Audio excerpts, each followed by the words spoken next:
He wants to give you highlights, to help you in your debate. Maybe his side of diversion from what the minister has presented. It helps you.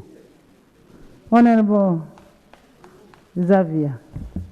Thank you Honorable very much. Xavier is a very brilliant man, by the way. He was my lecturer. Thank you very much, Right Honorable Speaker, for your wise ruling. And indeed, as guided, some of the clarifications I will give will help the members. I thank both Honorable Yona and Honorable Dr. Musenero for appreciating the report of the committee. When we presented, all of them appreciated the report and the recommendations herein. Maybe just a few things to put forward. When we presented, the Honorable Dr. Musenero indicated that actually preside is no more. And I want to stand by our committee that actually preside is still existing. Actually, in pursuing our work,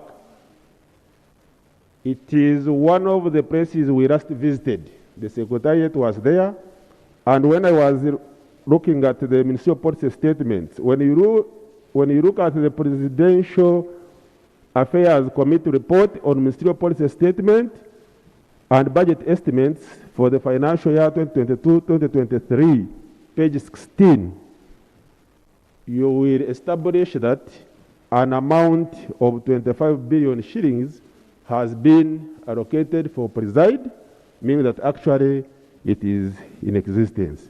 However, I'm happy if from the minister's submissions, I think she agrees with us at the committee that there were those irregularities, there were gaps in the governance. Right Honorable Speaker, when we presented, she said she's no longer a chairperson of preside, and that was one of our recommendations. That is good news. But the fact is, preside is still there because it has been budgeted for. And some of the funds, Honorable Minister, when you say no funds were lost, then it will appear as if you are watering down our report. The fact is, when you go to page 45, 491 million was not accounted for. When you go to page 46, 2.06 billion actually went missing. Then when you look at the salaries which were meant for preside staff, 1.4 billion. When you look at the appointment letters, only 444 million was paid to the staff. The balance is nowhere to be seen. I thought I should make these clarifications so that members can debate from an informed point of view. I thank you, Right Honourable Speaker. Thank you, thank you. As Parliament, we may not have the capacity to investigate further on the money that is lost. We'll refer it to IGG. Yes.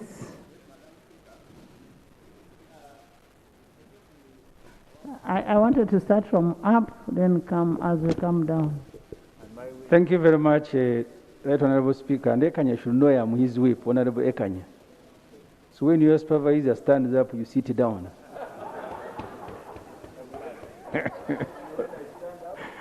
You sit down. Madam Speaker, I have read this report, and I want to thank the committee. I know I was with the Honorable Xavier in the 9th Parliament. We missed you in the 10th Parliament. Madam Speaker, I want to encourage all my colleagues to read this report, and especially page 59. Page 59, actually, you start with page 58, the status of preside. The legal status. The legal status. And for me, that's where the problem starts. The committee makes very good observations on page 59 and fails to make a recommendation. Because you had the Ministry for Science and Technology. Why did the President choose an entity that has no legal status to be the one to do this very wonderful work? And the committee advised the president that while you have all these powers under the Constitution, you are also regulated by the Constitution. In fact, for me, the first recommendation of the committee should have been to invoke Article 107. Article 107 of the Constitution is on the removal of the president for abusing office and many other things. This ad hocism and arbitrariness, because, the Honorable Yona Musingus, I have learned that he was in the Ministry of Science and Technology. And legitimately, they felt very bad that while you are assigned the responsibility of science, someone else is being created. And that may have explained the emotion with which the Honorable Yona was making submissions. So therefore, for me, Madam Speaker, this Parliament has to be bold enough, because the Minister Msenero preside are all symptoms of a very systematic problem. This Parliament enacted the NADS Act. The President created wealth creation under his brother and told them to go and take over NADS. Chira Moto, same problem. I sit on the budget committee. When we had Chira Moto, they said they thought they would manufacture buses and sell them to KCC, but KCC no longer has a market. They now don't know who will buy their buses. So the biggest recommendation, if we are not going to invoke Article 107, is to advise the President to begin working. 107 what? Because 107 talks about the removal of a president, and it gives criteria why the president must be removed. One is on abuse of office. Which office has the president abused? If it is Musenero who has abused the office, does that mean it is the president? 2, on misconduct or misbehavior. Has he misbehaved? Don't drag the president onto this. If the money has been stolen by one of the people that he has appointed, let's hold that person responsible, not the president. Madam Speaker, thank you very much. I invited colleagues to look at 59, and the committee says, actually, including giving a judgment telling the president to exercise his powers in accordance with the Constitution. But Madam Speaker, I don't want to engage in a debate with you. On the president, don't engage me. Engage on the House, operation of the House. So Madam Speaker, much obliged, I don't want to engage you in a debate, as you said, with the President. So the point that I make, the findings of the committee, and I want to conclude, Madam Speaker. The committee looked at all the issues that the Honorable Yona raised and made responses. In my view, I think Uganda is a poor country. If the U.S. spending $2 billion on vaccine, countries like Uganda must accept that for them they will buy. The excitement that was caused, we are going to manufacture vaccine. I actually thought before the end of the pandemic there will be vaccine manufactured by Uganda for our own consumption and neighboring countries. Research is still ongoing. We have the similar problem with other initiatives like banana. So I therefore want to advise government, where we are weak, we must accept.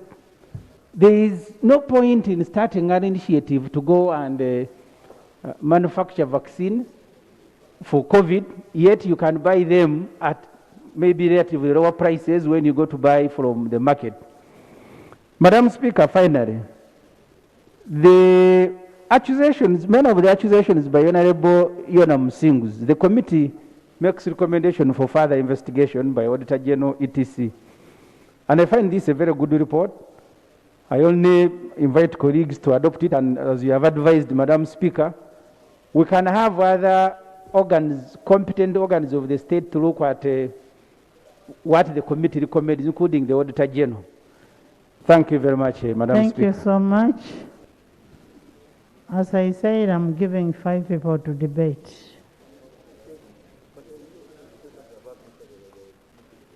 Okay, 3 from this side, 5 from this side. Thank you very much, Madam Speaker. Madam Speaker, I want to thank the committee for their report. Madam Speaker, this Parliament, under the rules of procedure, has all the means to ensure that where we have a technical gap, we consult and co-opt technical experts to give us support. If you look at the report of the committee, they did a great job, but they needed to have gone further. And this is what I see normally when we do many reports. Science is a very complicated sector. It required that the committee, because if we look at only the financial aspect, we may not reach the conclusion. People can account for money, but science is a very complicated field. And as a country, we need to invest in science. But we need the procedure, the legal instrument in place. Number two, whereas my whip said we are a poor country, we don't invest. Germany, Britain, Russia, by the time they invested and they did research and invented the medicine we are taking today, the lights, the ammonia nitrates, and all the investigation and the development we have in the world today, they did 200 years ago. By then, they were not rich. So we cannot abandon investment in science. But the most important thing, how would we use? Madam Speaker, to me, the way forward is that whenever we are conducting investigation, we need to hire the necessary expert. Because money has been spent. Money was released. The Constitution is clear. Let me read 164. The permanent secretary or the accounting officer in charge of a ministry or a department shall be accountable to Parliament for the funds in that ministry or department. It continues too. Any person holding a political or a public office who directs or concurs in use of public funds contrary to existing instruction shall be accountable for any loss arising from that use. And I repeat the word, from that use. And shall be required to make good the loss even if he or she has ceased to hold the office. Madam Speaker, we have the former minister who was in charge. We have the former accounting officer who were in charge. We need result and they need to account. I know Honorable Musenero took over office recently. She needs to account for her part. When she takes over office, she takes over assets and liability. The liability means if the then team entered a contract with any person and did not make good or pay, that's the liability. She's accountable to make sure that that person is paid. But in terms of liability of loss occasioned, the former minister, the former permanent secretary must be held accountable. Information. Information. Can I find out from you, Eki, who was the accounting officer of Preside? Look at what Honorable Semuju was raising, the legal status of Preside. Did Preside have a legal status? Madam Speaker, I have read the report. The Prime Minister and the Director of the President created Preside with the Minister of Finance. They should have looked at the Constitution, the Public Finance Act, and all other legal instruments to ensure that they establish the right system and legal framework for implementation of the research. They fell short. They did not perform their task. And therefore, the scientists decided to get money, give themselves without right procedure. To this extent, Madam Speaker, we need to conduct serious investigation to find scientist A was given 5 billion. Did he really conduct the research as per the laid down procedure and ethics? And therefore, I do agree with you, Madam Speaker, that this matter needs to be taken to the IGG with very clear instruction. If they don't have right scientists to cope and to investigate this matter to conclusion, they should hire, Madam Speaker. That is my recommendation. Basalira, Fox,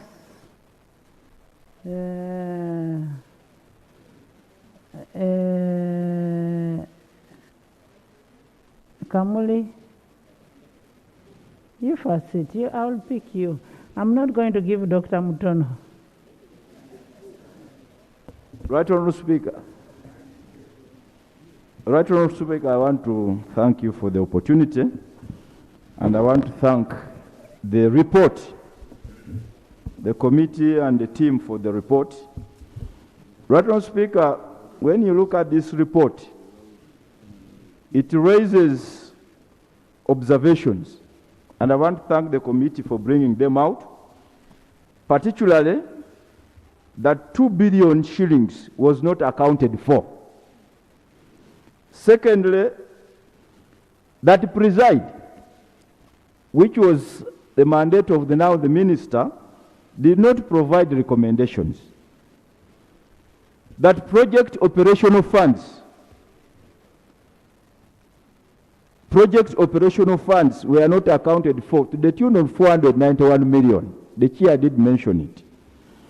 There is unauthorized reallocation of project funds. That also comes out very clearly in the report. But, Right Honourable Speaker, what this report falls short of mentioning is actually who is responsible for these irregularities. When you read the report, it does not point to any particular person or individual. And I think it is not deliberate. It is because this is a matter that requires more investigation. I was waiting to see in this report to say that so and so is culpable for this anomaly. So and so is culpable for this anomaly. Unfortunately, it is not in this report. It falls short of mentioning who is responsible for what, who did what, and who did not do what. That's why, colleagues, in looking at this report, it is important that we agree, and I want to amplify the proposal by the Right Honourable Speaker. The Auditor General is the one who made revelations of unaccountability and reallocation, irregular reallocation. We cannot send the same report to the Auditor General, who has already an opinion. I would rather... Information. Yes? Your Honor, you don't switch on the microphone and say information. Can you continue? Yes, my proposal, which I want to amplify, Right Honourable Speaker, is that since the Auditor General did look at this matter, there are accusations of abuse of office, there are accusations of misappropriation, there are appropriations of incompetence. I want to advise and amplify the fact that this is a matter that should be forwarded to the IGG for further investigation. We need an IGG report, because the IGG report will then bring out who did what and who did not do what. Otherwise, yes, information. Right Honourable Speaker, if you read page 48, observations, the committee observed that the chairperson presided, Dr. Monica Musenero, acted irregularly by authorizing the environment, which was solely the responsibility of the Ministry of Finance, Planning and Economic Development. In this respect, Right Honourable Speaker, there is an accusing finger being pointed at Dr. Musenero. And that's where the problem is. Read the recommendation. They make an observation on page 48. Listen to their recommendations. That all environments between the projects should be made in accordance with Public Finance Management Act. The second one, preside should not reallocate funds. The third one, Minister for STI should be relieved of her role as chairperson preside to avoid conflict of interest and to align this funding to principles of good governance. Number 4, preside's responsible officer should institute a robust monitoring system. This recommendation is not in tandem with the observation. It's not in tandem. So if you are making an observation, that observation, Right Honourable Speaker, should be in tandem with the recommendation. Why were you shy to say that so and so stole this amount of money? Why? After making this observation. There's a procedure matter.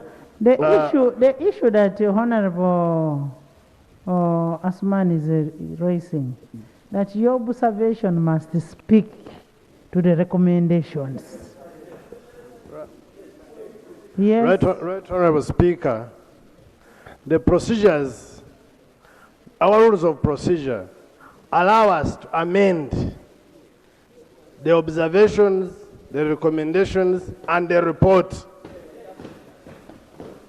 Isn't it procedure, right, Honorable Speaker, that instead of spending more money into investigating this matter, as Parliament of this country, we make precise recommendations to the effect that whoever we find culpable, according to the recent observations, is held personally liable. Isn't it procedure, right, Honorable Speaker? Thank you very much.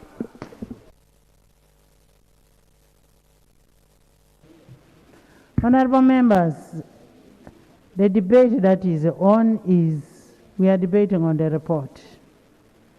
And the debate that we are making on the report, at the end of the day, we will adopt the amendments together with what is in the report.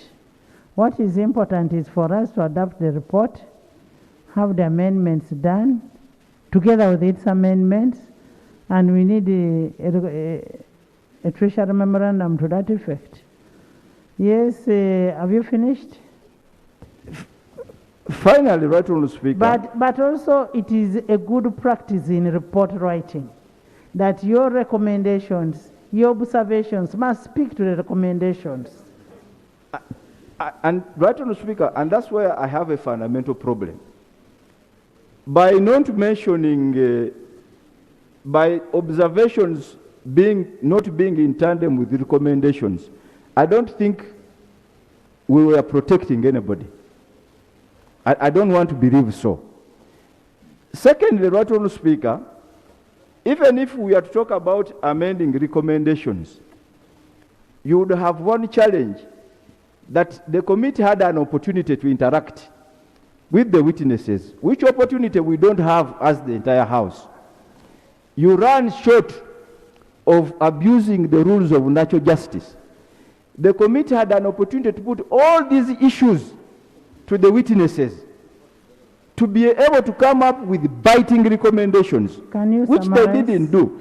Finally, right, Honourable Speaker, I would also propose, because in one of the recommendations, the committee, and rightly so, recommend that preside and these activities should be integrated in the existing scientific institutions. Very good. But one of the things, and I was looking at the methodology, the committee interacted with so many stakeholders. They didn't interact with the people that instituted preside, particularly the president and the prime minister. Because on the 20th of May, the president did direct the prime minister to try and understand why the president had to direct the prime minister to establish preside and not use the existing scientific institutions. Maybe perhaps we would have known. I am a president of a party, right, Honourable Speaker. We presidents are privy to a lot of information.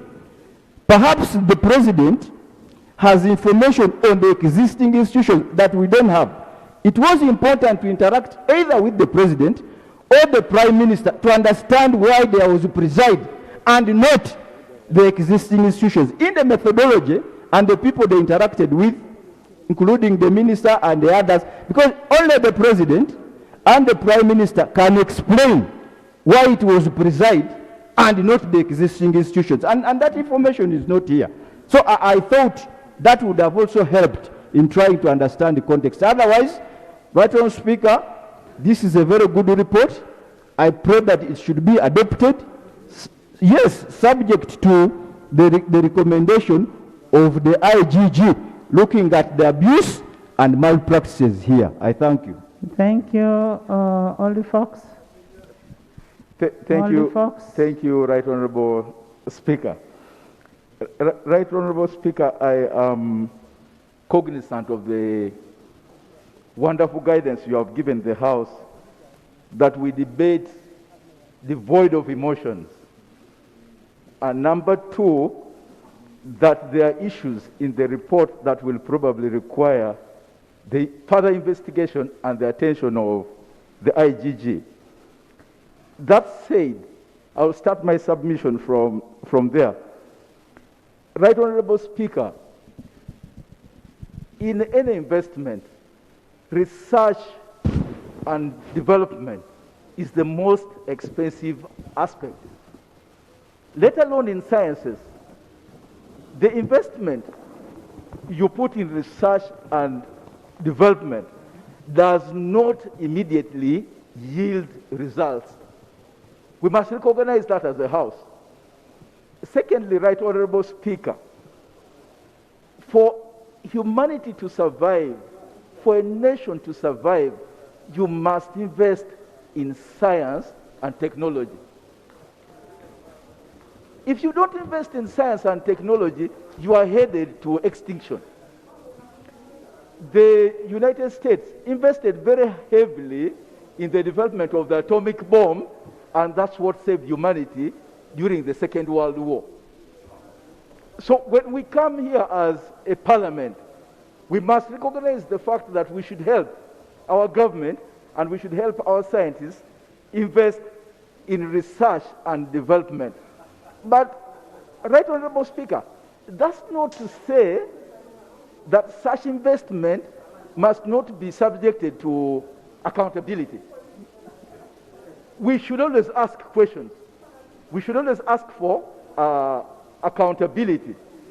Then I go to the next issue. How do you account for investment in science and technology? How do you account? How do you account for research? If I present a thesis and I go out to look for data to validate my thesis, I fail to validate the thesis, can you turn around and say, I have simply stolen the money? I'm asking a rhetorical question, Right Honorable Speaker. Can I also ask you a question? Right Honorable That in terms of asking for accountability from a research institution, can output act as a product? Yes, yes, Right Honorable You gave, as Parliament, you gave Ogwang money. Did he produce Covidex or no? Yes, Right Honorable Speaker. Right Honorable Speaker, the answer is yes and no. It's not a, yes, Right Honorable Speaker. Right Honorable Speaker. Order, Madam Speaker. Right Honorable Speaker. Honorable Fox. Yes. Honorable Fox. Right Honorable Speaker. Honorable Fox, kindly sit. Thank you. What we are saying, we want to invest in science and technology and innovation. A country that does not invest in that is no country. But at the end of the day, we want to see the results. What are the results that that are in place? That's what we want. You may not give us accountability in terms of money, in terms of how much you have spent, but give us accountability in terms of the product. Much obliged, Right Honorable Speaker. Right Honorable Speaker, what I was trying to... And we're also mindful that this process takes a little longer. And because it takes a little longer, we should be certain to know that tomorrow or next year, we shall have a product. Because remember, you're budgeting every year for the same. And when you do the budgeting, you're not seeing anything. So that's what members are raising. Right Honorable Speaker, and I agree entirely with your position. Only to add one aspect, that is not every scientific research that succeeds. Some of them fail. I submit, Right Honorable Speaker. Thank you. Madam Speaker, I rose on a point of order. Madam Speaker. Thank you. Morris. Madam Speaker. You're putting order on the whole. Members, 2 minutes. Thank you, Right Honorable Speaker. Right Honorable Speaker, I decided to come in front here so that the front bench can know that when we give them authority and power to run this country, it's not that we have given them power to take over this country and utilize or use whatever they want as if they are running their home. Right, Honorable Speaker, the report from the committee was very clear that preside and whatever went on, they decided to recruit brothers, sisters, and friends because they knew they were reporting to themselves. Nobody was going to question them, and they were not answerable to anybody. That is why you can find that they took powers under themselves to even fund projects that had been running and had been paid before. They decided to incorporate them into new projects, and they were paying them money which was against the parliamentary regulation. To the extent that even some of the projects that Parliament passed to be funded were dropped, and they instead took over the projects that they wanted. The line where we give a minister powers to do whatever he wants and is not following the guidelines of Parliament, but his or her personal guidelines, that is where the first mistake for this presider and the Honorable began from. Right, Honorable, the report was clear. There was no competitive bidding before these people were given money. And that not even been, that nobody under research program had taken the initiative to have this incorporated so that we can know, or we could know, that money is going here, running like this, and that would be the answer. That is where we find the extent. Right, Honorable Speaker, these days when I walk in the area, they will say, you MPs are very lucky. You are in position to buy a pair of mice at 80 million shillings. That is now what they are referring us to. 80 million shillings, right, Honorable Speaker. Even if we decided to talk to Jesus and say, send us a species of this mice, this pair of mice that could be at 80 million, it can't be, right, Honorable Speaker. So such an area, that is where we need to really find the Honorable Minister, be accountable very well, right, Honorable Speaker. Thank you. Thank you, my brother, for giving way. When you tell me about how you're moving around, and they say the members can afford what? A trough of 80 million. A pay of mice. A mice of 80 million. I again saw a media article circulating that I am adding my members of parliament salary. I don't have powers to add members of parliament salary. Those who are writing that kind of nonsense must stop. Members of parliament are contented with what they have. We don't want salary increment against our local people.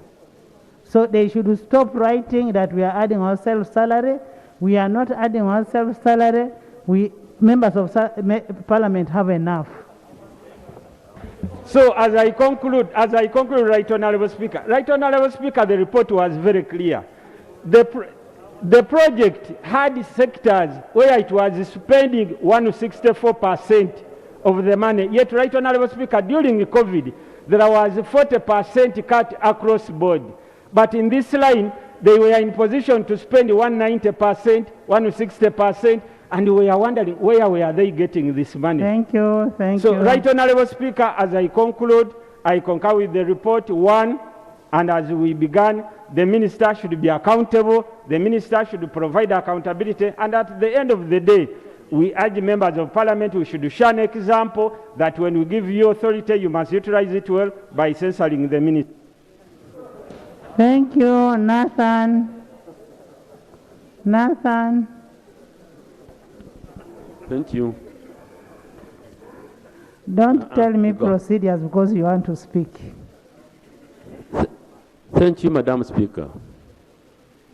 Madam Speaker and honorable members, it hurts me when I see at this critical time, when the resource envelope is becoming smaller and smaller, and one of us takes the responsibility to squander the money that we need, desperately need. Much as the science, people are beating about the bush. Science. No. We have seen researches being made, and they're already there in the country. I know His Excellency the President, he wants this research to be done, but the people entrusted with the money are not there. They are dishonest. Indeed, she has apologized. After apology, what next? What next really? I am happy she has apologized. The report shows it, Madam Speaker, and I must thank you honestly for having initiated this select committee. It's the same thing is happening on the banana in Ubshenyi. Another thing is happening on Chira bus. Another one is in Kasese with the bus man. Really, we need this money. This lady has squandered the government money. And she's so brave. Look the way she talks. It is so disappointing. This country belongs to you people. You are young people. You have a big stake in this country.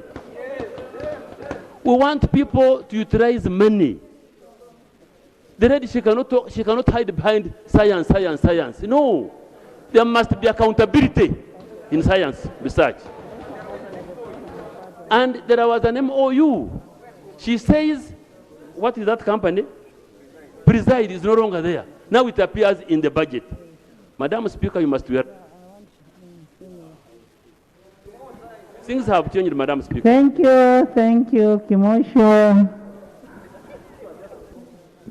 Thank you, Right Honorable. Kwizera Kimosho. Right Honorable Speaker, thank you very much. Right Honorable Speaker, I have read the research, I have read the report, but there are issues for those of us who have conducted academic research. I want to put some record right.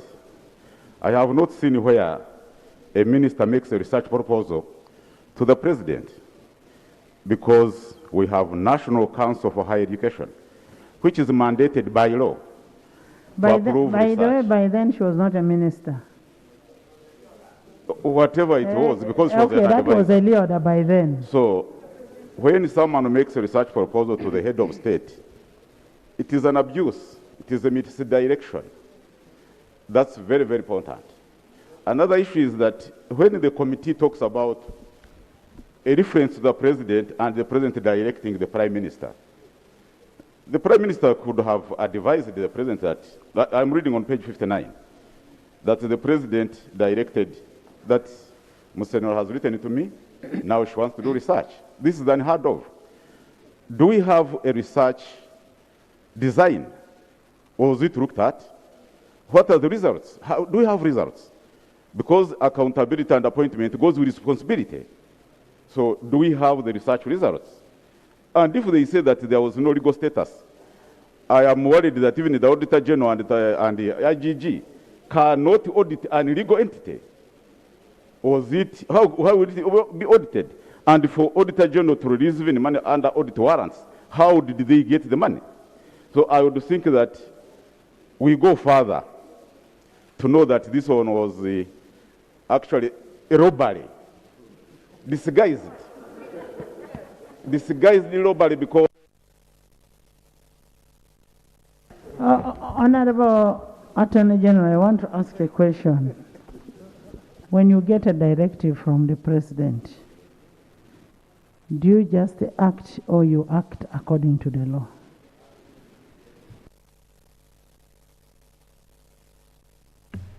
Right Honorable Speaker, that sounded like a trick question, but yes, if you receive a directive from the president, you act in accordance with the law. You comply with the directive in accordance with the provisions of the law. Thank you so much. Kimosho?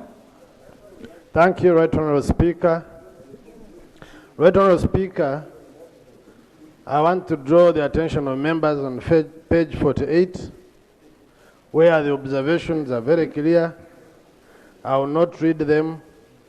I will go to the recommendations. Right Honorable Speaker, through you, I would want to propose that we add in the recommendations that the minister responsible should be personally held responsible, aware of the fact that Parliament does not have power to direct the executive. This Parliament should urge the executive and the president to make her step aside as the investigations are going on. I beg to move, Right Honorable Speaker.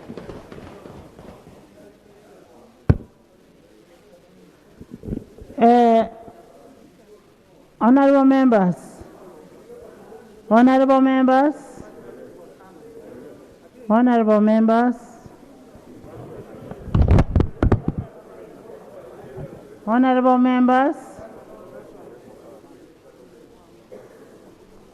Honorable members. The honorable member is bringing an amendment. We as Parliament do not have powers to direct the President.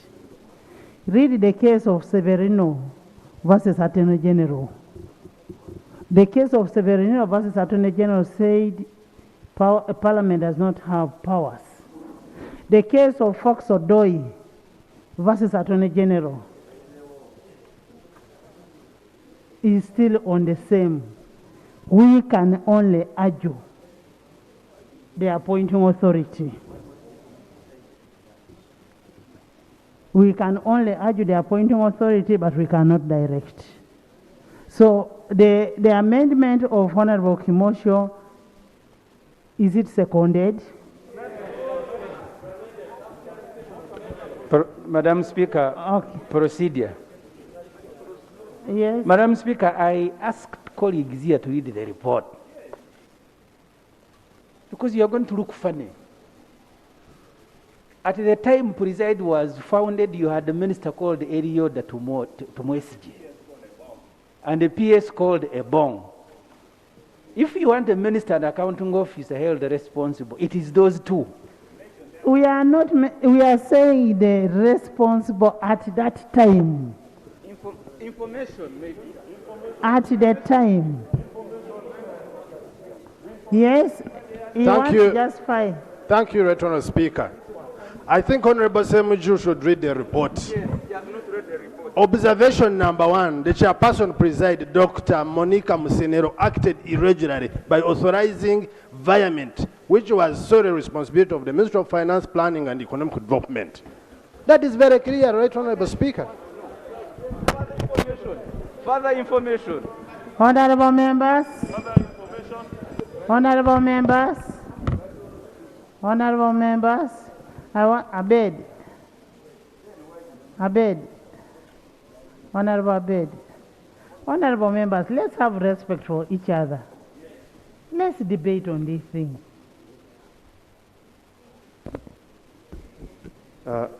Thank you, Right Honorable Speaker. Right Honorable Speaker, I've read and I listened to the report, and I'm at pain. I was at the university with Dr. Musenero. She was 2 years ahead of me. She's one of the most brilliant person that this country has ever had. She went, she did her postgraduate in America.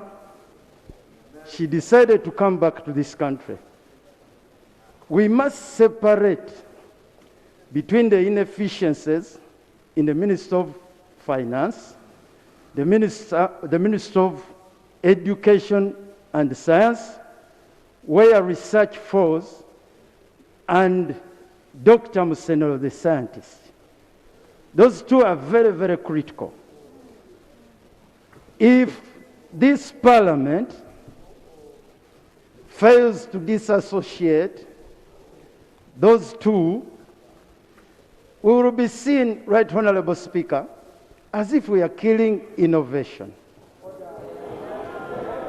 From the report, Right Honorable Speaker, it is very clear that there are issues of financial... Honorable members.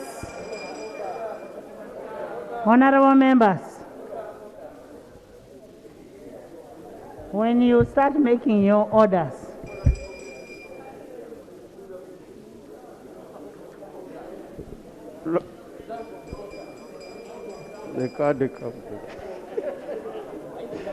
Right Honorable Speaker,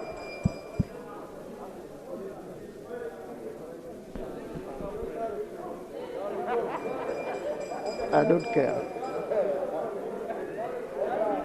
honorable members, now, I am going to become tough on you people. Honorable members, let's have respect for everybody. If you cannot have respect and listen to everybody who is speaking, then what are we? We are dishonorable. We are honorable members of parliament. Let's give him his chance. He's an OB. You never know, he was maybe beyond an OB. Thank you. Thank you, Right Honorable Speaker. Right Honorable Speaker, from the report, it is very clear. Information, Right Honorable that Speaker.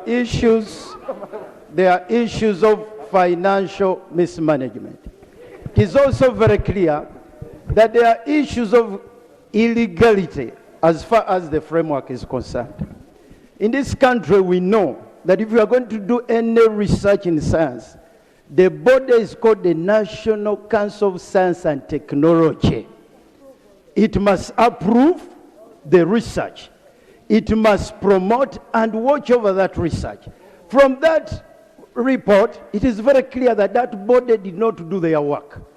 I've listened, Right Honorable Speaker, one of the members making a claim in our face. One of the most expensive transgenic mouse in the whole world costs 40 million Ugandan shillings. I'm hearing people talk about 8 million. It is 40 million. Don't go on the street and talk about us who do science. It is 40 million. That is what a cost of a highest transgenic mouse costs in the world. 80 million is the cheapest. I want to end. Yes. I want to end. Thank you, Right Honourable Speaker, for giving this opportunity. I'd like to thank the chair. You people, no lady has talked. No lady has talked.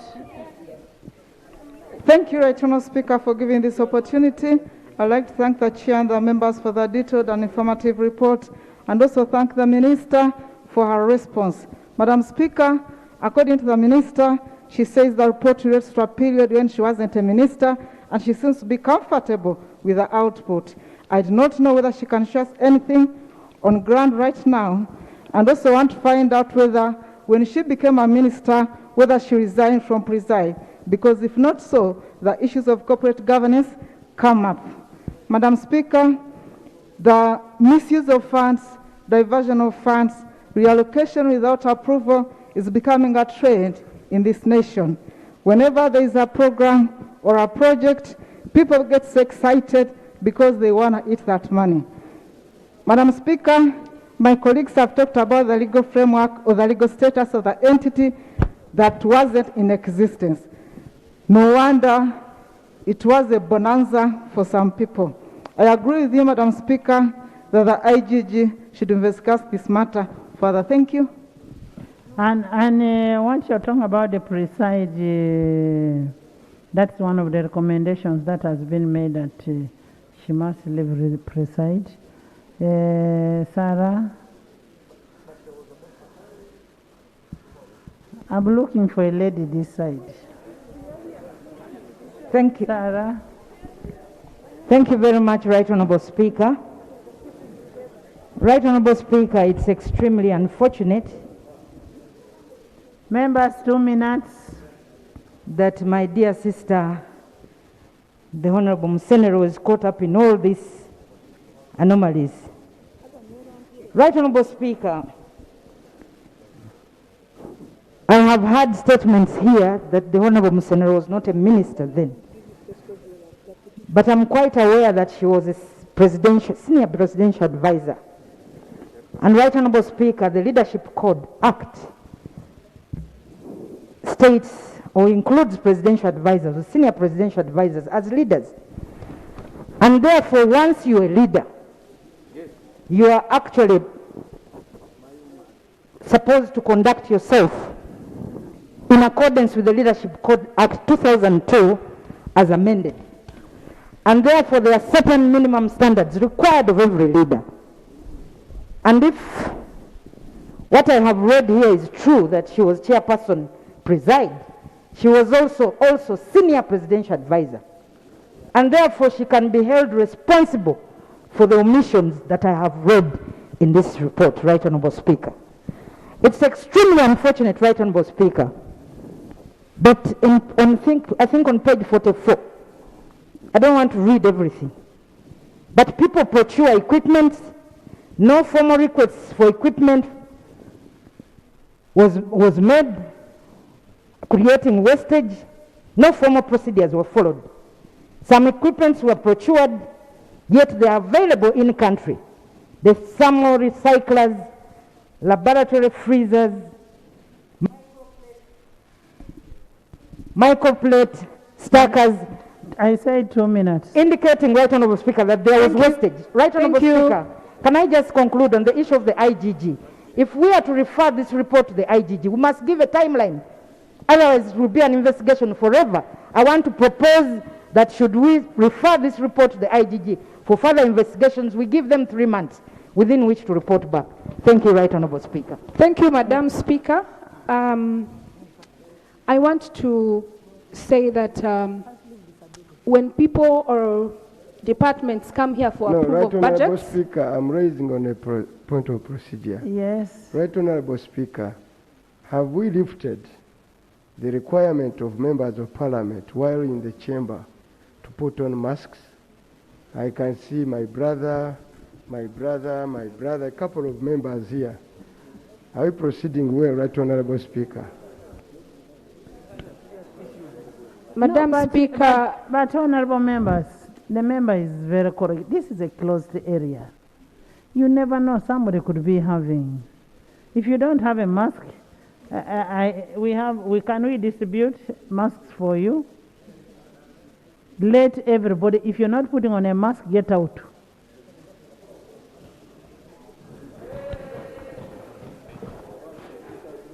Yes. Thank you, Madam Speaker. I want to say that when we approve budgets here and when people want us to approve their budgets, they come to us kindly and they present their case. But when we ask for accountabilities as members of parliament, it looks as if we are attacking personalities. I had the Honorable Wanika give the background of the Honorable Musenero's education. I don't know whether that exonerates her from being accountable, but I also heard people saying science and technology, we want to fight science and technology. When we do innovations under science and technology, are we exonerated from being accountable? When we do research, is there any kind of research that we cannot account for? And therefore, I want to support that we amend this report, and I want to second the proposal by the Honorable Dan Kimosho, that we amend this report, but we must always demand for accountability, and I think that the minister should not be exonerated from this because I think she was the accounting officer at the time, and she must be accountable for the funds that we are asking for. And this House must always ask for accountability. The same way when people come here to approve their budgets is the same way they should give accountability to this House, because I think that's our primary mandate. I thank you, Right Honorable Speaker. Thank you. Honorable members, when you look at Article 164 of the Constitution of Uganda, the permanent secretary or accounting officer in charge of a ministry or department shall be accountable to Parliament for the funds that in that ministry or department will get. Look at 2. Any person holding a political or public office who directs or concurs in the use of public funds, contrary to the existing instructions, shall be accountable for the laws arising out of the use and shall be required to make good the laws even if he has ceased to hold that office. That is a constitutional provision. Honorable members,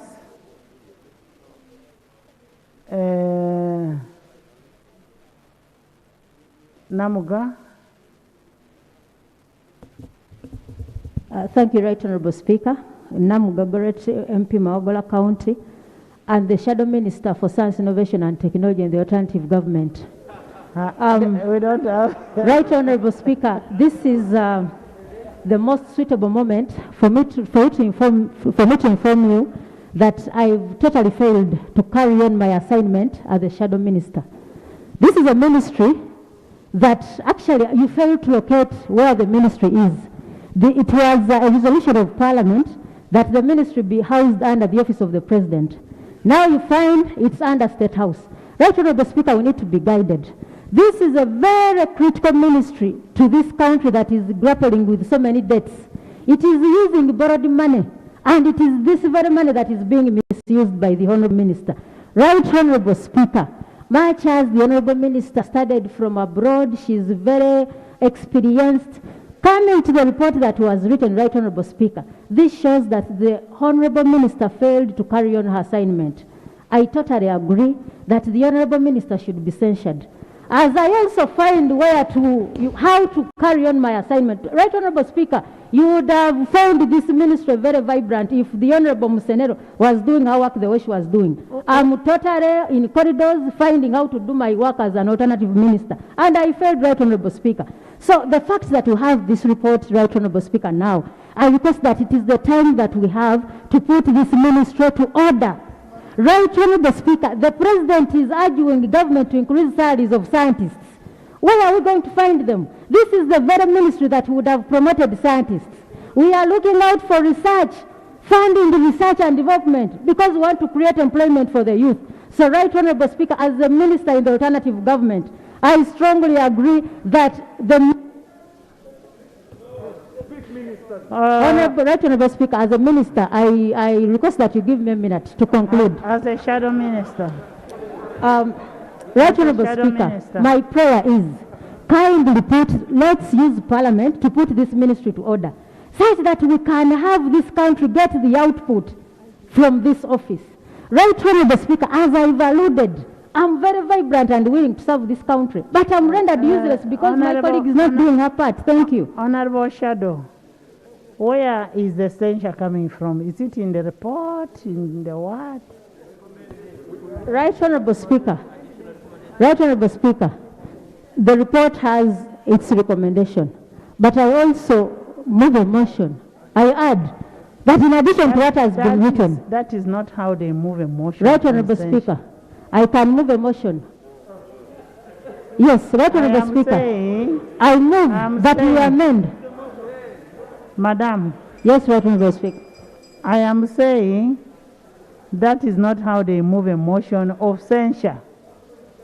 If you want to move a motion of censure, there is a procedure that you follow. Not just that one that you're doing it. So if you're going to follow the procedure, well and good. But that is not how they do it in the House. Your leader will guide you on what you can do. Right, Honorable Speaker, it was just a notice. No, you don't have to give a notice. Honorable members,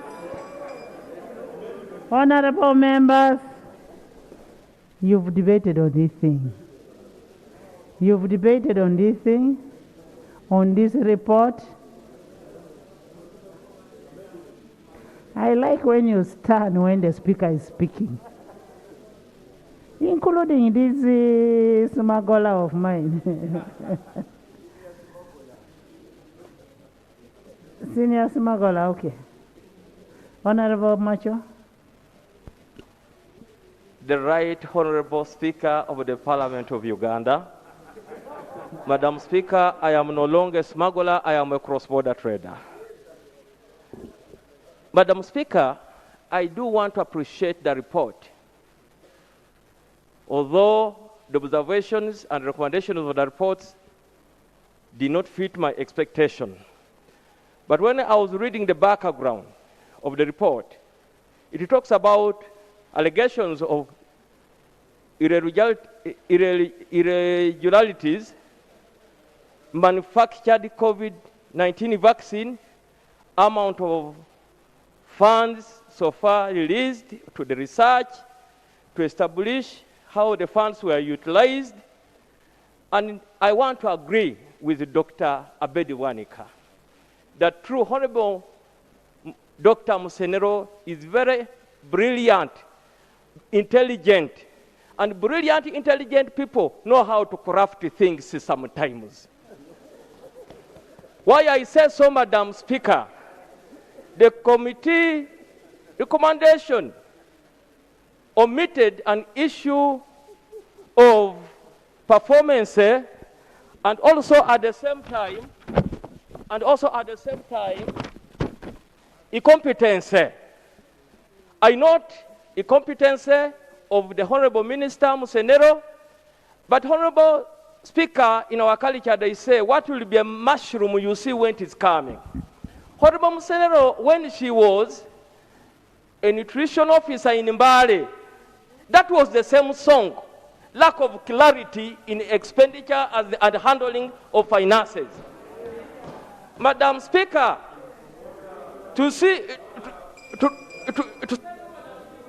how can a person destroy a ministry to go into a secretariat to destroy jobs for Ugandans, causing a blame to our ruling government of NRM?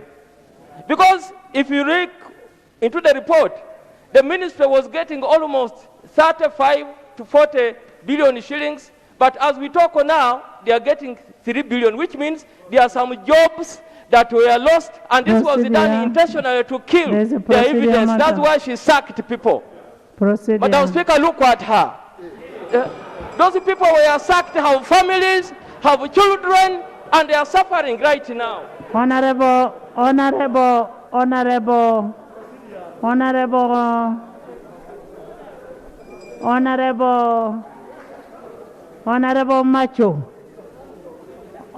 Macho, can you withdraw your statement and look at her?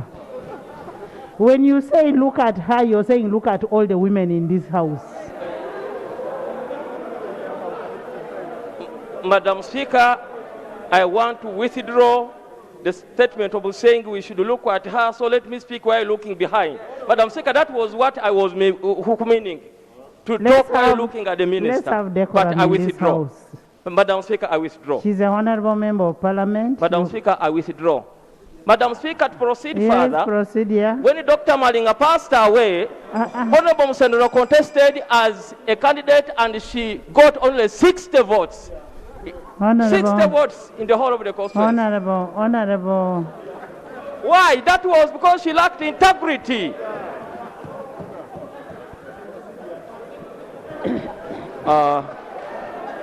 Right Honorable Speaker, I want to thank you so much for guiding the House. Honorable members. And I want to thank my colleagues who are debating. Right Honorable Speaker. Honorable members. Honorable members. First it. Honorable members. I think you still have too much energy. Morning session. I am going to take you now to the bills. Do you have anything to say? No.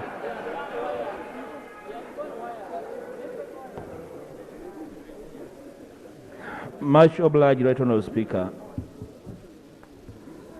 Right Honourable Speaker. You see, why I'm not giving you Honourable Macho, all the way from Busia. When you look at Rule 84, use of unparliamentary language, let's have respect for each other. There is a presumption of innocency.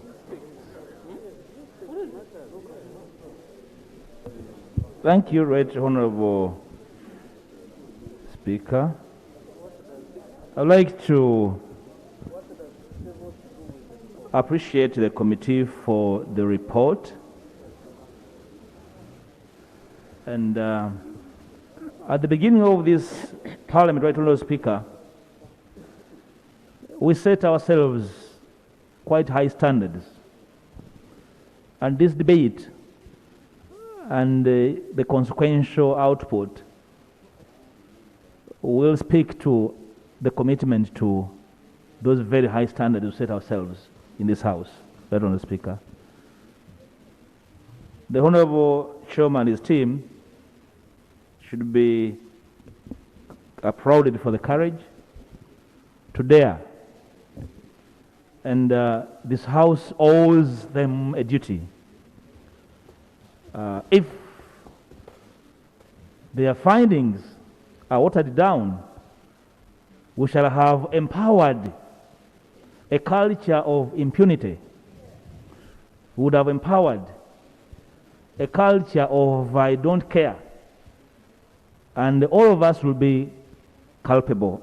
Right Honourable Speaker. Right Honourable Speaker, the need for science and technology in this country cannot be overemphasized.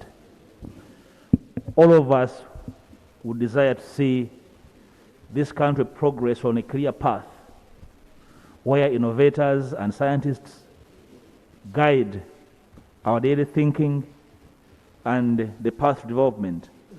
And the Right Honourable Speaker, we have a national research agenda. And I would like to invite the honourable members to be interested in appreciating this. NDP 3 is very unequivocal on what science should look like. And therefore, in debating this, we must also focus on whether we are actually on the right path. Investment in science, Right Honourable Speaker, should not be just motivated by availability of money,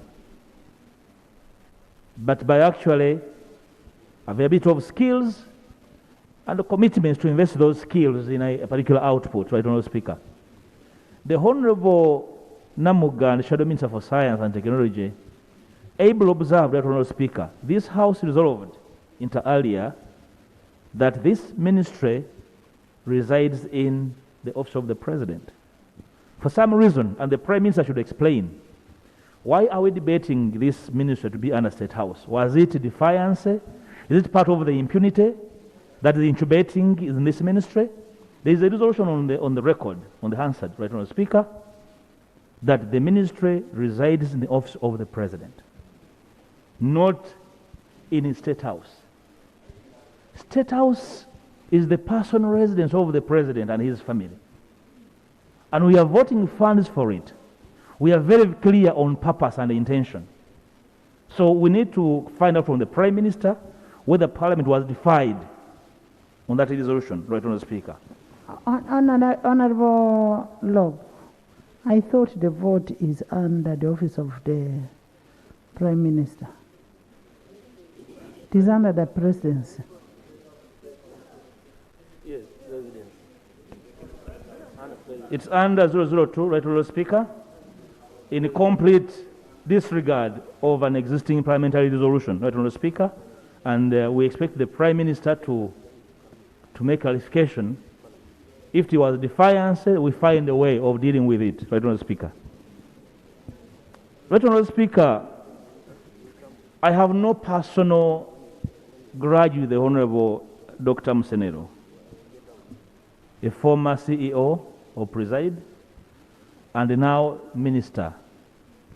Her transfiguration from being a CEO Preside to a Minister does not in a way absolve her of being accountable and being held responsible for her then role and the transfiguration into a minister.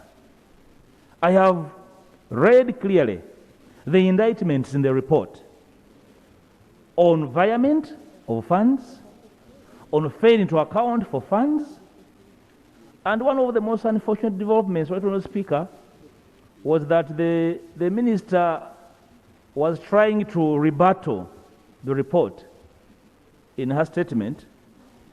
Probably should have asked for a privileged statement to respond to the issues, to the allegations.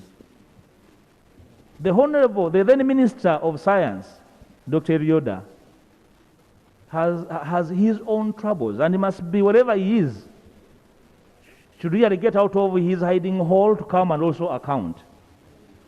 The current minister has her own issues as a former CEO of Preside.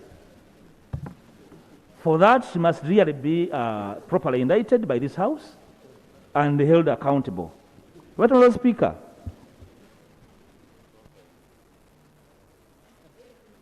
when ministers are given this duty, they need to understand that they are doing it on behalf of the taxpayer. And accountability should not be a matter we are debating in this House. That presider was given public fund without legal status, the Attorney General will advise this House. Whereas it's a matter that the Public Finance Management Act and the Constitution can accommodate, and therefore should allow it to float. And the people should be lining up the President, and the President will invoke his executive powers to dole out public funds, and people do not account. But, Honourable Speaker, I'm also aware that a lot of people have been claiming to be researching using public funds. And the law is very clear on using public funds to undertake research.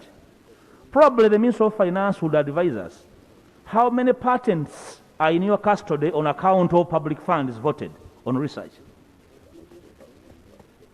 Because the law on ownership of discovery is very clear. Whoever funds owns.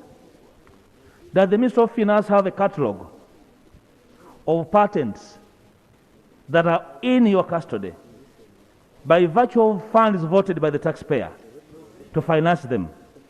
It's one of the voids that people are exploiting to use public funds to say they are working so hard on this and that, right, Honourable Speaker, and we are being fleeced as taxpayers. Right, Honourable Speaker,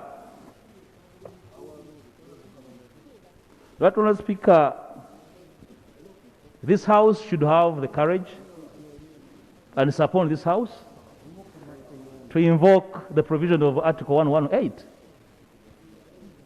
And for the Honorable Dr. Msenero,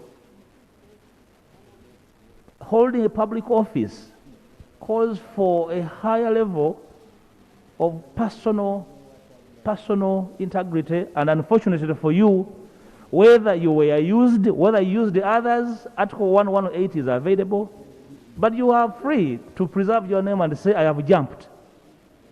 In the circumstances, the report is very clear, Honourable Speaker, on violations of key provisions of the Public Finance Act, including failing to account for 2.06 billion shillings.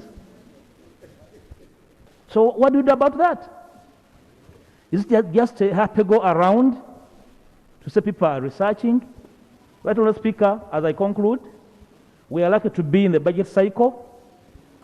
This particular vote should not be given public funds without clarity as to how public funds are voted in that area. And I want it to be one of the amendments, Right, Honourable Speaker, that in the face of the dark cloud surrounding this area, until there is clarity as to how previously funds voted were used, they should not receive money. Public universities, Honourable Speaker, are doing a lot of research, and they do not have money. We should send that money to public universities, that the professors there, with the cool heads, with the sense of direction, can research, incubate researchers, and help younger people to get a very clear sense of direction and undertaking research. Their research components have unfunded priorities over several financial years. They should receive this money, and the Honourable Dr. Msenero goes back for re-incubation as we think again for the direction of science and technology in this country, Honourable Speaker. I beg to submit.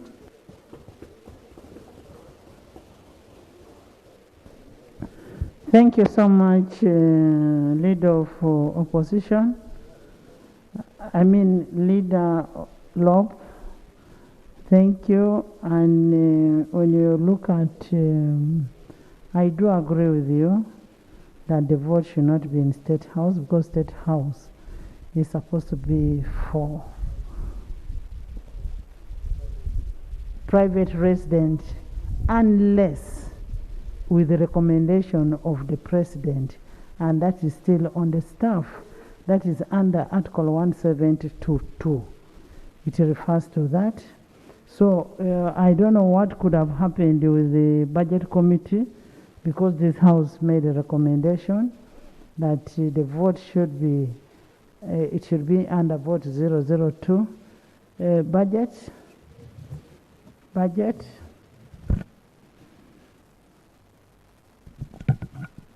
Thank you, Right Honourable Speaker. It is true when the ministry was abolished, the money was transferred to vote 001, Office of the President, where the factions of the ministry were taken. But I don't know what happened in the course of execution of the budget. So the Minister of Finance can guide the House. The money again went back to vote 002, State House. And as I speak now, the same budget again is still under vote 002, State House, not vote 001, Office of the President, as indicated, as passed by Parliament. So we have that challenge, but the Minister can guide. Honorable Minister, can you come and guide us how you deviated on the decision of the House after the approval of the House that innovation should go to 002?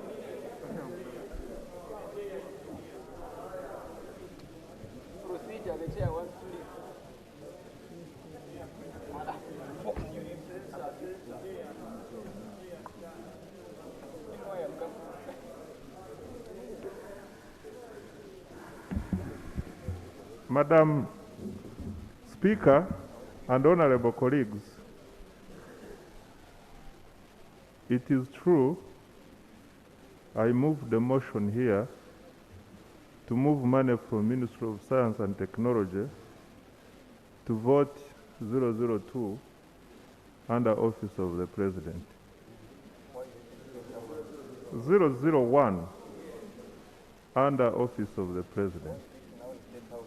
And Madam Speaker, since Honorable Mudimi raised a matter when I was consulting on a matter which we are also about to deal with, I want to propose that I be given time to respond adequately. Now, you want to act as speakers.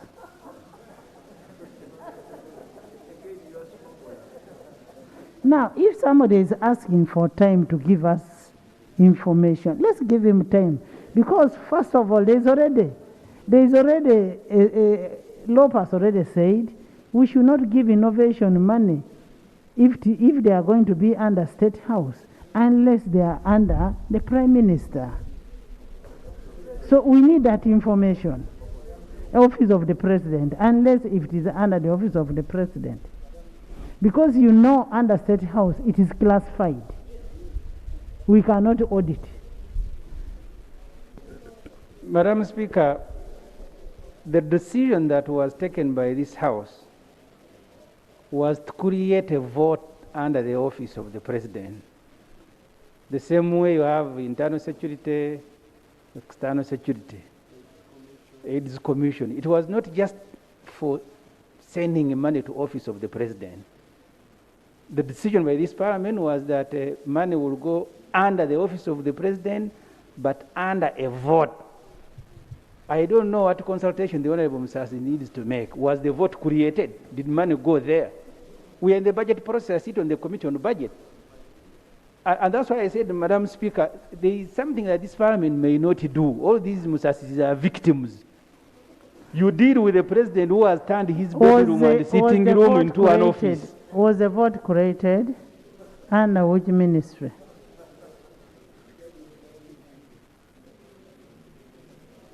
The vote was, the House made a resolution, the vote should be created under the Office of the President.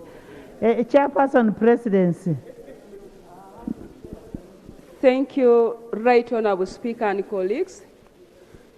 The information we have is, based on the decision taken by this House, STI is under Office of the President. Yes. That is vote 001. However, the current information, which is news to us, is that there is a letter indicating that for the coming financial year, we should provide for Where is the letter? STI. Speaker, can you allow me finish? No, what I'm saying, do you have the letter? I'm giving information. I've not come with the letter, but a letter was written by the President advising that for the coming financial year, STI should move from presidency to State House. When the Honourable Minister came with the team, we advised the Minister to go to Speaker's office for guidance so that information is brought to this House. So for now, we are operating based on the decision of this House. We have not yet changed. Thank you, Right Honourable Speaker. Thank you. Thank you so much. Honourable members, there was a decision of this House, and the letter from the House is not aware of the letter from the President. We are not aware of it, and nobody went to the Speaker's office unless it was another Speaker. So we are not aware of that. We'll still go by the decision of the House. 2, we've agreed as a House, there are some burning issues like abuse of office, like money which has been lost, that we should refer this to IGG and give IGG 3 months. And when we give IGG 3 months to report back on the action taken. 3, we have an amendment from Honorable Kimosho that has been moved and seconded. 4, can I hear from government?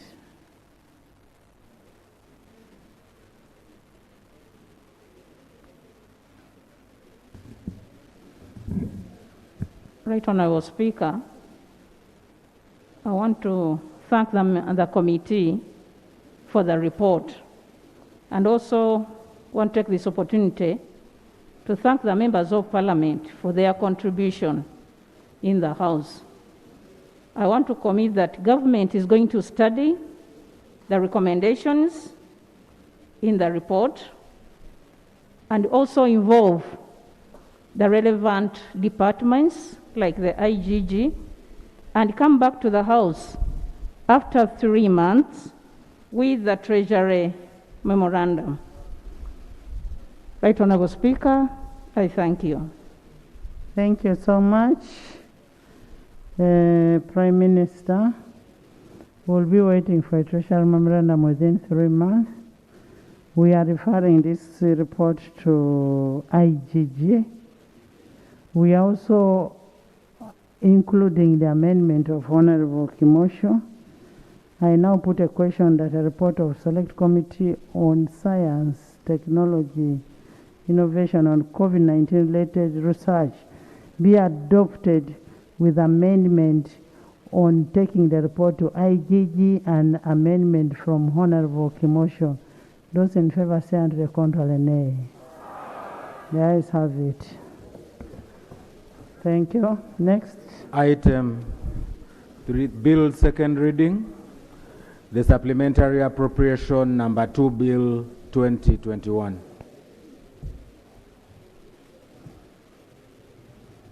Honorable Minister.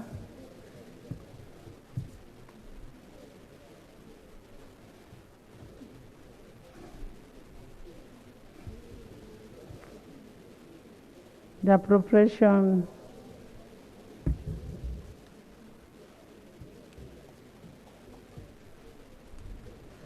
Honorable members, there were bills that were presented to this House.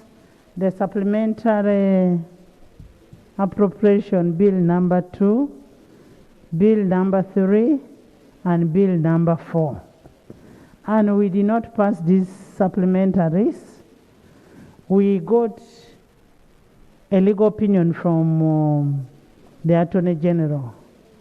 Can the Attorney General first take us through his legal opinion?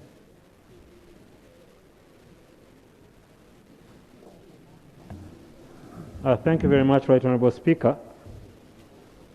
Right Honourable Speaker, sometime in February I received a request from the Budget Committee to answer a couple of questions. The first question was whether Parliament has the authority to decline approval on a supplementary expenditure authorized by the Minister within the 3% already expended. Right Honourable Speaker and Honourable colleagues, I did opine that under Article 156(2)(b) of the Constitution and Section 25 of the Public Finance Management Act, a supplementary expenditure not exceeding 3% does not require the approval of Parliament, because Parliament under the Act has already lifted that requirement. Right Honourable Speaker, there was a request that why a supplementary estimate showing sums spent within 33% laid before Parliament. I did opine, Right Honourable Speaker and Honourable colleagues, that again under Article 156(2)(b) and Section 12 of the Budget Act, it is a requirement that even the money is spent within the 3% limit are presented to Parliament. The question there, the next question, Right Honourable Speaker, was where Parliament has declined to approve the supplementary expenditure in one above, how then should that expenditure be treated? I did opine that that requirement, that cannot happen because Parliament has by law authorized the Minister to make the expenditure of 3%, and to be not only it would be illegal for Parliament to reject what they have already authorized. Right Honourable Speaker, the next question was,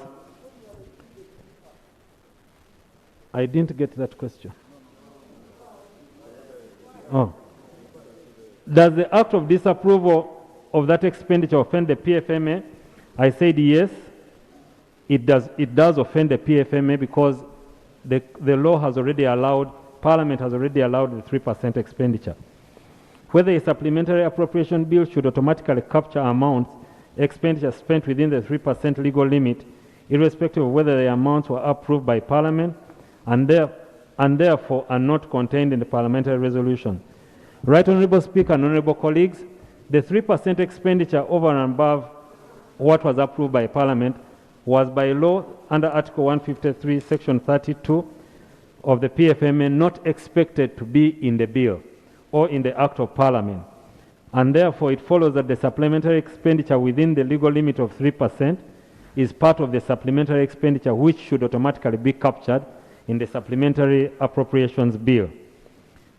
Whether it is in the next question, Right Honourable Speaker, is whether it's in the spirit of the law for the Minister to indicate in the same supplementary schedule that 3% legal limit has been partially used for the supplementary funding and request for additional funding over and above 3%.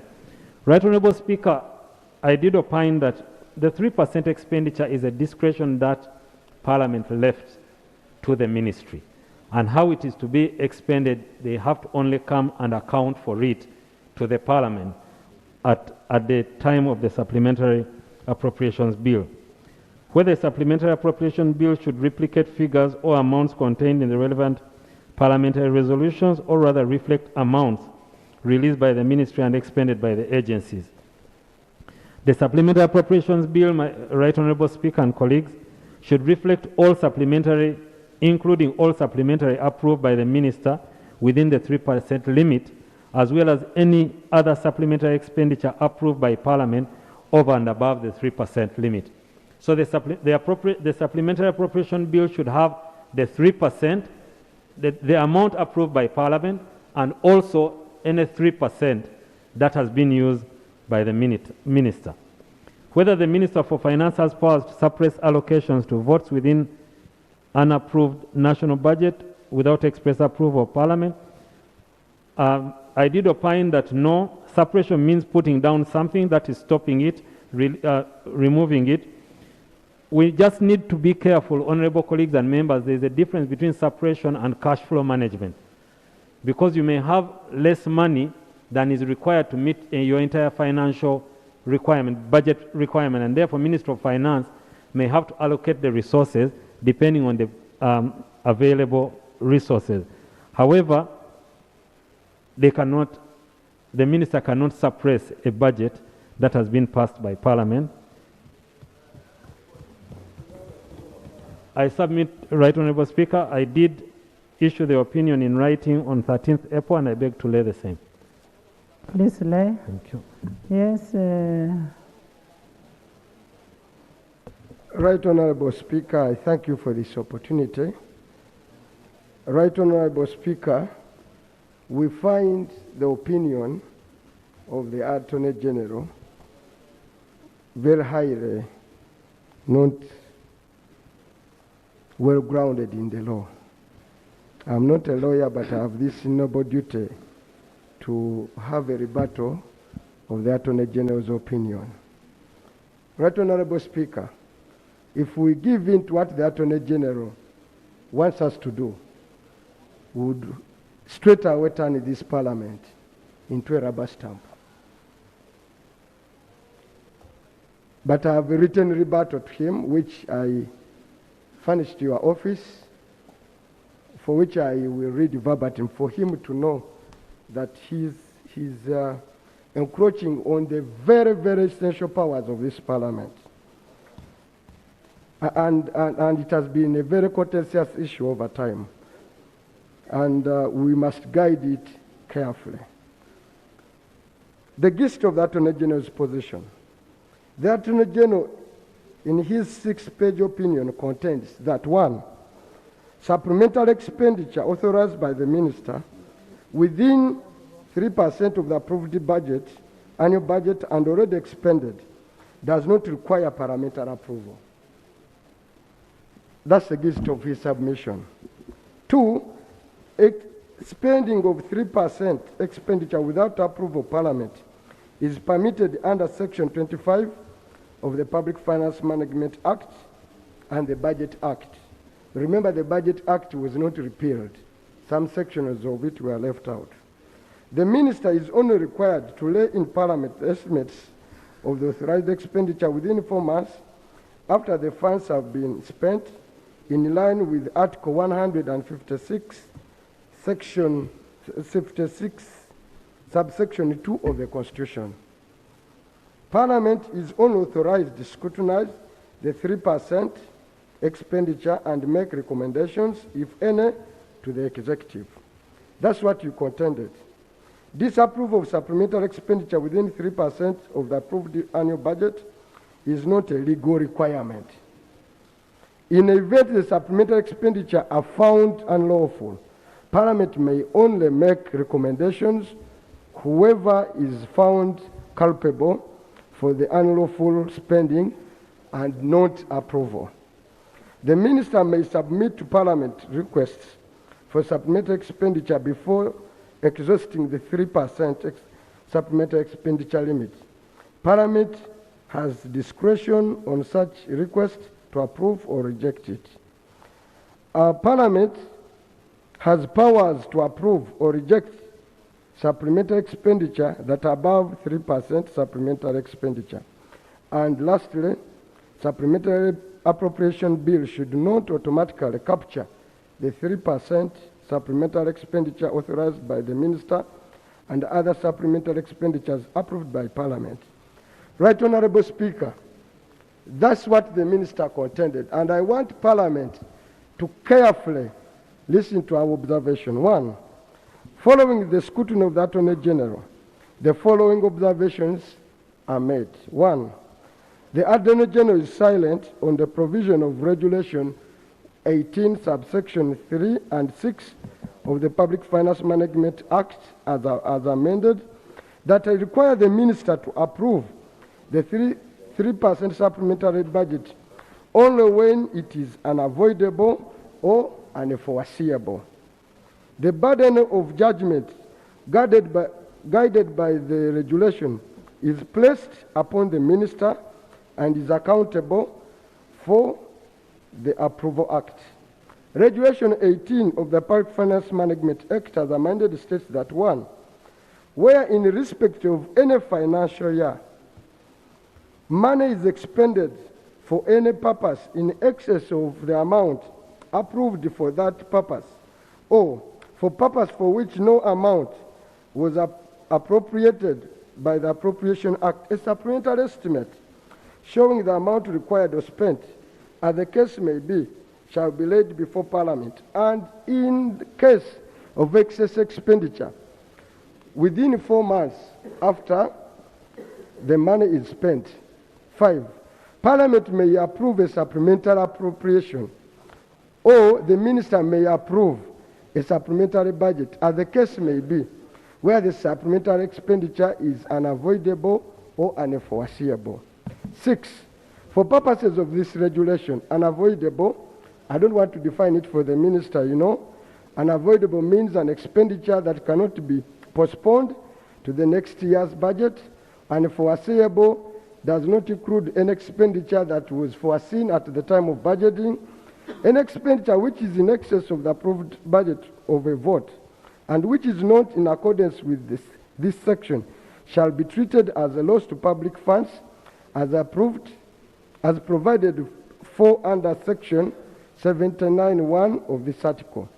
In line with Article 153 of the Constitution, Parliament is solely charged with the responsibility of approving every supplementary estimate for both those within 3%, those approved by the minister, and above the 3%, those approved by Parliament of the approved budget. For Minister, Honorable Speaker, to come here and contend that the moment we pass a budget, automatically the minister has been given a leeway to go and revise that budget and spend 3% of that money, and that will never require parliamentary approval, is absolutely unconstitutional. The power to appropriate is solely with this Parliament. That's why it is it laid here for academic purposes? That you come and lay and you walk away? It's laid here for us to scrutinize and say, the minister approved, but was it unavoidable and was it unforeseeable? If found not so, we reject it. For the minister, let me first finish my submission. But let me first make it. I'm going to give you an opportunity, sir. Honorable. Okay, you want an information? Okay. Why don't you finish presenting your report, then you will also come. Okay. Right Honorable Speaker, where in respect of a financial year, a supplementary estimate or supplementary estimates that have been approved by Parliament in accordance with Section 2 of this article, a supplementary bill shall be introduced into Parliament in the financial year next, following that financial year to which estimates relate, providing for appropriation of the sums, so, not honorable, for the sum so approved. The sums that go into a supplementary budget must have been, the appropriation bill must have been approved. That approval is only with this Parliament. We cannot allow activism on this matter from the Attorney General. Hence, 3% supplementary budget approved by the minister is constitutionally subjected to parliamentary approval. Here we go. The Black's Law Dictionary, 9th edition, it defines the word approval to mean 1, to give formal sanction, 2, to conform authoritatively, 2, parliamentary law is to adopt.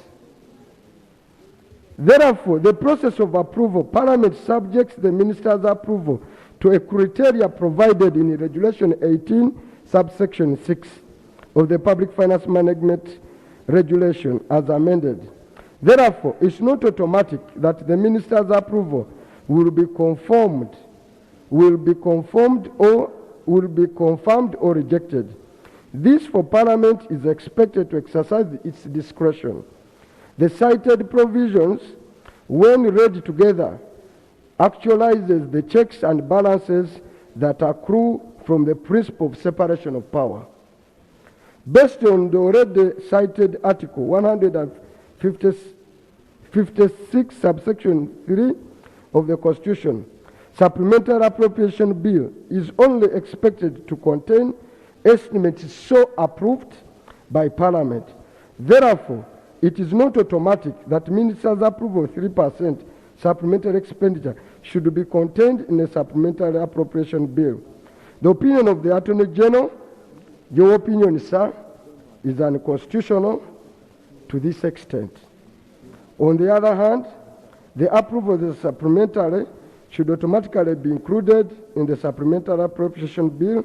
Hence, the estimates in the bill should be consistent with the resolutions of Parliament.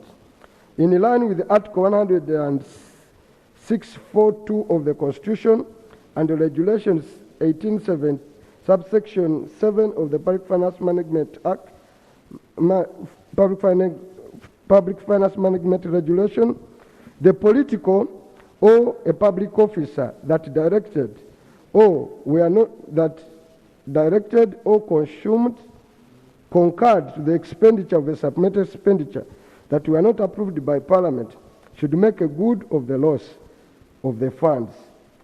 However, it should be noted that the powers of Parliament are limited to only determining whether the direction or occurrences in the public funds complied with the existing instructions of the law.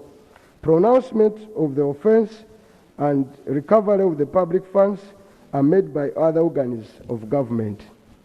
Article 162 of the Constitution states that any person holding a public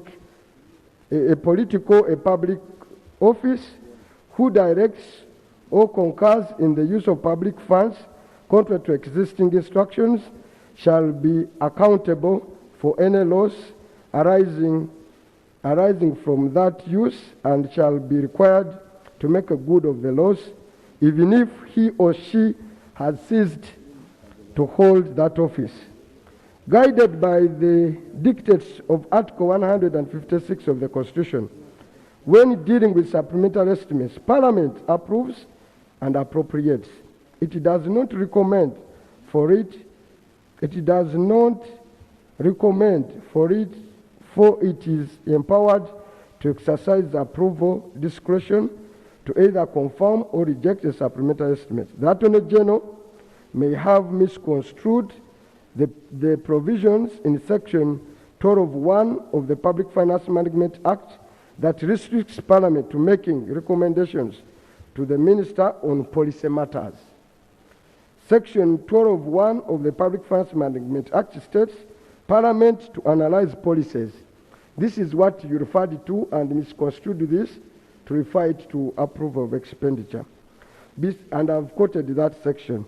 Parliament shall analyze policies and programs that affect the economy and use the annual budget and, where necessary, make recommendation to the Minister on alternative approaches to the policy. That is in as far as policies are concerned. Besides, it is only the executive, that is, Cabinet, that determines public policy in line with Article 1112 of the Constitution. Article 112 of the Constitution states that the functions of the Cabinet shall be to determine, formulate, implement the policies of government, and to perform such other functions as may be conferred by this Constitution or any other law. Nevertheless, legitimization of the policy or transacting them into any law and appropriation is the preserve of Parliament, as per Article 79(2) and 156 of the Constitution, respectively. Hence, Parliament is the only institution empowered to appropriate public funds and pass laws into laws in Uganda. Article 72 of the Constitution states that, except as provided in this Constitution, no person or body other than Parliament shall have power to make provisions having the force of law in Uganda, except under the authority conferred by an act of Parliament. Right Honourable Speaker, the way forward. Based on the principle of separation of power, Parliament should safeguard its powers that check the approvals of the Minister by either confirming or rejecting them. Both the Constitution and the Public Finance Management Act provide a sequence of approving supplemental estimates.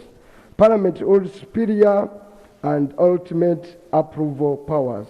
In light of the observation made in this rebuttal, Parliament should not rely on the opinion of this Attorney General when deciding on these reports on the Supplemental Appropriation Bill. It violates Article 156, subsection 3 of the Constitution. The Attorney General's opinion should only be relied upon only when it complies with the law.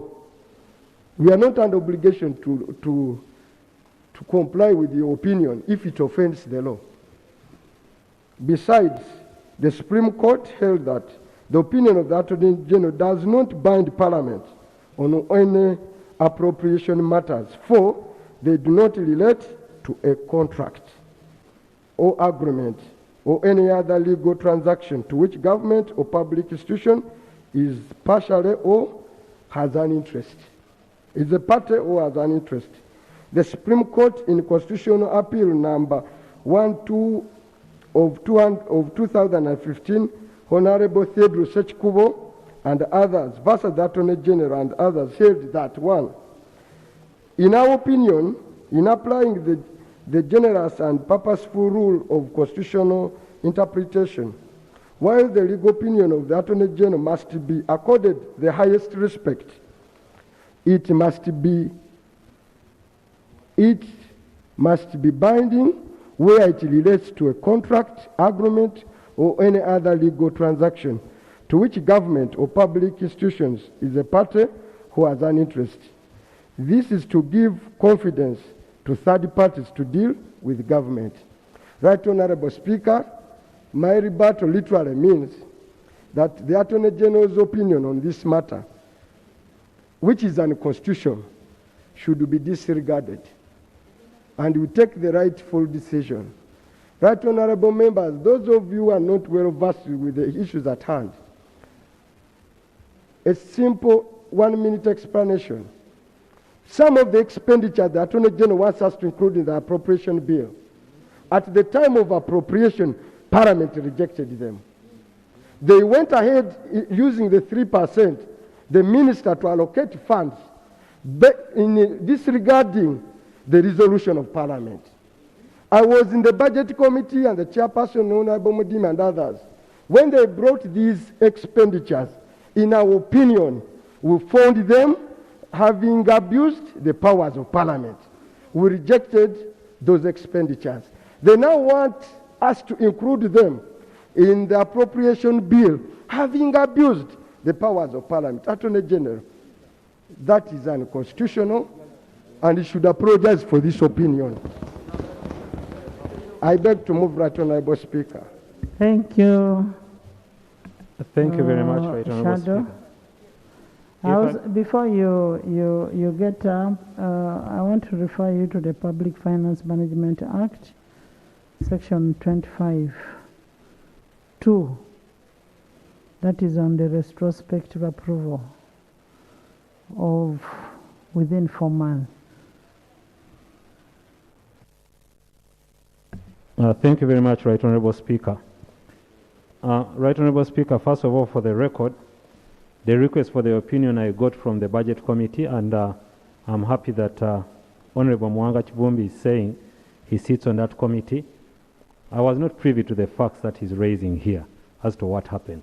I received only the question and I answered them as such. So that I was not aware of the purpose. That is why I would like to request you to listen to the opinion carefully. Now that I'm aware, I'm going to read to you the law. Section 25(1) of the Public Finance Management Act provides the total expenditure that requires additional resources over and above what is approved by Parliament shall not exceed 3% of the total approved budget for the financial year without approval of Parliament. Yes. So, the law requires that if government is to spend any money above the budget, it must not exceed 3% without the approval of Parliament. 2, requires that where the funds have been expended in one above, showing the sums spent before they are laid before Parliament. the sums spent before they are laid before Parliament shall be laid before Parliament within 4 months after the money is spent. The law is very clear. It doesn't require much of legal interpretation. So the government can spend, then laid before Parliament within 4 months. I'm coming to that. Right Honourable Speaker and Honourable colleagues, Honourable Mwanga Chivumbi relied on Regulations 18 of the Regulations Public Finance Management Act. Regulation 18 of the Public Finance Management Act cannot amend or even alter the intention of the principal legislation. So before you read the regulation and what the regulations require, you must be clear as to what the law states. Right Honourable Speaker, let me finish. Right Honourable Speaker, I don't need clarification. I thought it's mine. You hear what he says. Honourable Attorney General, you want a clarification on that? Let's go move step by step. Thank you very much, Right Honourable Speaker. The Land Attorney General has informed us that the regulations cannot amend the principal legislation. I agree. I want him to clarify whether the Act can amend the Constitution. My point of clarification I want from him is whether an Act of Parliament can amend the Constitution. Because, Honourable, make the specific reference. Yes. Don't do it on minibus. Yes, if it does not, then the Attorney General is actually proceeding in what we call a fishing expedition. Because the Constitution is supreme, he knows very well that if a bill comes to Parliament and it is called a bill, only Parliament can deal with a bill. Is the Supplementary Appropriation Bill a bill? If it is a bill, only Parliament has the preserve of dealing with it. We cannot even go beyond that.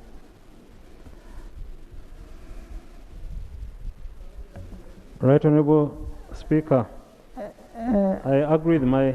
Get another clarification, then you answer to go. Thank you very much, Madam Speaker, and I want to thank the Attorney General. Attorney General, I have a medical report, sir. So, Madam Speaker, the clarification I'm seeking from the Attorney General is reading the law very well. Under Section 25 of the PFM is very clear for appropriation, supplementary. I wanted him to clarify to us if the 3% is trying to bring falls under subsection 7 of Section 25 of the PFM, which says unobservable, unavoidable, unforeseeable. Because, and it goes and says that unforeseeable does not include an expenditure that was foreseeable by the vote at the time of preparation of the budget. And Honorable Chivumbi is raising that what was the 3% was foreseeable at the time of preparing of the vote. So I want him to assist us on that. And finally, Attorney General, you're a very good land man. We want to beg you, don't spoil your career of being intelligent to do things wrong for some wrong people. Please stay in your lane. I thank you. Thank you. Thank you. On another clarification, what would clear what Honorable Nandala is saying is on what was the 3% meant for. This is what this House needed to know. Yes. Thank you, Right Honourable Speaker. I want to thank the Land Attorney General for the revelations so far, and that the request was from the Budget Committee is well understandable, and I'm very sure it was not privy to particular information. Namely, that the gist of Honourable Mwanga's minority report on the supplementary schedule is on the fact that the estimates in the bill are different from what Parliament actually approved.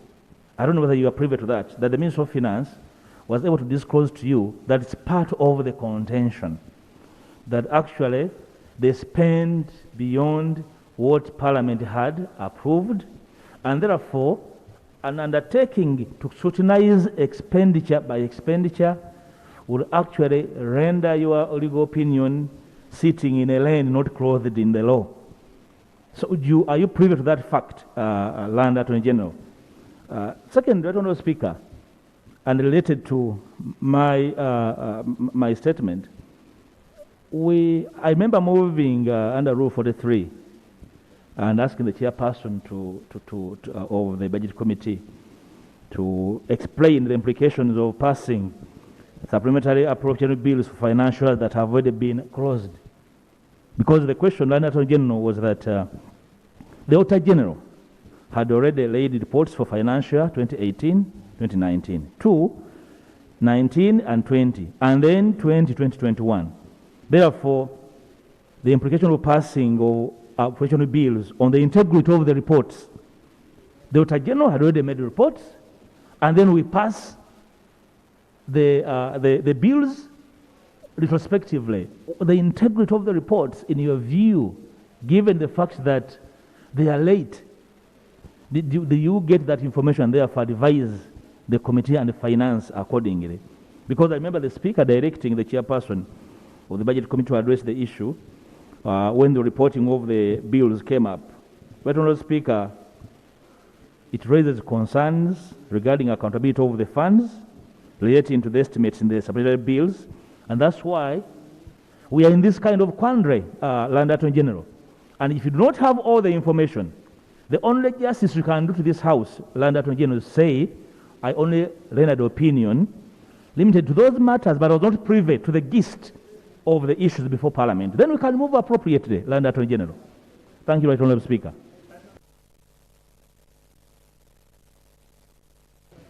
Well, can we first get a response from the Land Attorney General? But you see, we need to move. And because we need to move, I have always urged my friends on the front desk this side, if you know you've made a mistake, the appropriation, the approval is only a preserve of this House. Where you have made a mistake, just accept we made a mistake here and we move on. Huh? So that you don't make the same mistake next time.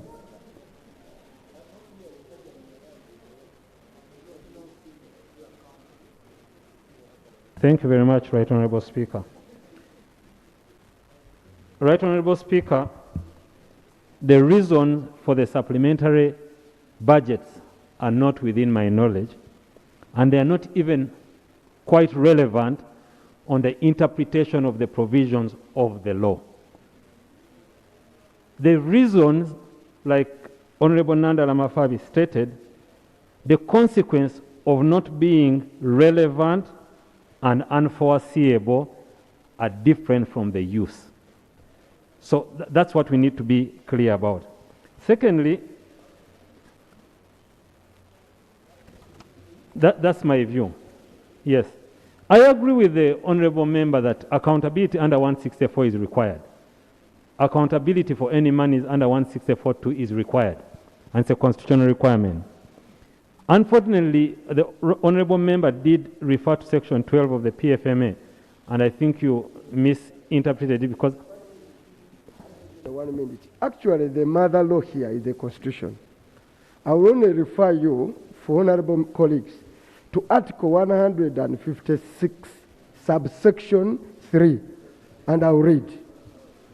Where in respect of any financial year, a supplemental estimate or supplemental estimates have been approved by Parliament. Mark word, have been approved by Parliament in accordance with Clause 2 of this article. A supplemental appropriation bill shall be introduced into Parliament in the financial year next, following that financial year to which the estimates relate, providing for appropriation of the sums so approved for the purpose specified in those estimates. So the command go forget about regulations, forget about the PFM, the Constitution, which is the Supreme. Right Honorable Speaker, if I could be allowed to complete, because Honorable Mwanga is answering what I'm about to say. It's actually Okay, stating. you complete. Thank you. So, Right Honorable Speaker, Article 156 of the Constitution provides for appropriation. I will hasten to add that I hold the view that Section 12 of the Public Finance Section 25 of the Public Finance Management Act is unconstitutional to the extent that it provides a limit. And I'll opine as follows. Appropriation Bill, that is Article 156.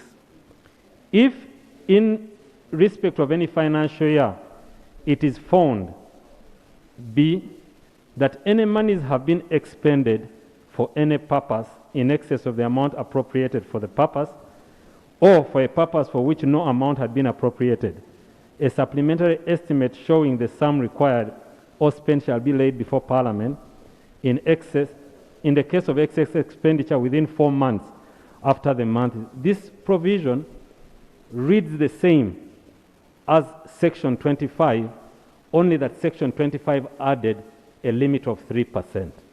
This provision. So the Constitution provided no limit, the PFMA provided a limit.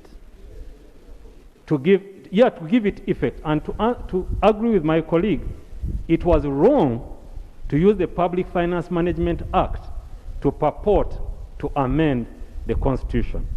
Therefore, I would actually state that any amount exceeding the appropriated sum would be constitutional. However, Right Honorable Speaker, and I did raise this with you, we have been... It would be constitutional but approved by this House. Right Honorable Speaker, that is why I'm saying that these provisions, it is dealing with what has been spent. What has been spent. And Right Honorable Speaker, you must remember that I did have a conversation with you about bringing the PFMA in line with the Constitution. We've had an issue here with the funds. We've had an issue with a couple of things in the PFMA in bringing it in line with the Constitution. The interpretation that I may have given may not be very palatable to Parliament, but that is what the Parliament wrote. That is what the Parliament wrote. And as I conclude, Right Honorable Speaker, you may, my learned friend, my learned brother, Mr. Mwanga, may not agree with my opinion, and has requested the Parliament not to follow it. I would only hasten to add that Parliament may want to err on the side of caution and rely on my opinion more than his. I thank you. Honorable members, can I hear from the Minister of Finance? Thank you, Right Honorable Speaker. Right Honorable Speaker, I'm constrained to add anything after the Attorney General has given his opinion. However, Right Honorable Speaker, Honorable Chivumbi's concerns are in regard to processing the bills I'm about to read for the second time to Parliament. We have considered the bills here many times, and in these bills we have always provided amendments. I would like to suggest that we be allowed to present the bills. I'm sure the Committee on Budget has considered the bills. If there are amendments, if any, where Honorable Chivumba and others think a certain clause is irregular, we amend. Yes, I submit, Madam Speaker. Honorable Member, yes? Madam Speaker, thank you very much. Respectfully, I want to disagree with the Minister. What we are handling at this stage is dealing with the opinion of the Land Attorney General that, I'm sorry to use the word purports to say Parliament does not have authority to process supplementary. We are dealing with that first aspect. Then the second aspect where you are raising, we are okay with it. Because then when it comes to amendment, we shall deal with it. But the information I want to give, when you are reading the Constitution and the Public Finance Management Act, you must read it with our rules, starting from Rule 152, Rule 153, which is on consideration of supplementary estimates, Rule 154, and you go ahead. These are very clear, because you are going to deal with votes.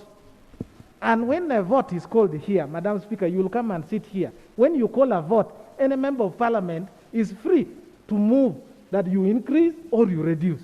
That's what I understand about the appropriation process. So when the Attorney General says it should not, yes, with reasons, of course, and the House can accept or even reject. That is now what the Minister is talking about.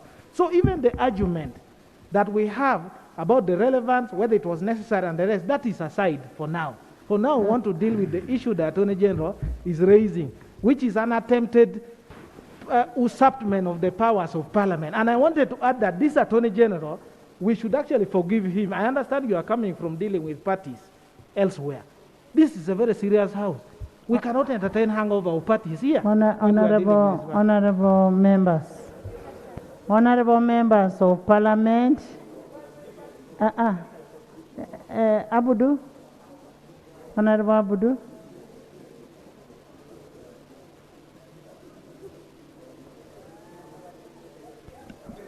Thank you very much, Right Honourable Speaker. I must apologize. I'm not having a mask because of a respiratory problem.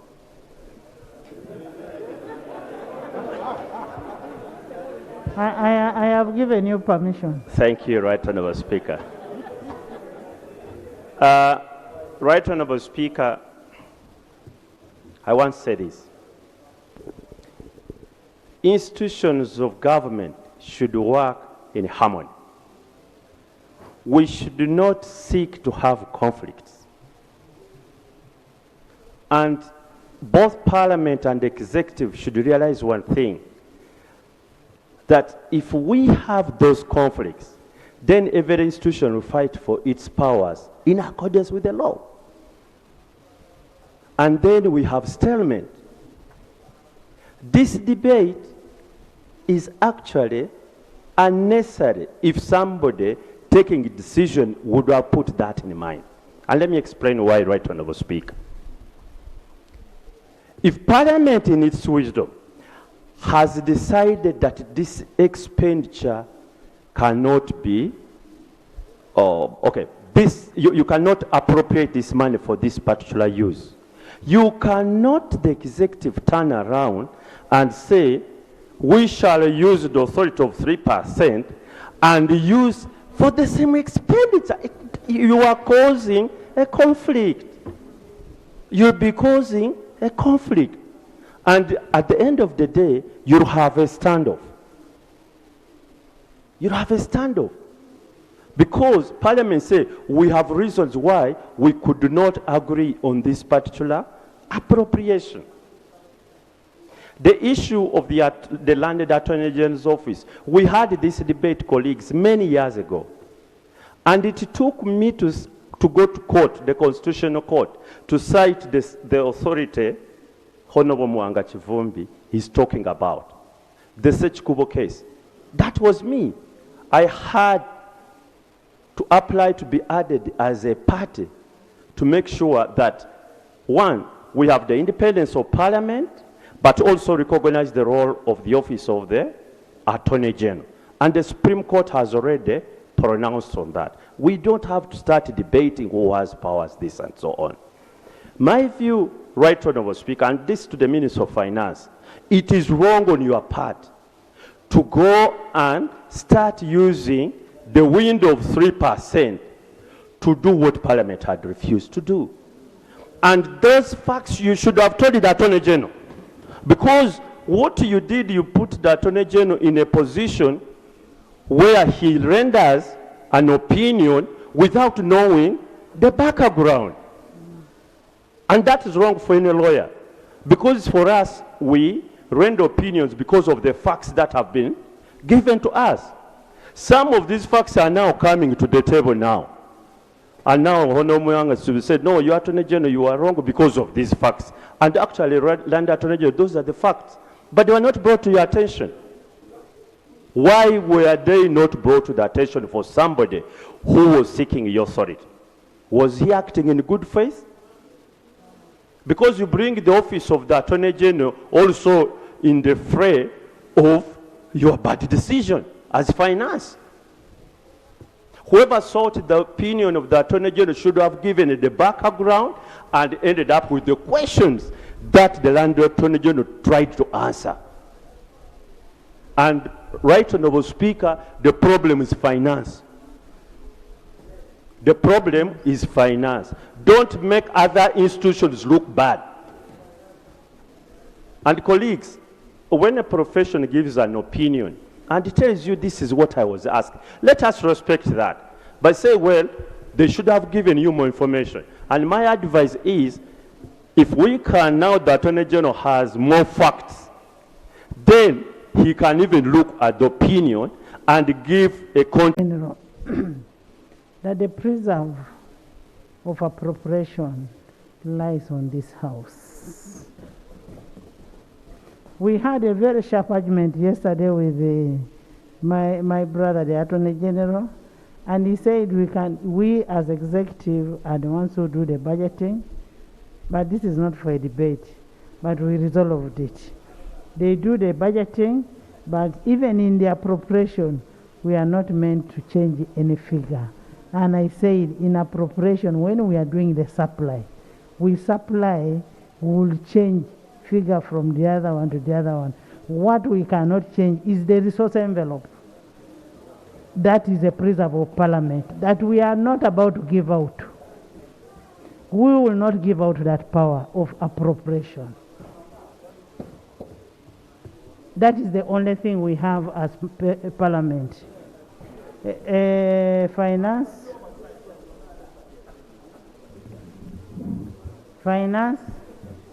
Madam Speaker. Finance. Madam Speaker. Members, we have 12 bills to pass today. I want Finance. Madam Speaker, I would like to appreciate Honorable Abdu Katuntu for the guidance he has given. Before my team leaves the app, honorable members, in the public gallery this afternoon we have a delegation of exhibitors in the vintage automotive machines and the participants in the National Misham Day. That is 18th May 2022. You're most welcome, and they are here to just stand up and my members see you. You are most welcome to Parliament of Uganda. This is your Parliament, and we promise to be a people-centered Parliament. You're welcome. We are going to flag off. We'll flag off the activity. We are joining you soon. Madam Speaker, allow me to appreciate Honorable Katuntu for the arguments he has put forward. And Honorable Sewungu, I know what I'm talking about. And I have the reasons why. Madam, Honorable Sewungu, stop disturbing the House.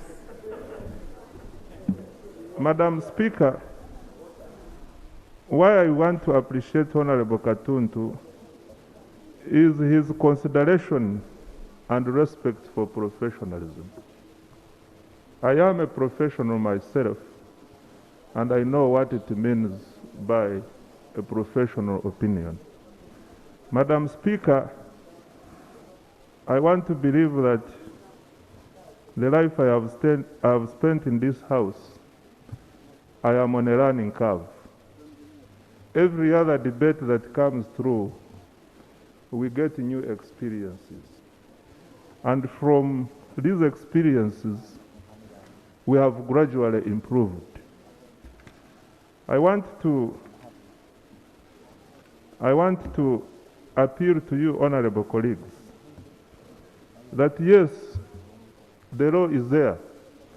When we are applying it, sometimes the interpretation can be different from the expectations of the House.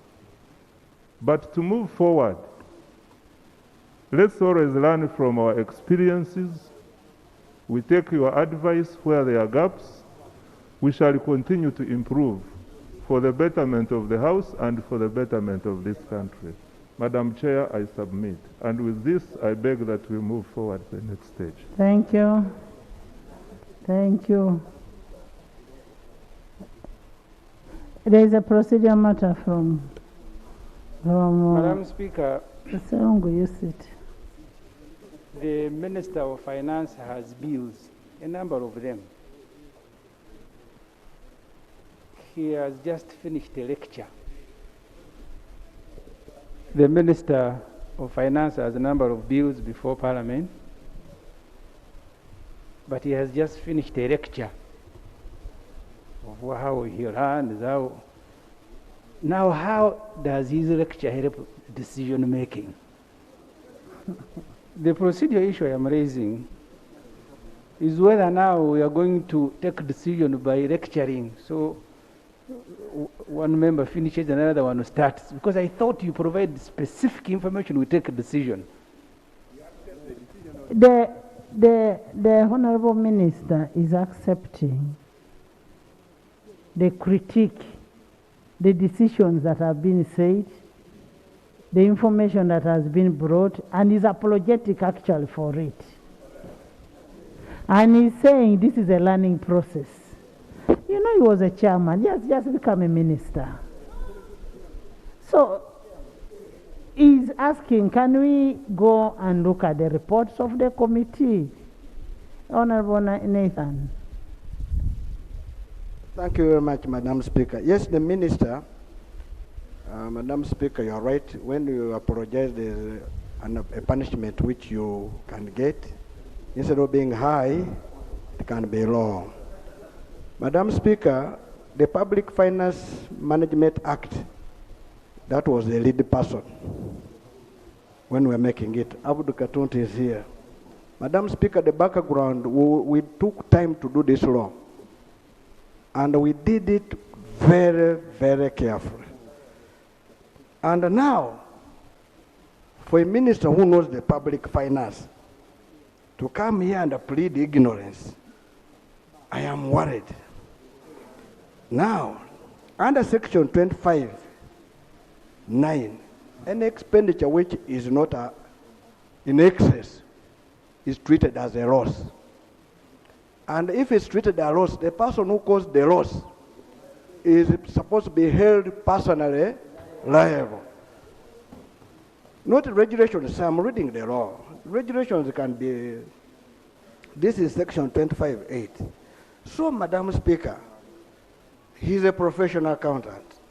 I want him to help us. What punishment does he live with here? Because forgiving can be there. But this gentleman here was the lead person in fact, he was the chair. And that's where I am. And Madam Speaker, why I'm raising this? A few minutes we have been debating the report of the minister about the other monies. And we concluded that the Minister of Finance. And you hid away from the debate because you're conflicted. Yes. Okay. Was supposed to go and ask his Secretary to Treasury to create a vote. And the Secretary to Treasury has never created a vote up to now. That is another punishment. So, Madam Speaker, I want to plead with you to ask the minister to determine his punishment before we can leave the House. I thank you. Honorable Minister will determine the punishment. Let's first look at the reports on the chairman of the committee. Honorable Minister. Honorable Minister.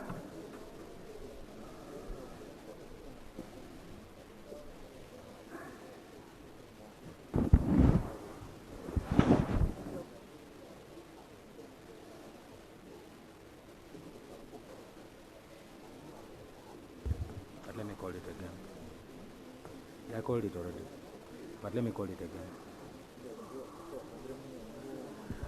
The Supplementary Appropriation Number 2 Bill 2021. Honorable Minister. Right Honorable Speaker, I beg to move that the Supplementary Appropriations Bill number 2 of 2021 be read for the second time. I beg to move. Is the motion seconded? Seconded by Silwanyi, by Awogon, Nandala, Nala yo Okwalinga, Buru, Kefa, by the Milton, by Joel, Noah. Yes, can you speak briefly about your motion, just on the principles?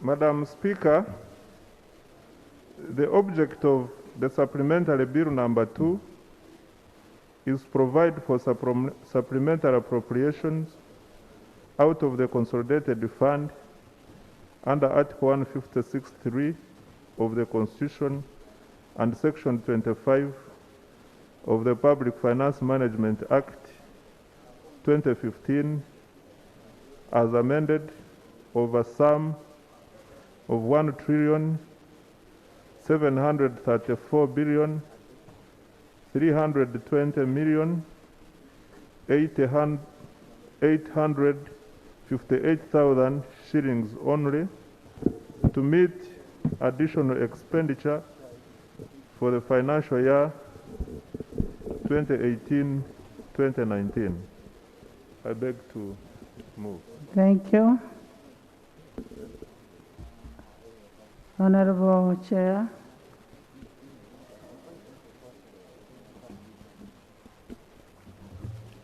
Right Honorable Speaker and honorable members, this is a Budget Committee report on the Supplementary Appropriation Bill number 2, 2021.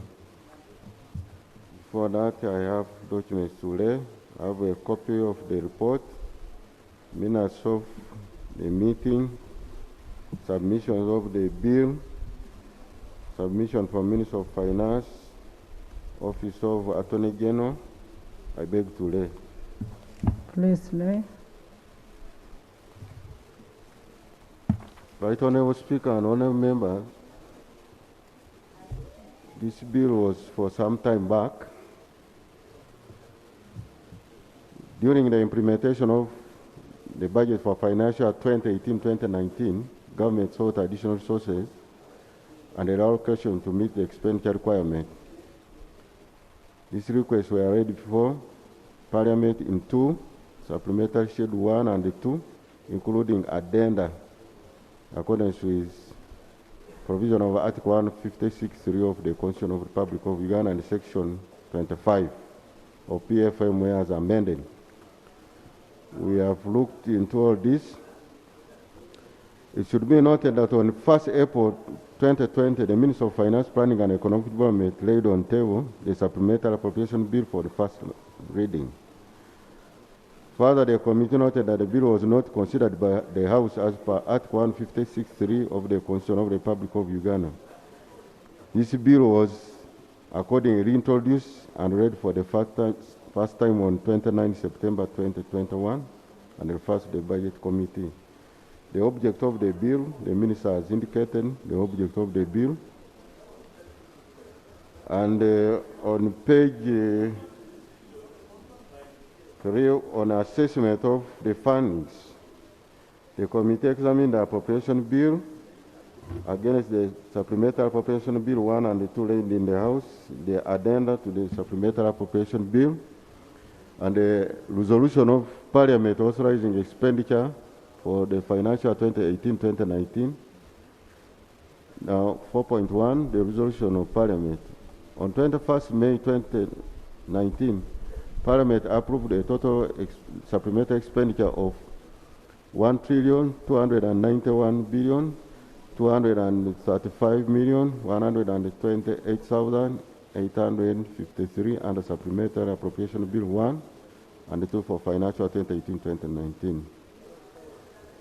The Parliament did not approve Supplementary Appropriation Fund for the following votes: Central Government, vote 015023. The numbers there, honorable members, you can read.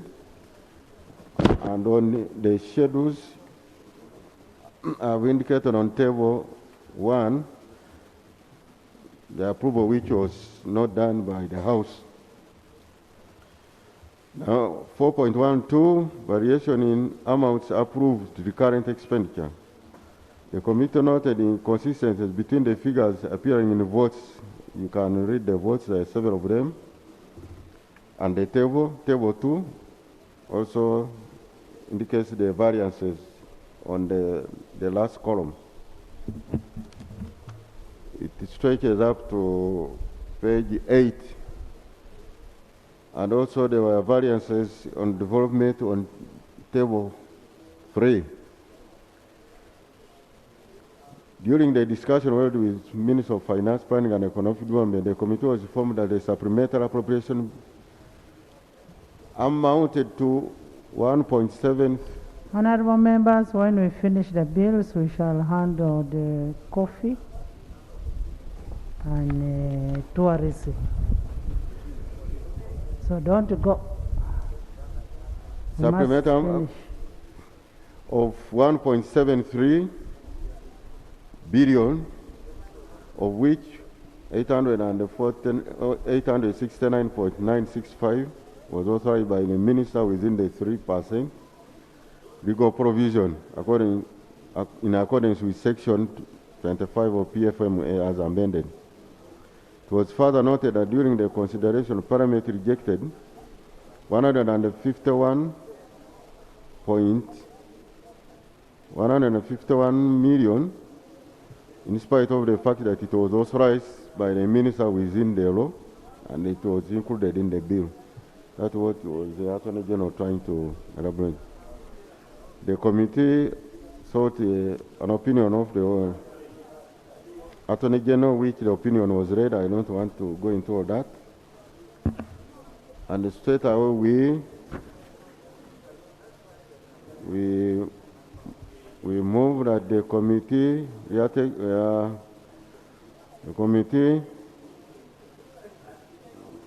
recommend that Parliament should pass this appropriation bill into law subject to amendments. But for avoidance of doubt, it's recommended that where the 3% legal limit is abused, the responsible government agencies may invoke Article 164 of the Constitution of the Republic of Uganda and Section 80 of the PFMA on making good of the laws. So, Right Honourable Speaker and members, that is a brief report with the amendments which are also there on the bill. Right Honourable Speaker, is a minority report on the same bill, but I need your guidance since they are related. I could run through the 3 reports, then we can proceed on committee stage.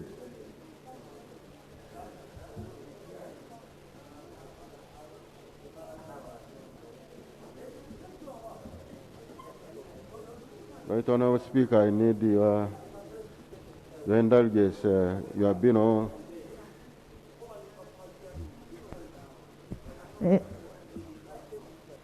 Can we have the motion for the other report also?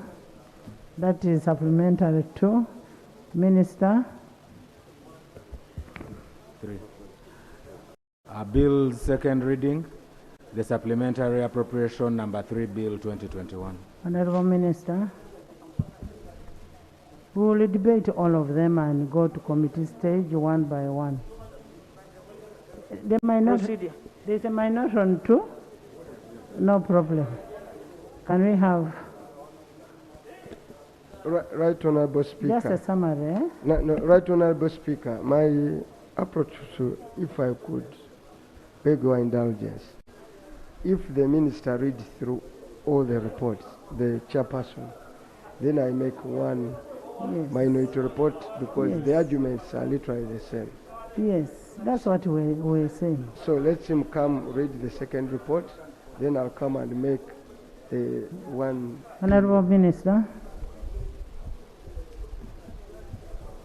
Madam Speaker, I beg to move that the Supplementary Appropriations Bill number 3 of 2021 be read for the second time. Is it seconded? Seconded by Mudimi, by Azza, by Tom, by Awasi, Sylvia, Silwanyi, Augon, Kwalinga, Kefa, Apea, Max, by majority of the House, by Kanungu. Can you speak, give us a portion of your report?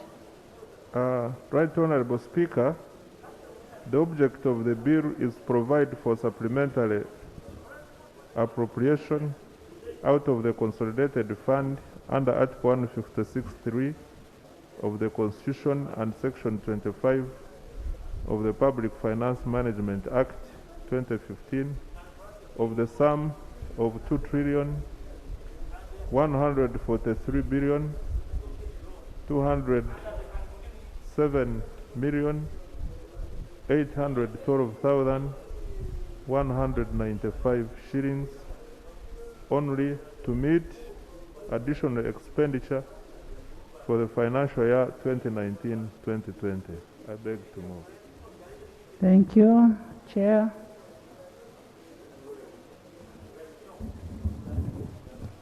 Right, Honorable Speaker and Honorable Members, this is the Committee of Report on the Budget Committee on Supplementary Appropriation Bill number 3 for 2020-21.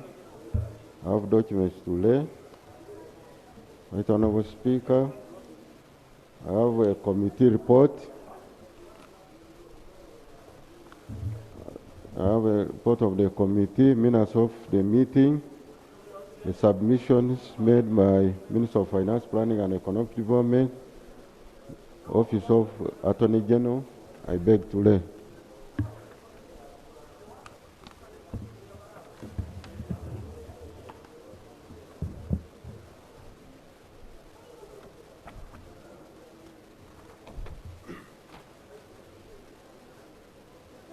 Right, Honorable Speaker and members, this is also for some time back. It was the bills which were introduced when we started the session. So they were supposed to be disposed some time back, but the challenge we had of COVID and other issues would not proceed. So that's why they are coming now. Because I got a member say, why are you bringing a supplementary now when the financial year has not ended? I say, no, the bills should be different. Now the background to this, honourable members, I think you can read. On 3rd December 2019, government read before Parliament supplementary expenditure number 1 for 437.63 billion, reflecting 1.08% of approved budget for financial year 2019-2020. On 3rd March,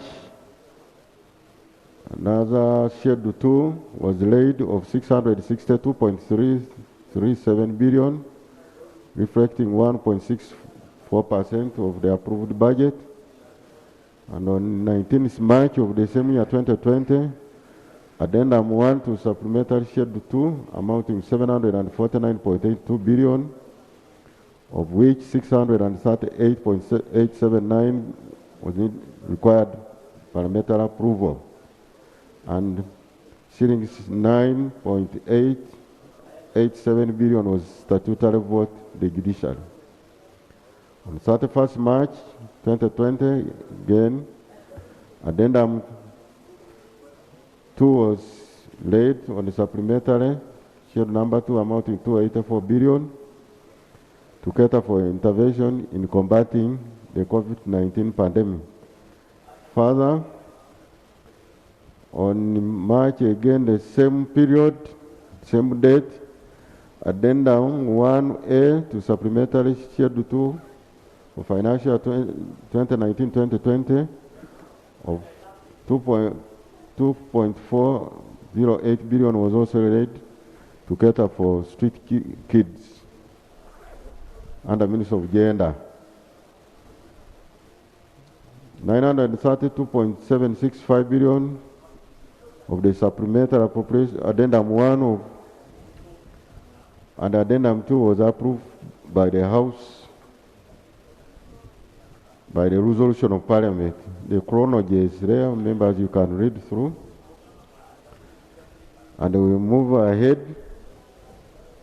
It said on the 16th March, I beg your pardon, 16th June 2022, the Minister of Finance, Planning and Economic Development laid Addendum Schedule number 3 amounting to 1,090.48 billion, of which 1,087.66 billion was approved by Parliament under Schedule 2 through Schedule 3 through a resolution of Parliament dated 26.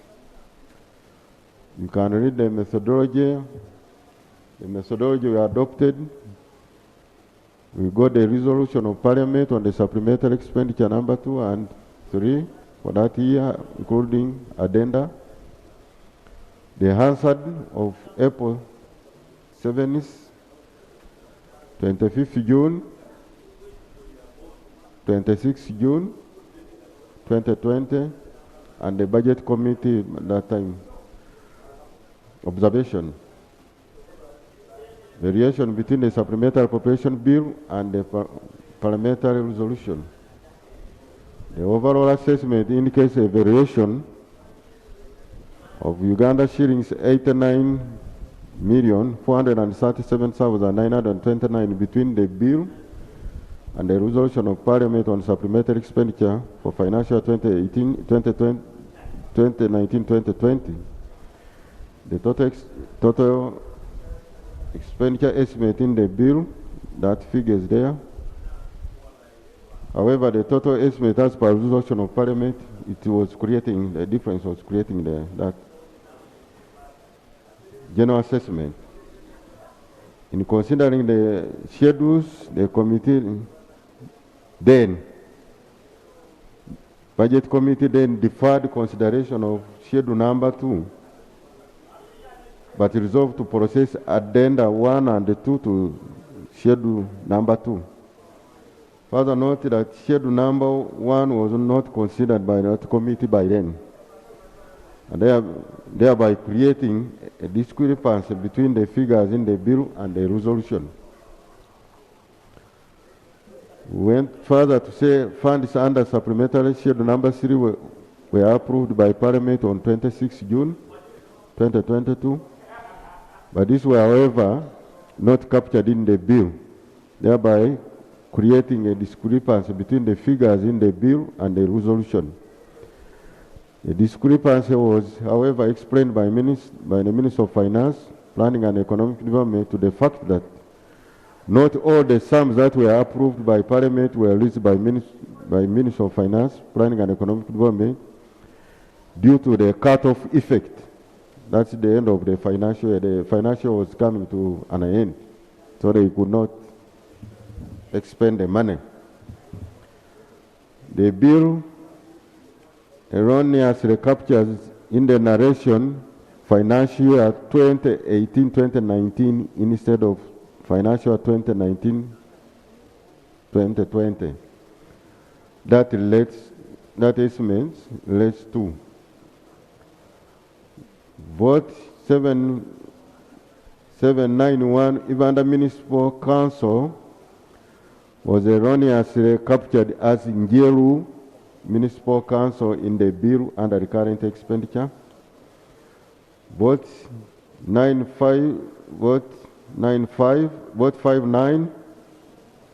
595, Toroko district was erroneously captured as Namaingo district in the bill under current expenditure. The funds under development expenditure were captured as recurrent expenditure, especially under the various missions abroad, and the vote 018 Minister of Gender, Labor and Social Development. This was due to the presentation of the sums in the supplementary schedules erroneously, and the Parliament resolution reflected on them as such. But according to the minister, and when you look at the effect, there was zero effect to affect on it. It was a matter of just changing the votes. G, some funds were approved by Parliament under supplementary schedule number 3. Supplementary schedule number 2, addendum 3 were not captured in the bill. For example, vote 10110, Uganda Industrial Research Institute, URI funds under development. It should be, however, noted that during committee interaction with the minister, the committee was informed that the funds approved by Parliament did not capture in the bill, representing those figures that were not released to MDS due to the close of the financial year. It was also noted that statutory votes such as parliamentary commission were reflected under the current estimate, yet it has a direct charge in the consolidated account. It should also equally be noted that funds captured in the bill include the 3% legal limit authorized by the minister, but not processed by Parliament through a resolution. In conclusion, we've noted inconsistencies in the approval made by Parliament as per the resolution against the estimate provided in the Supplementary Appropriation Bill number 3 of 2021. These are explained by the 3% legal limit authorized under Section 25 of Public Finance and Management Act as amended.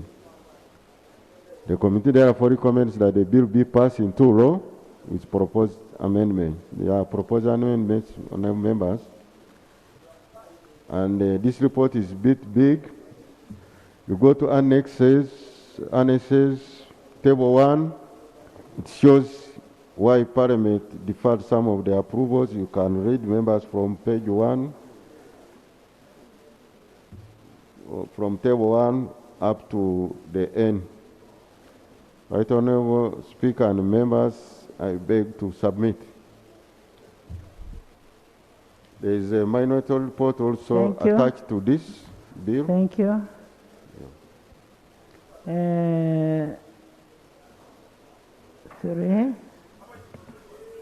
4.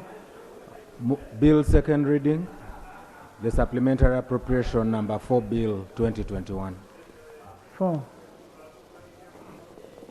Honorable Chibum, you will come at table. Madam Speaker, I beg to move that the Honorable Minister Frank, I want you in the House. Even you, Kimosho. Madam Speaker, I beg to move that the Supplementary Appropriations Bill number 4 be read for the second time. Is it seconded? Seconded by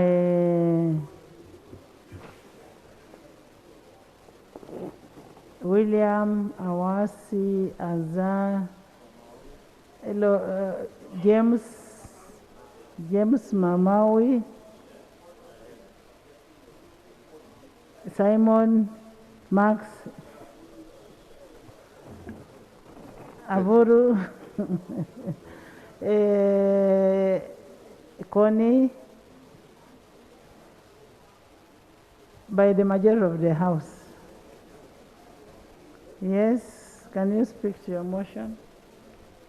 Right Honourable Speaker, the object of the bill is to provide for supplementary appropriation out of the consolidated fund under Article 156(3) of the Constitution and Section 25 of the Public Finance Management Act 2015 of a sum of 4,768,640,012 shillings only to meet additional expenditure for the financial year 2020-2021. I submit. Right Honorable Speaker. Thank you, Honorable Chair. Right Honorable Speaker and members, this is the report of the Budget Committee on the Supplemental Appropriation Bill number 4 of 2021. Before I present the report, Right Honorable Speaker and members, I have the following documents to lay. The copy of the committee report, including the minority report, minutes of the meeting, submission of the committee on the bill by Minister of Finance, Attorney General, and the committee report I beg to lay.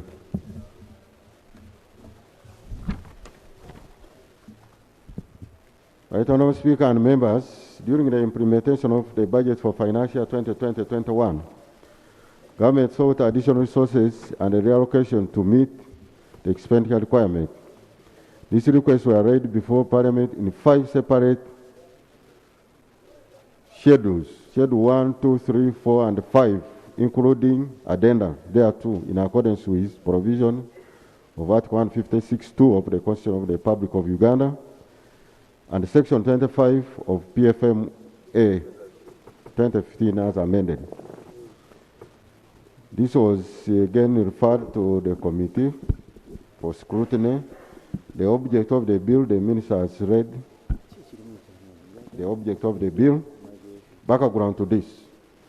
On 1st October 2022, the Minister of Finance, Planning and Economic Development laid before Parliament supplementary expenditure estimate under Schedule number 1 and 2 amounting to 3,426 billion, of which 1,360 billion was 3% of the approved budget, and 2,063 billion over and above the 3% legal limit, respectively.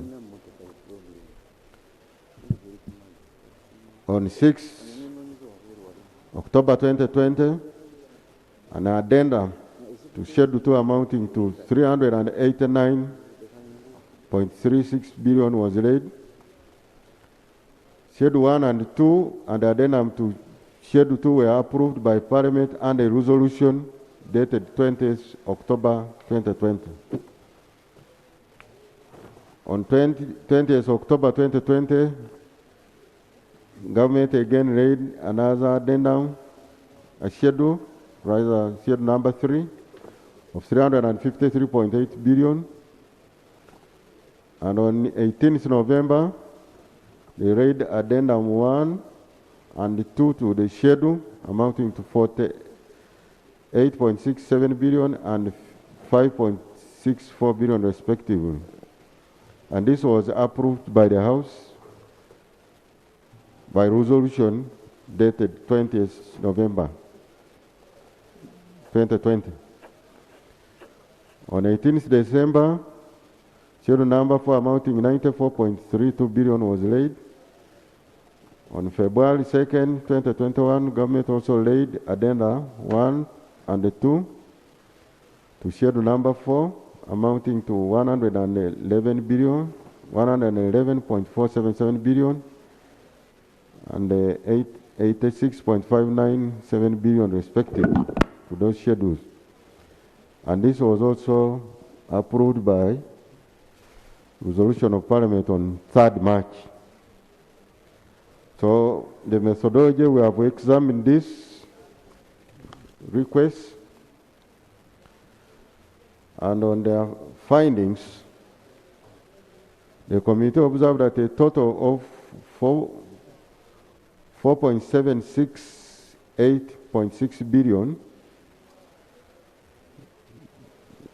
4,768.6 billion was captured in the Supplemental Appropriation Bill number 4 of 2021, of which 2,306.77 was recurrent expenditure and 2,461.862 was development.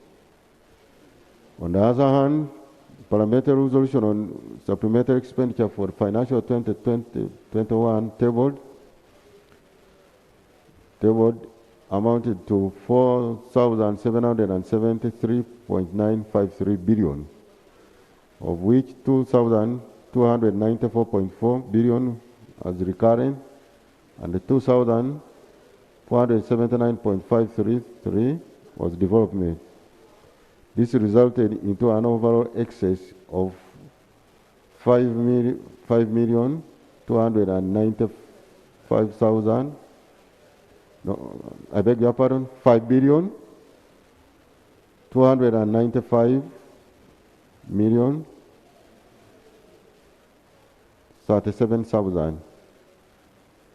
That was the difference between what was captured, as illustrated on table number 1.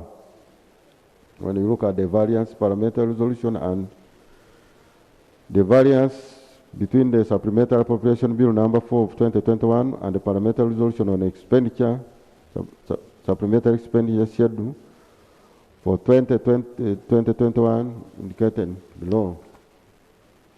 Expenditure over and above the expenditure approved by the House, the committee noted the situation where government had proposed appropriation in excess of the resolution by Parliament. A total of 55.618 million has been spent over and above the amount approved by Parliament. So that table illustrates the difference when you aggregate together. 4.2, expenditure under stroke below expenditure approved by Parliament.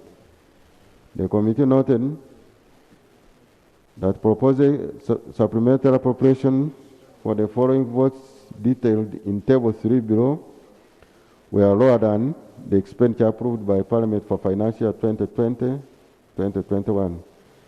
This implies that Minister of Finance, Planning and Economic Development had released less funds and approved less, affecting service delivery of affected votes. So the details are there, honorable members, on the table 3. The Minister of Finance, Planning and Economic Development explained to the committee that government runs a cash budget and the underperformance was explained by low collections due to the effect of COVID-19 pandemic. The committee noted that appropriation being of historical nature, there was no need for the amendment. The expenditure classified from development to recurrent. The committee observed that expenditure under the following votes has been classified as a recurrent in the appropriation bill as opposed to development as resolved by the House. That is table number 4. The details are there, State House, lands, Katakwi, all that. The committee noted that the interchange classification emanated from the data captured in the supplementary schedules laid before Parliament and the Parliament resolution there too. The committee noted that interchanges should ideally be corrected by an addendum to parliamentary resolution. What is important to note that the interchanges had zero net effect according to Minister of Finance and Planning and Economic Development. It was within by the interchanges. The committee recommends that interchange classification as presented in the bill be approved. In the future, any interchange classification should be corrected by an addendum. So in the future, we are saying when such issues arose, money for recurrent posted involvement should come for approval.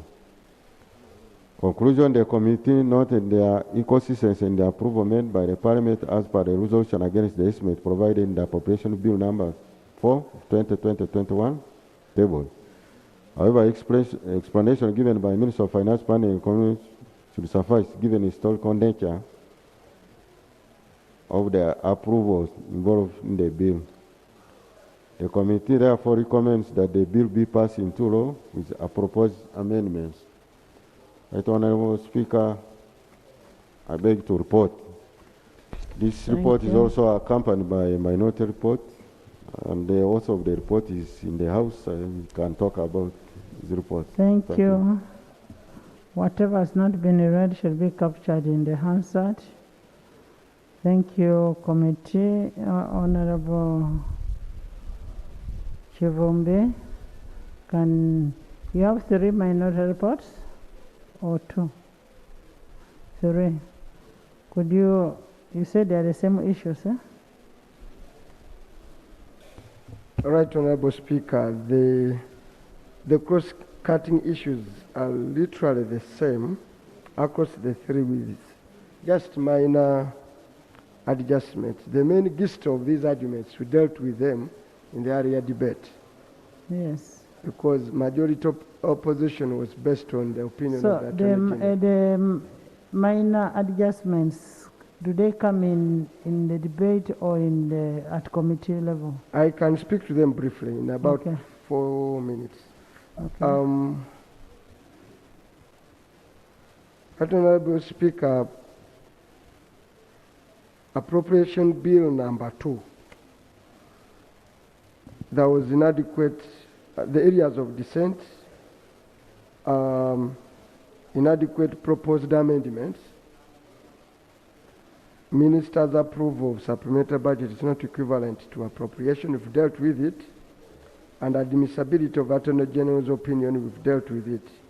Right Honorable Speaker, in this bill, the majority committee agrees with us that sums of monies that were supposed to be approved, put in the appropriation bill, contained sums that were not approved. They don't go the full extent to reject those sums. They approve some, they leave some. In our schedule, we've gone the full length to do justice, and in appropriated at the Committee of Supply, we've gone ahead to go the full extent and remove every single coin that was not appropriated that was not approved by Parliament. So we'll go further small distance than the committee has gone at that stage. Right Honorable. On Appropriation Bill number 3, Right Honorable Speaker, the minister attempted and the Committee of Budget attempted to equate releases to approval by Parliament. Is that a bill, figures in the bill, can be based on what was released. Release is completely left for budget performance. At a bill stage, you are dealing with what was approved. Whether that was all released or not released, that's not our matter. So the committee erred in trying to equate the figures as they were released. So after our appropriation bill, we are not for budget performance. That's why we find the majority committee's position highly inconsistent with what we require to do. And we have provided the full amount as it should be in the schedule, and when we go to appropriation stage, we will deal with it. Of course, the rest of the 2 issues is a cross-cutting one. In Appropriation Bill number 4, of course, they still did the same thing. Right Honorable Speaker, they aligned the bill with the releases. They also did selective amendments. So what we've done here is to go the full length, not to do selective amendments, address every coin that was not approved by Parliament and reject it. The question before us is, what do we do with it? Money has already been spent. That's a given. Okay? But the law provides what is to be done. That the accounting officer is responsible, if it is a minister for this approval, is held responsible.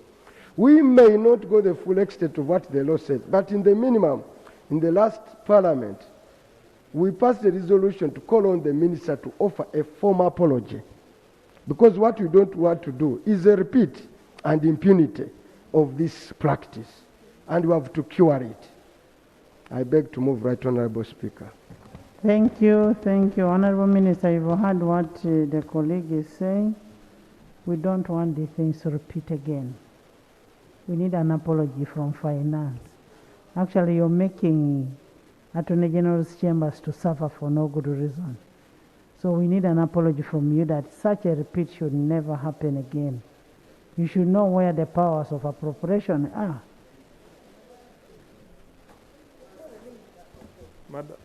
Madam Speaker, I need to know the extent of the apology. What have I done?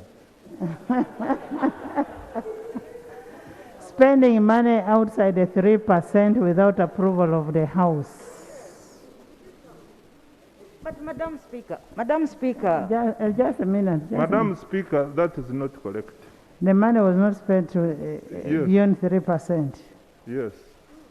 Okay, Honorable Sarah.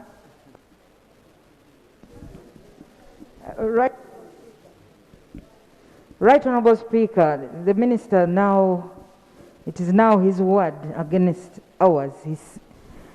But the point I wanted to make, Right Honorable Speaker, is this repeated apology. I remember I was in this House in the last term when the Honorable Matia was on the floor of this House apologizing for similar mistakes. So, Right Honorable Speaker, will it be one apology after another? I think we should, something else should be done. But of course, before we think of that something, the challenge now, Right Honorable Speaker, the point I was making was that, but now that the Minister has said they didn't spend beyond 3%, I cannot move with my proposal, Right Honorable Speaker. Thank you, Right Honorable Speaker. Why don't you be a woman enough and say what should be done? Information, Chair. Can we have a clarification of Right expenditure? Right Honorable Speaker, I think we are going into circles. The reasons why we raised this minority, and we've had this argument, and good enough, Right Honorable Speaker, consistency in life is important. These appropriation budget estimates relate to 18-19. While rejecting these figures in the budget committee, who are with the current minister,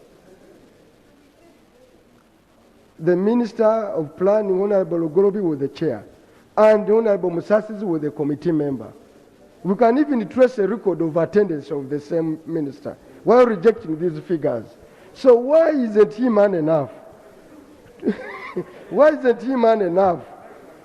No, let me make my submission. Why aren't you a man enough?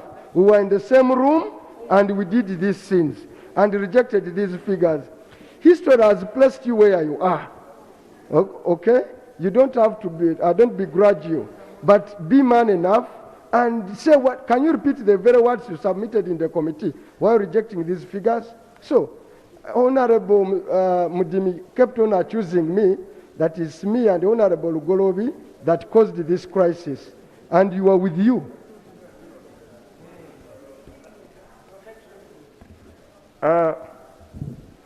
Right Honorable Speaker, it is true I was a member of the Budget Committee when these bills were presented.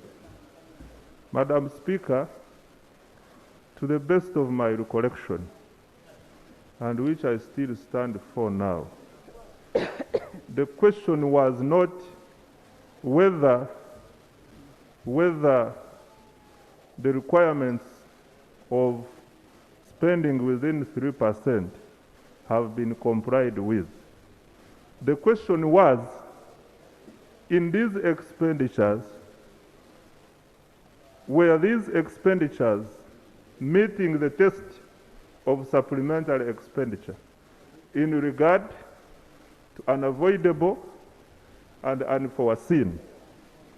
And when you look at Regulation 18, it adds other things. I would like to be honest with you, Honorable Chivumbi.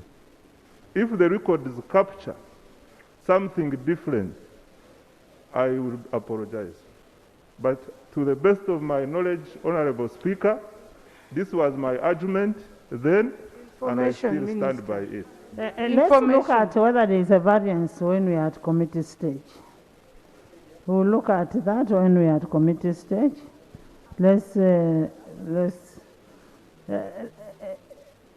Yes. Madam Speaker, Wakiso. I thought, I don't know whether your advice was in the form of a ruling for the minister to decide whether to take it or not. But also the Honorable Musasizi thanked the Honorable Katundu for giving advice. See, to say sorry and we move, why are you wasting time? These are your bills. Just say sorry, we move and finish the bills. And in addition, Madam Speaker, since you had given, the very minister has already explained to this House what he's supposed to apologize for, that the ministry erred. It went over and above what is expected of us. So we just request this House to we hear from him giving this House the apology. That's not what you have said. You know, it's a collective responsibility. It may not have been Musasisi. Musasisi is a very good person. He knows finances. He used to be one of the best chairpersons in a committee. And what Honorable Musasisi is saying, that let's go to committee stage. We'll have where we have figures. Where the figures are varying. Then, pardon? Thank you, Madam Speaker. I don't want to be part of the mob to compel the minister to apologize if he's no wrong. That even when it is confirmed actually that the figures in the bill are different from what Parliament approved, and he does not see a problem with that. And the chairperson of the Budget Committee have been very attentive when he was reading his report, attests to that fact that actually there is variance between what Parliament actually approved and what the bills are saying. If the minister sees no wrong with that, we have put a red flag up for him. It's up to him now to say that the red flag is misplaced, and we shall hoist it elsewhere. Speaker, you see, we are dealing with figures. And in accounting, we normally balance at the end of the day. The figures must agree. What I'm saying is that every figure that we have included in the appropriations bill has a justification. Where the committee queried, I went to the committee and provided responses. And which responses the committee considered, and the chair of the committee has reported back. I'm wondering why the rope wants me to apologize. For what? No, I've not done anything wrong. Was there an expenditure beyond 3%? Madam Speaker, there was no expenditure beyond 3% without approval of Parliament. Was there an approval of Parliament for that supplementary? Madam Speaker, the law provides that we spend up to 3% and come back to seek retrospective approval. When was that spent? Was it spent 3-4 months back? Madam Speaker, we are dealing with 2018-2019. Are those the 4 months? Madam Speaker, I want to state before this House, like Honorable Mafavi said, I was there when this law was being made, and I follow it to the dot. There is nothing that we have done which does not comply with the Public Finance Management Act, except the subjectivity in test interpretation in regard to whether the expenditures were unforeseen and whether they were unavoidable. Mr. Speaker, Yes. I think the Honorable Minister is my friend, and the chairman knows. in one of the consideration of the release, we found out. That's why they've gone ahead to reduce that money, even in the majority report. In one incident, the money, both 3%, and that requires approval, money spent was over and above. The chair can tell you. Chair, can you? There's an item here and I can go for it. Right Honourable Speaker and Honourable Members, the amounts which was within the 3% legal amount, that was the preserve of the law, but there was no expenditure which was above the 3% on the three schedules. The challenge we are having now is that these supplementary appropriation bills were supposed to be disposed of. The one of 2018-2019 was supposed to be closed in 2019-20. But now they rolled over. That was, and the Minister of Finance by then, they laid these bills in time. But the problem was, I think there's some problem within ourselves here, Parliament. I can say that. When you look at the Hansard, these bills were presented in time as per law, but were not considered by the Committee of Parliament by then, where Mwanga Chivumbi Honorable was a member. So that's a problem. That's why they are coming now.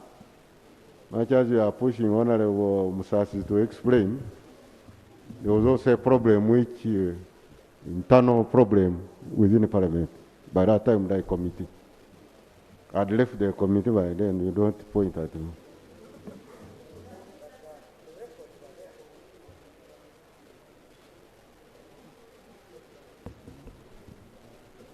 Madam Speaker, I wanted the chairperson of the committee to help this House, especially on the supplementary number 2, which came to this House as applicable to 2018-2019.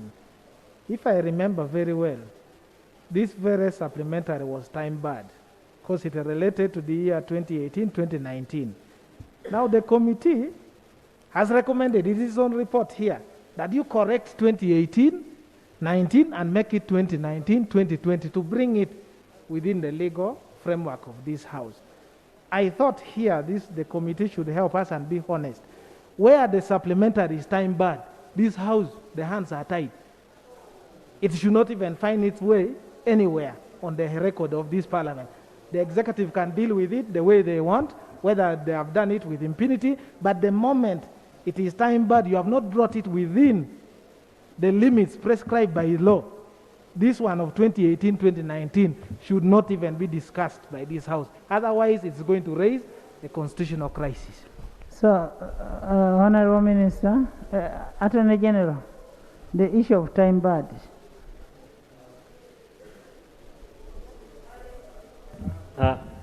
Right Honorable Speaker, reading the provisions of the Constitution, it's required to be laid within 4 months. Yes. And obviously I'm taking the word of the Honorable Member. If indeed it was filed out of time, then it will be outside the provisions of the Constitution. Unfortunately, I cannot quite say what the consequence is at this point, but I can go and read on it and advise on what the consequence is. Honorable Minister.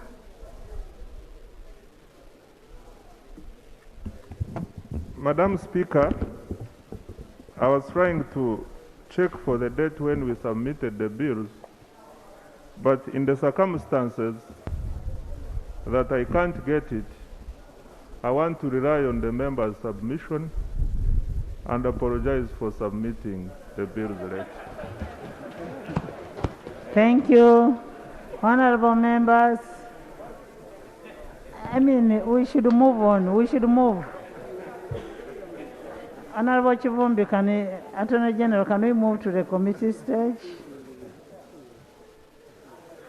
Honorable members, let me first put a question that the supplementary appropriation number 2, Bill 2021, be read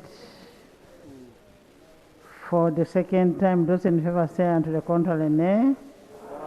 The ayes have it. I put a question that Supplemental Appropriation Bill number 3, Bill 2021-20, be read for the second time. Those in favor say and to the contrary, nay. The ayes have it. I put a question that Supplemental Appropriation Bill number 4, Bill 2021, be read the second time. Those in favor say and to the contrary, nay. The ayes have it. The Supplementary Appropriation number 2, Bill 2021, Bills Committee stage.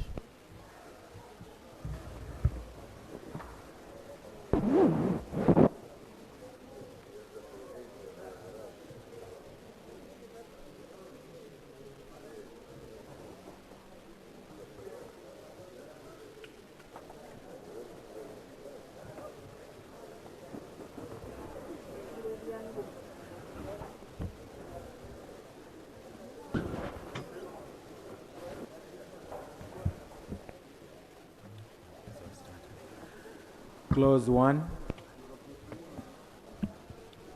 Clause 1. I put a question that clause 1 stands part of the bill. Those in favor say and to the contrary, nay. The ayes have it. Clause 2. I put a question that clause 2 stands part of the bill. Those in favor say and to the contrary, nay. The ayes have it. Clause 3. Clause 3, that's the schedule. Can you, Chair?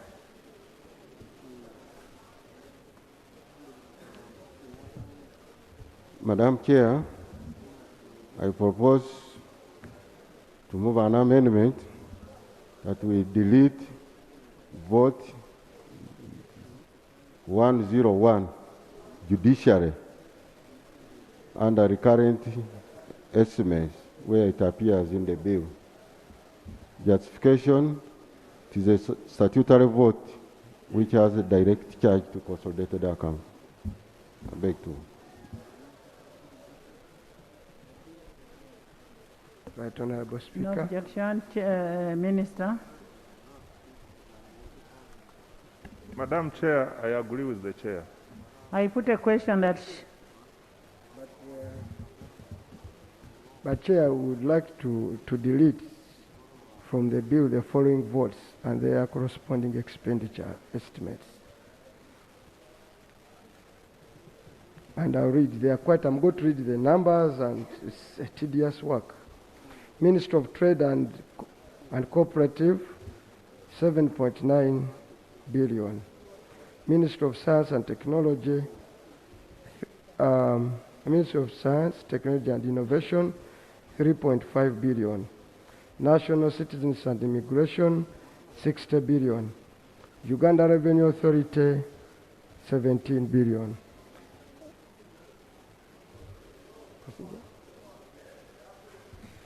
Madam Chair, I wanted to seek your guidance on the procedure we are adopting for adjustments of the figures. I thought that when we come to the votes, when the vote is called, that's when the honorable colleague can move the specific amendment applicable to that vote rather than by omnibus proposal the way he's proposing here. But I think we can't also delete those votes because there was already an expenditure on it. So it would leave these votes in arrears. Now we are guided by the report of the committee, both the majority, and they have put in their report that there are figures that are not matching. I saw from the report of the majority of the committee, even the minority has put that. So it means once we come to those figures where they have captured errors, and they have specifically mentioned the deletion on the committee is on the statutory vote. That is Minister of Justice. That, I mean, judiciary. A statutory vote. Speaker. The justification for the expenditures that the votes I was moving, that expenditure items were not approved by Parliament and contravene Article 156, subsection 3 of the Constitution, hence unconstitutional and illegal. So these were not approved. Right, Honorable Speaker, what we are dealing with the figures that were approved by Parliament. so that's what we should incorporate at this and adjust them. So, Right Honorable Speaker, that's the justification of why we want all these votes deleted. Honorable Minister. Madam Chair, I'm just wondering what Honorable Chivumbi means when he says these figures were not approved by Parliament. These are the figures we brought under 3% retrospective approval. And the retrospective approval, I'm sure, is being done now. Can I hear from the Attorney General on that side first? Thank you, Right Honorable Speaker. The law envisages two types of approvals. There is one which is automatic, that Parliament passed in giving the minister discretion to spend up to 3%. Now that one cannot be subjected to any other approval by Parliament because it is deemed to have been given by Parliament when it enacted the law giving that approval. Then the second form of approval is if the expenditure exceeds 3%. That's when Parliament would be called upon to approve that. So I'm not sure whether the approval, whether what my colleague Honorable Mwanga Chivumbi is talking about is that exceeds 3%. But if it is within the 3%, then the approval was given by operation of the law, and we don't need to belabor on it. Thank you. And the ministry or the vote that is being suggested for is a statutory vote that does not need any approval. And I think that's why the chair is suggesting that we delete it. You okay?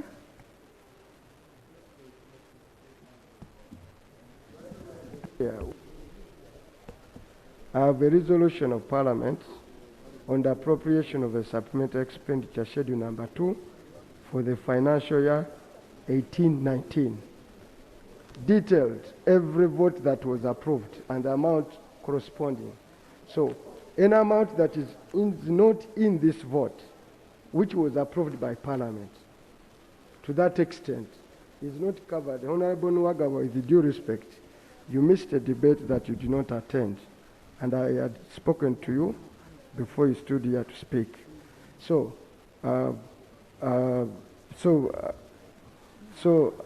by virtue of that, I would like to contend that these are the amounts that were approved. Now, the figures that are inconsistent with this cannot be, the figures that are not in this bill, this is what was approved, and the figures that are beyond cannot be approved. Honorable Shadow, why don't we bring that under the long title? We net off the figures that were not approved if you confirm that they were not approved, which is beyond 3%, if you have a confirmation. Speaker, the easiest way to do it, as this is a tedious work, and we have been thorough to the detail, is that you have a schedule you have suggested in the minority report to the detail. Our resolution that it should be adopted as it is, it addresses all the inconsistencies. After all, let me address your concern. After all, you have apologized. After all, we approve. The report has been approved. You have spent. Yes. No. The report should be no, correct. Your report was adopted together with the major report. That is captured. So can we move on? I put a question that schedule.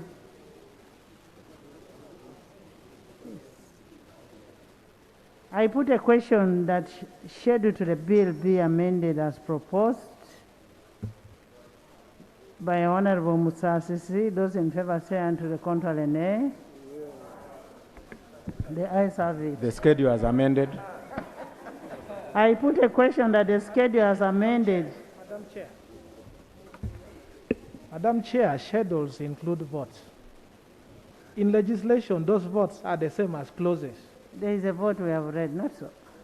No. If you, we 101. can check the schedules and we see what is there. These schedules contain votes, and these votes we must pronounce as Parliament one by one, and that is when they will have the full force of the law. Now, Because you cannot bring a bill and then process it omnibus. It would be in violation. And he knows it. Madam Chair, it is good Honorable Duru knows that I know this. We have several approaches of doing this, and it depends on the presiding officer. There are times when we read, call vote by vote, and there are times when we, yes, and appendix we attach a schedule and you call it at once. We have done this several times. So it depends on the presiding officer. And during the supplies, when you call vote by vote, when we are doing the supply.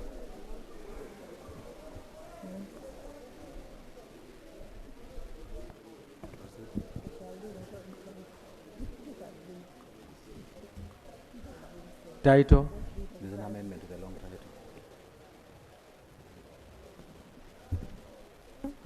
title. Madam Chair, I beg to move the amendment that the longer title be amended as follows.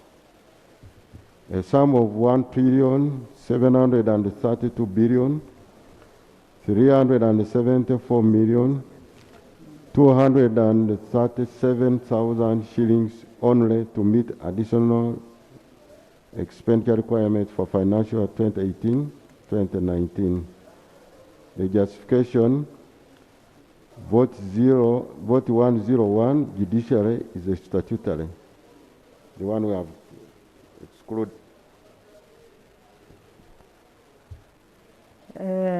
Minister?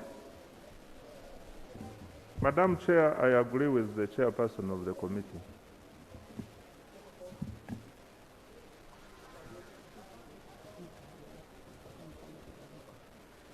Honorable members, I put a question that the long title of the bill be amended as proposed. Those in favor send the contrary nay.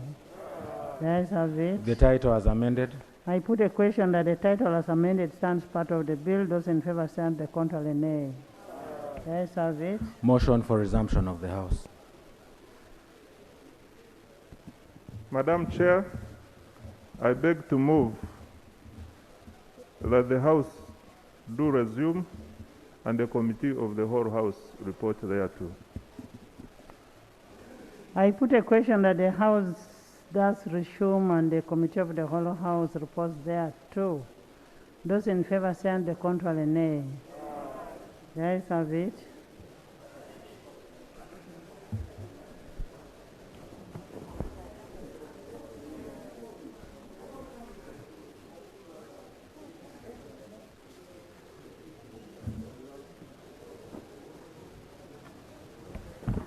Report of the Committee of the Whole House. Right Honorable Speaker, I beg to report that the Committee of the Whole House has considered the bill entitled the Supplementary Appropriations Bill Number 2 of 2021 and passed it with amendments. Motion for adoption of the report of the Committee of the Whole House. Honorable Minister. Madam Speaker, I beg to move that the report of the Committee of the Whole House be adopted. I put a question that the House adopts the report of the Committee of the Whole House. Those in favor send the contrary nay. The ayes have it. Bill's third reading.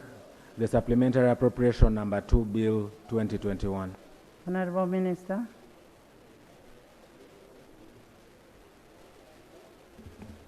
Right Honorable Speaker, I beg to move that the bill entitled the Supplementary Appropriations Bill Number 2 of 2021 be read for the third time and do pass. I put a question that the Supplemental Appropriation Bill Number 2, 2021 be read the third time and do pass. Those in favor stand the contrary nay. The ayes have it. A bill for an act entitled the Supplementary Appropriation Number 2 Act 2022. Bill passed and title settled. Congratulations.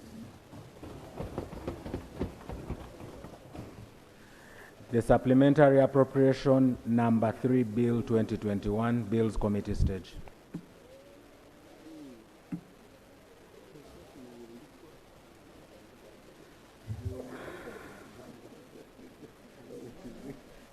Honorable Minister.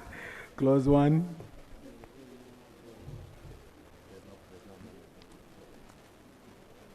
Clause 1. There is no, I put a question. There is an amendment.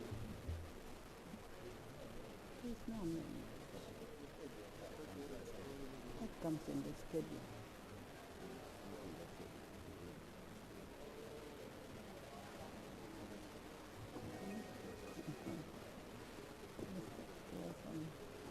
Clause 1. I put a question that clause 1 stands part of the bill, those in favor stand the contrary nay. The ayes have it. Clause 2. I put a question that clause 2 stands part of the bill, those in favor stand to the contrary nay. The ayes have it. Schedule. Schedule. Madam Chair, I beg to move that the schedule be amended as follows. Statutory votes, recurrent estimate. Vote 101, Judiciary, and the vote 104, Parliamentary Commission, whenever they appear in the bill. Statutory votes have a direct charge on the consolidated account, so they are not supposed to be part of them. I beg to propose.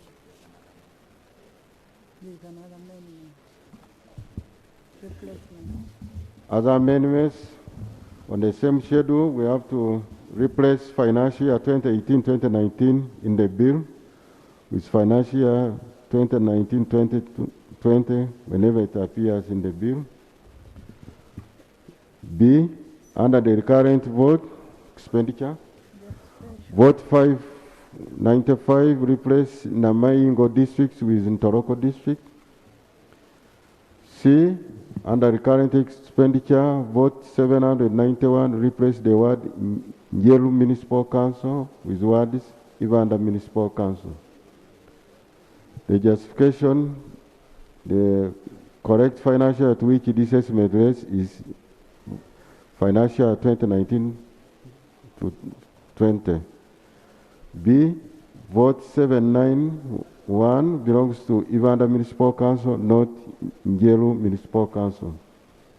C, vote 595 belongs to Ntoroko District, not Namaingo District. I beg to. Yes, Shadow. Right Honorable Speaker, this is the way I commented that they went just half distance. My humble approval request to be to approve this schedule with amendments as they are contained in the minority report. I beg to move. I think there was a problem on the numbering of the votes, where 595, which belongs to Ntoroko, was given to Namaingo. That is the numbering of the votes, but the figures will come as an appendix, as we have already ruled.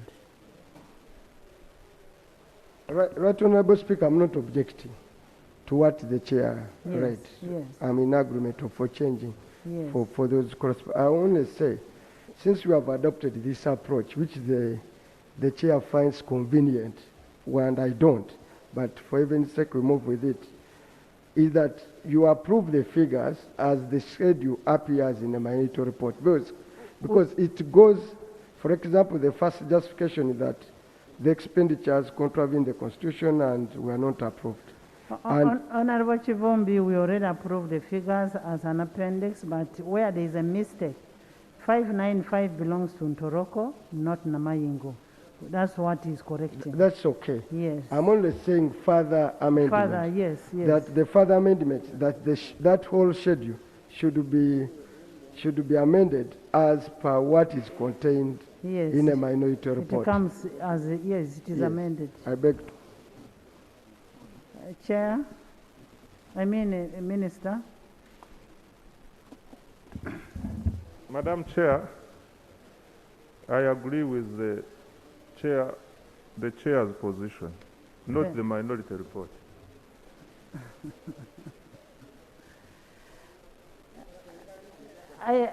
You've not understood what the basis of the majority report. He's not making a submission like you need to change. He's saying we should take it as an appendix, the figures.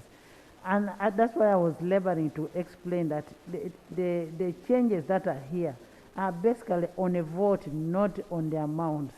There was a mismatch on the votes. A vote which is meant for Ntoroko is given to Namayingo. And is in agreement with it. I don't know why you're mentioning the shadow. I think you just like Chivombi. Madam Chairperson, I agree with the drafting as proposed by the chairperson of the Budget Committee. I put a question that the schedule to the bill be amended as proposed. Those in favor say on the contrary, nay. The ayes have it. The schedule as amended. I put a question that the amended schedule stands part of the bill. Those in favor say on the contrary, nay. The ayes have it. Title. Title. Madam Chair and honorable members, I beg to amend the wrong title of the bill to read as follows. A sum of 2,323,127,195 shillings only to meet additional expenditure for financial year 2019-2020. The justification, vote 101 Judiciary and vote 104 Parliamentary Commission are statutory votes. Procedure, Chair. Procedure, Chair. Yes. Chair, I'm a bit at a loss, although I've been following very, very closely, and I've been following these figures for several years. Right Honorable Speaker, the point raised by Mwanga Kivumbi, we need to take a closer look at it because it has some constitutional and legal implication. Those figures which are contained in the schedule were not approved, and therefore probably the minister and the budget team and the minority should sit aside and find out how they can reconcile those figures. Because if you don't do that, we are going to approve matters which will not agree or which will hurt the law. I'm just thinking aloud. I may be wrong, but I think we need to clean up those anomalies. So, and I think I must be right because I've followed these figures for years. It's like part of my system. I'm understanding. But I think the minister it seems to be. So since the minority report has the correct figure, as approved, can we put it aside and then we can just balance? We can just balance the figures. And I think the non-dollars can help, the accountants can help us to put the figures right. But the truth, the facts of the matter is, Mwanga Kivumbi has the correct record and the budget committee and the ministry have wrong figures. So can the two sit down and clean themselves up? Honorable Right Honorable Chivombi. Chair, I think what we are doing here right now is that we are adopting the schedule as per the minority report. And when you adopt the minority report with the minority, you have literally amended the schedule in the majority. We have reconciled. When you reconcile that, the budget committee, our office will go further and harmonize. Yes, the budget office will go further. record to be clear, then the question should capture that the amendment proposed by the minority is put, and then we approve it. I already made a ruling that the minority report was adopted. And the schedule as appendix.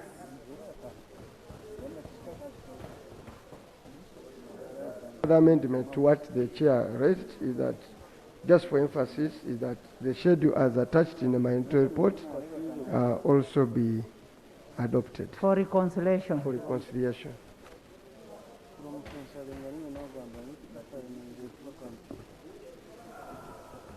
Madam Chair, I agree that the minority schedule be adopted for reconciliation. Thank you. Mark my Honorable word. Cecilia is already saying no before we put a question. You know, I'm happy she knows there are some accountants here like in Andala. Honorable Cecilia was on beauty contest. I put a question that the long title of the bill be amended as proposed. Those in favor say and the contrary nay. The ayes have it. The title as amended. I put a question that the title as amended stands part of the bill. Those in favor say and the contrary nay. No. The ayes have it. Motion for resumption of the House.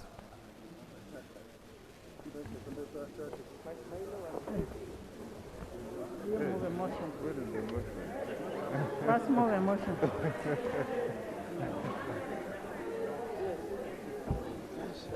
Members, I know you're eager to go for lunch, but we're about to finish this.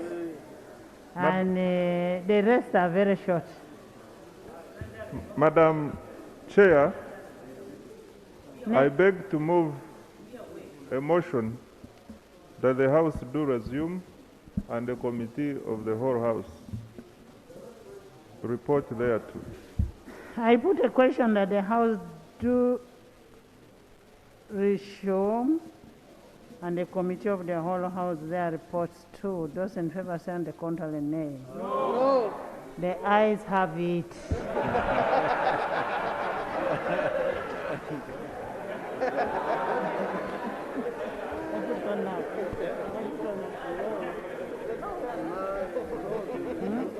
Get up.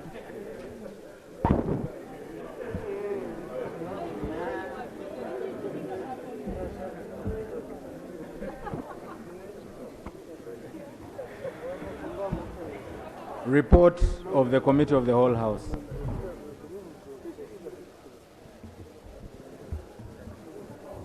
Right Honorable Speaker, I beg to report that the Committee of the whole House has considered the bill entitled the Supplementary Appropriations Bill number 3 of 2019-2020 2021. of 20. 21. Madam Speaker, let me repeat. I beg to report that the Committee of the whole House has considered the Supplementary Appropriations Bill number 3 of 2021 and passed it with amendments. Motion for adoption of the report of the Committee of the whole House. Honorable Minister. Right Honorable Speaker, I beg to move that the Committee of the whole House be adopted. And report. I beg to move that the report from the Committee of the whole House be adopted. I put a question at the House that the House adopts the report of the Committee of the whole House. Those in favor say and the contrary nay. No. The ayes have it. Bill's third reading. The Supplementary Appropriation number 3 Bill 2021. Honorable Minister. Right Honorable Speaker, I beg to move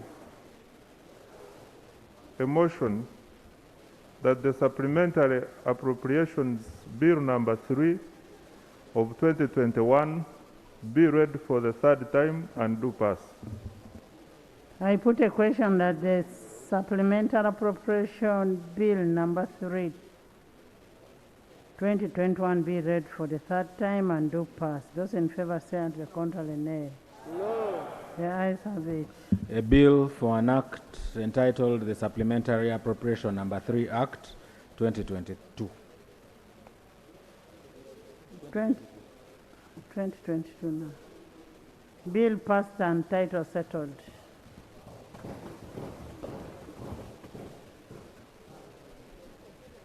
The Supplementary Appropriation Number 4 Bill 2021, Bills Committee stage.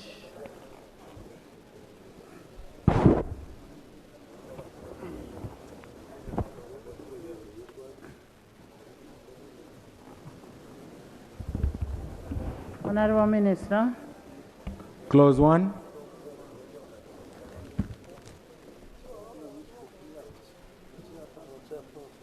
I put a question that clause 1 stands part of the bill. Those in favor say aye, the contrary nay. The ayes have it. Clause 2. I put a question that clause 2 stands part of the bill. Those in favor say aye, the contrary nay. The ayes have it. Schedule. Schedule. Madam Chair and honorable members, I propose the following amendments on the schedule. Delete vote 101 judiciary under the current estimate whenever it appears in the bill. The justification is statutory vote which has a direct charge on a consolidated account. Number 2, recurrent expenditure. Vote 014 Minister of Health. Replace 183 billion 72,140,000 with 178 million 72,140.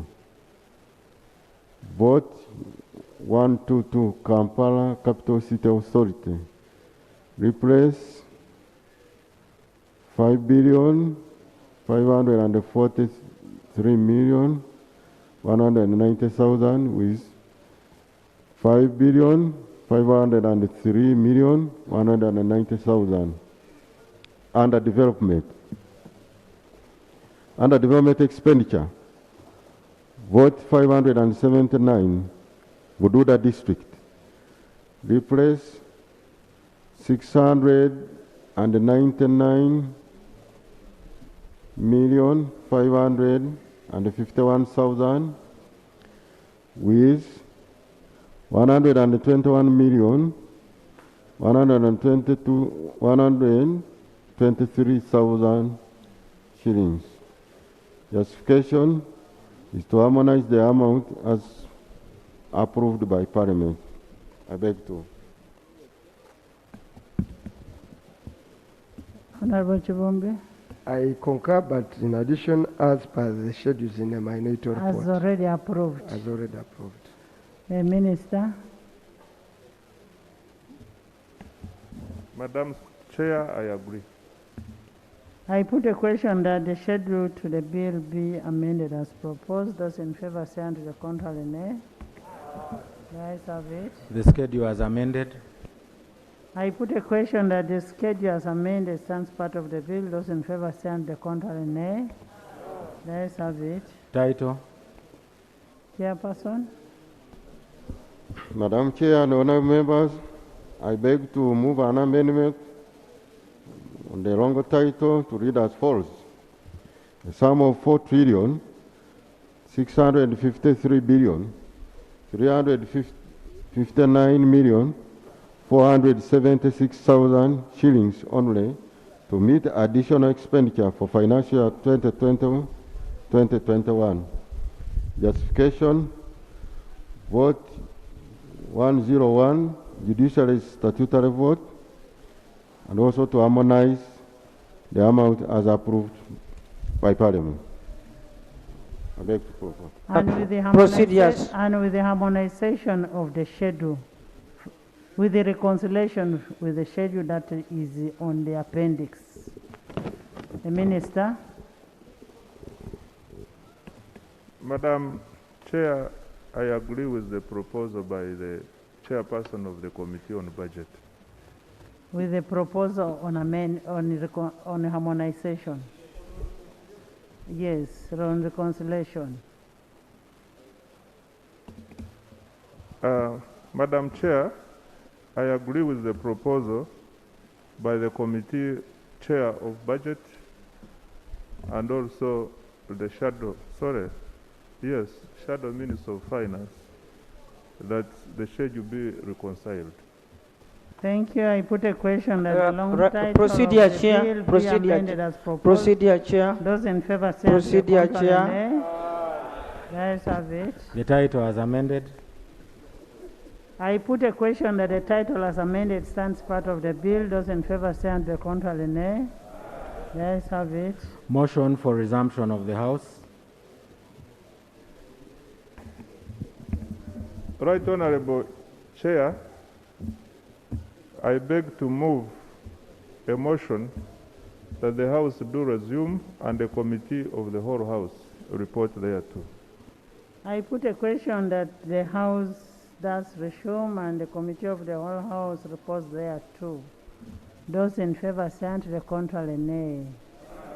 The ayes have it.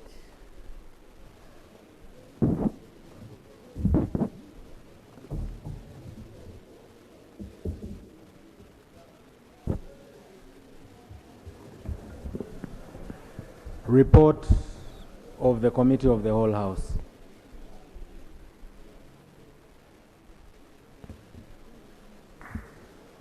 Madam Speaker, I beg to report that the Committee of the whole House has considered the bill entitled the Supplementary Appropriations Bill number 4 of 2021 and passed it with amendments.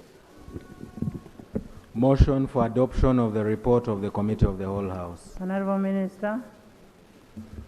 Madam Speaker, I beg to move that the report of the Committee of the whole House be adopted. I put a question that the House adopts the report of the Committee of the whole House. Those in favor say and the contrary nay. The ayes have it. Bill's third reading, the Supplementary Appropriation number 4, Bill 2021. Honorable Minister. Madam Speaker, I beg to move a motion that the Supplementary Bill number 4 of 2021 be read for the third time and do pass.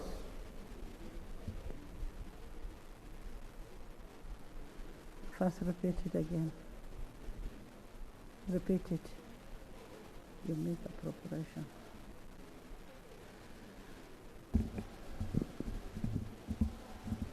Madam Speaker, I beg to move that the Supplementary Appropriations Bill number 4 be read for the third time and do pass. I put a question that the Supplementary Appropriation Bill number 4 of 2021 be read for the third time and do pass. Those in favor say and the contrary nay. The ayes have it. A bill for an act entitled the Supplementary Appropriation number 4 Act 2022. The bill passed and title settled.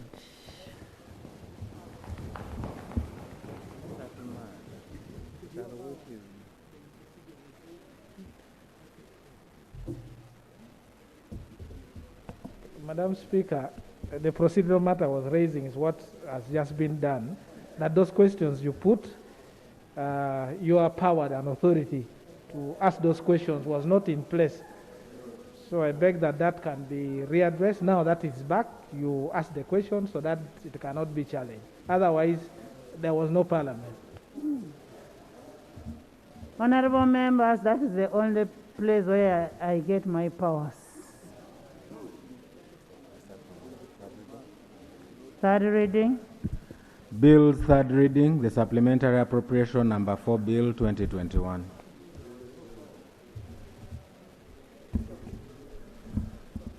Right Honorable Speaker, I beg to move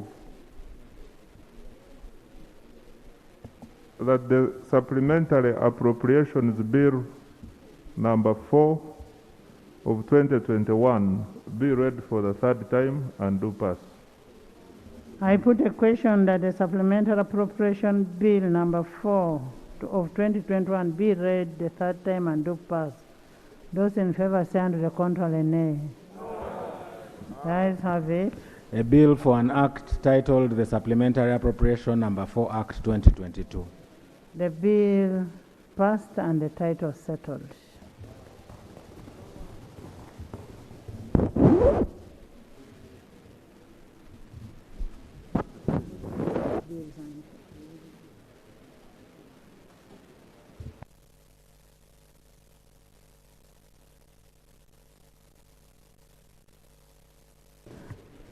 Yes,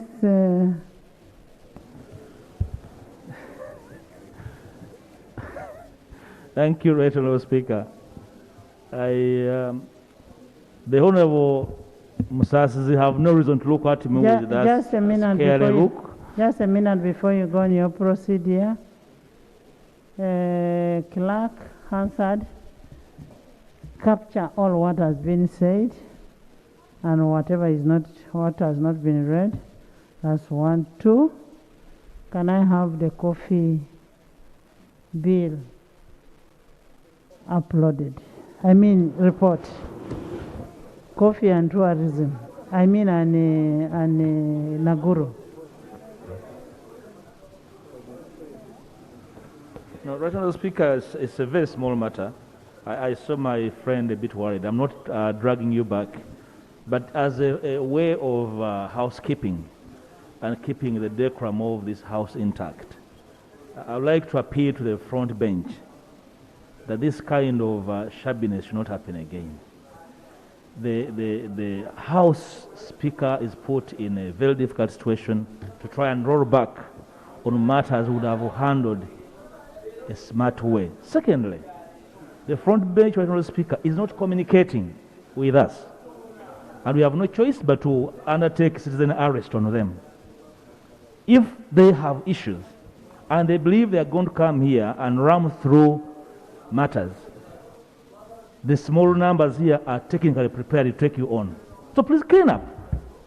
Right Honourable Speaker should not allow the front bench to use this house as a rubber stamp.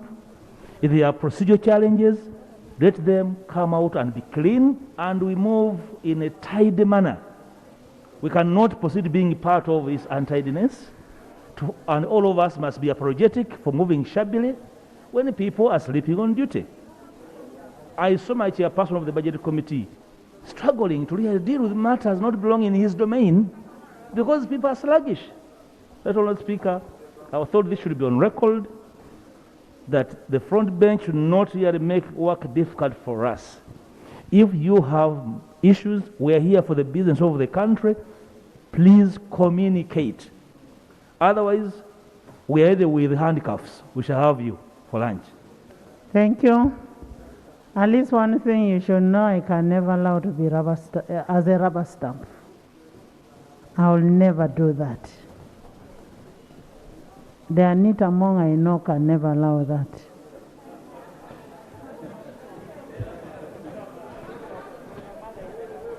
Honorable members. Okay. Thank you for your indulgence, Madam Speaker. The procedural matter I wanted to raise relates to issues that emerged from the report. It is true that some of the figures that we pass here have been misrepresented, which portrays Parliament. We are going to harmonize. We are going to reconcile. Yes. So yes. My proposal and is... kind after reconciliation, give me a figure of reconciled figures. Yes. And that certificate should be under your hand, Madam Speaker. Yes. That this is the correct thing that Parliament passed, yes. not to have. Yes. As we proceed in Parliament, that screen can be very destructive. After all, it lacks local content. It is showing CNN. If it was showing a local television, it could be accommodated. But it distracts members. Sergeant, Clerk, the other one. You know, Honorable Chivumbi has been obstructed by that screen. So let's have it. We either have it off or we have it to show the house. Bill's second reading, the Finance Amendment Bill 2022. Finance Amendment Bill 2022. Honorable Minister.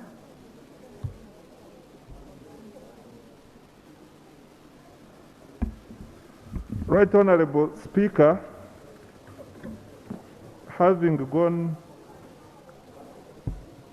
through various processes in this bill, we feel as a government we need to do further consultations, and I therefore move to withdraw this bill.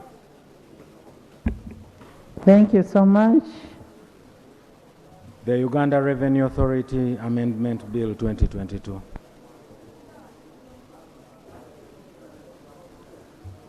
URA. Right Honorable Speaker, in the same vein, we have been consulting on the Uganda Revenue Amendment Bill, and we feel we should continue the consultations and therefore withdraw the bill. Thank you. Two bills withdrawn. Yes. Madam Speaker, the minister is making a big mistake to withdraw bills where a committee has sat, decided, and the reports are ready and are signed. Madam Speaker, it is in bad faith. It is really in bad faith. This is already property of Parliament. If he wants to withdraw, we should wait. The committee presents a report, and we discuss it. Then at an appropriate time, it is done. And Madam Speaker, this report which the committee has done is very, very good. And it will help the management of Uganda Revenue Authority. So unless they want theft in Uganda Management Authority, that's why, Uganda Revenue Authority, that's why they want to withdraw it. Otherwise, the report and the amendments which have been brought is going to streamline revenue collection, and this country is going to be in a better position than in the current state. So, Madam Speaker, is it procedure right for having been here for the last many months, working night, day? Yesterday we left this place after midnight, working on that bill, that the minister, in just a second, comes and withdraws it. Is it really procedure right, Madam Speaker? Honorable former Commissioner of Uganda Revenue Authority, I hope you're not conflicted, but these bills were brought by executive and they've decided to withdraw their bills, and let them withdraw, but next time we need to bring a bill to amend the operation of URA.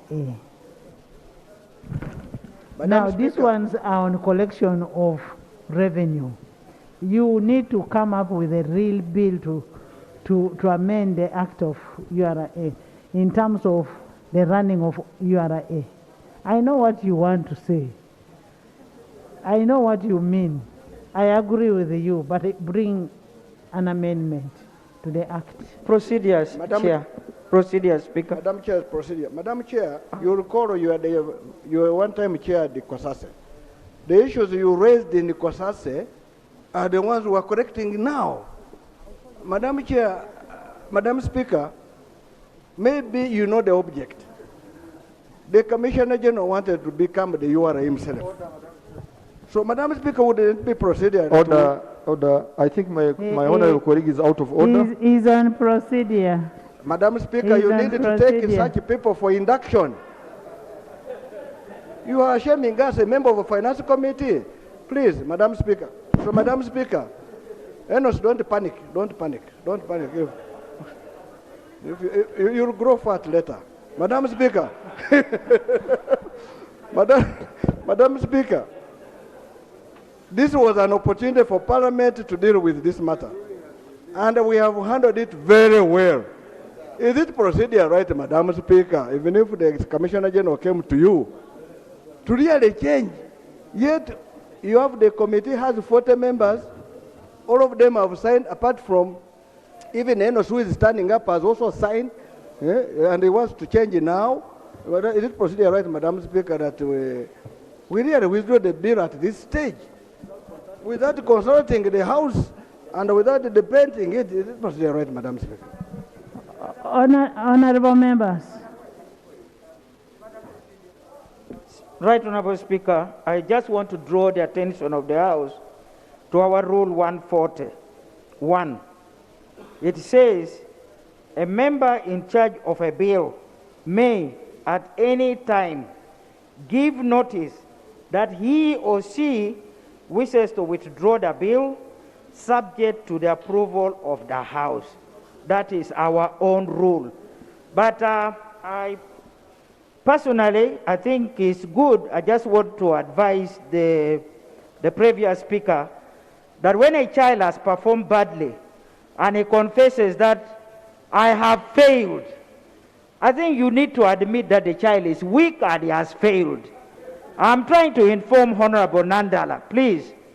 If a child has performed badly in class and he has come to confess that he has failed, I think we just allow him to repeat the class.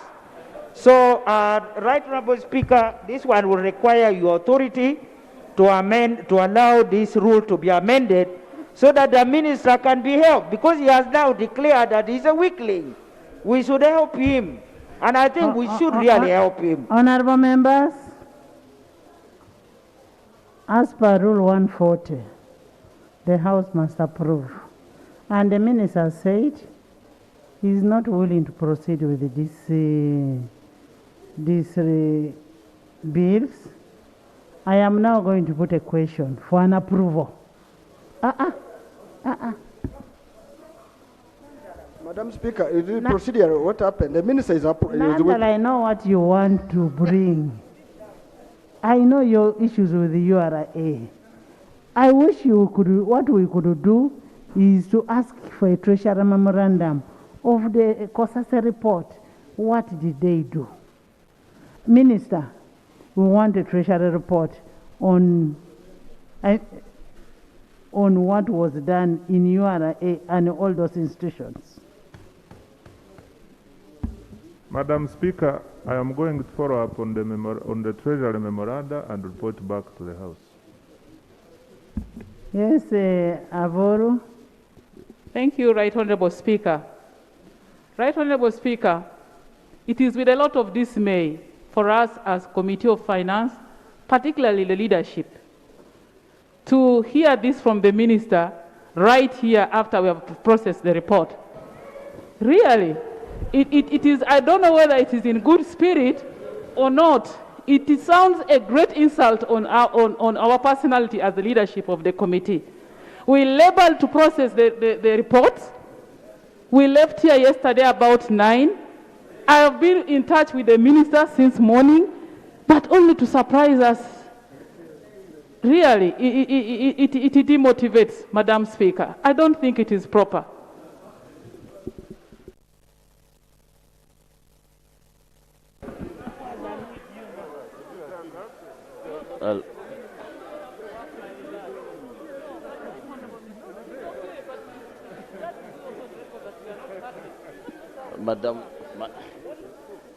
Madam Speaker.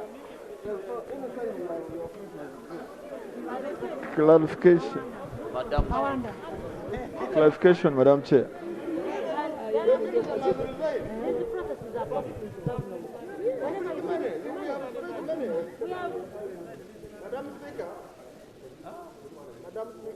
Thank you very much, Madam. Honorable Nandala, just a minute. The minister must resign. After spending the taxpayers' money. There must be something, Minister. Honorable Nandala, you want to take over a minister's job? What is here, Alipa? There is Cyrus is here, it's very bad rope. Now you're quarreling like somebody from Budadiri. Madam,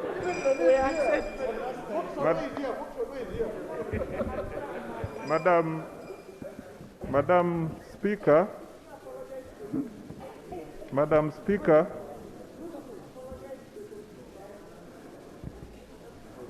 I think it is in order for me to formally move, and I would like to move like this. Madam Speaker, I beg to move a motion that the Finance Bill of 2022 and the Uganda Revenue Authority Amendment Bill of 2022 be withdrawn. I beg to move. Is it seconded? Madam Speaker. Procedure. Honorable Locke.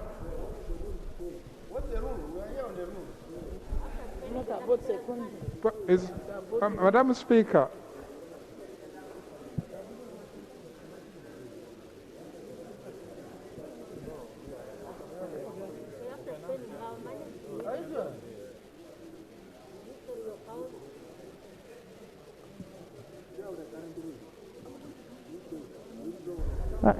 Honorable. Madam Speaker, of course I add to the voice of... Can we withdraw this one by one? First withdraw the one of finance. Madam Speaker, No, let him first withdraw the one of finance. Is it on the same? Yeah, my procedure matter was... Okay. My procedure matter is, instead of wasting parliamentary time, he has already wasted a lot of our time. We were here last night working around the clock regarding these bills. We have 9 bills. We have seen him withdrawing them one by one. Can he tell us how many of these bills is withdrawing so that the matter is settled once and for all? Further procedure, Madam. Yes. Yeah, Madam Speaker, when you are withdrawing a bill and moving a motion for withdrawal, you don't just withdraw without justification. You give even a notice. You have... His first withdrawal was a notice. So, Madam Speaker, I would request the Minister to apologize and then withdraw. Honorable Minister, Honorable Minister, Honorable Minister, withdraw the first bill of finance. Then we go to the next. Madam Speaker, I beg to move a motion that the Finance Amendment Bill of 2022 be withdrawn. Is that seconded? No. Seconded by Mudimi, by Attorney General, by Honorable Bahati, Honorable Idi, Honorable Foxy, Honorable Azar, Martin.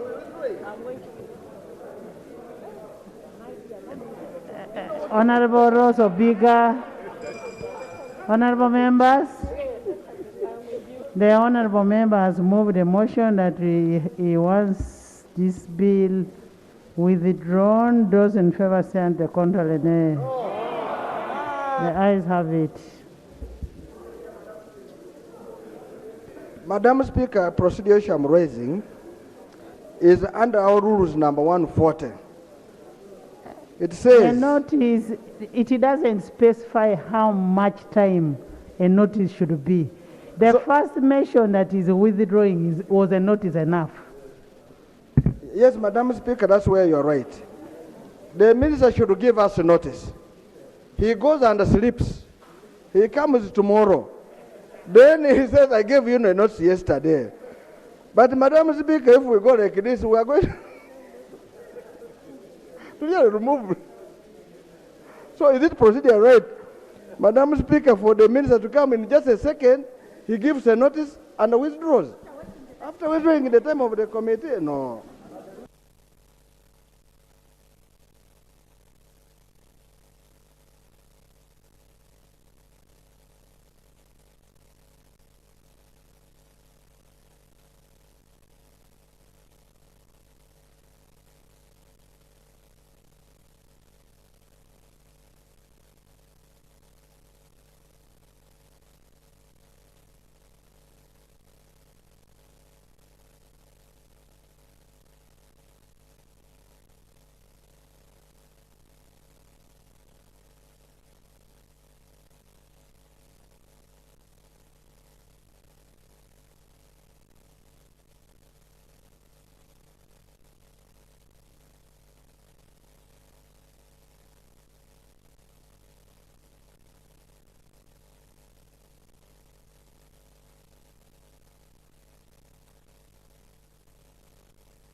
Honorable members, can we go to the next bill as we hold the revenue?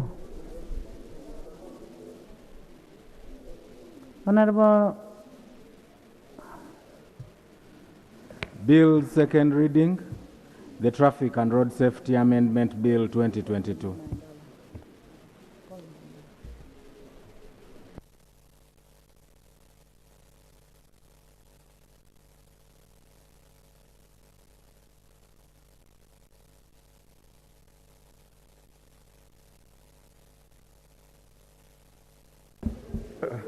Honorable Minister. Madam Speaker, I beg to move a motion that the Traffic and Road Safety Amendment Bill 2022 be read for the second time. Is it seconded? Traffic and Road Safety.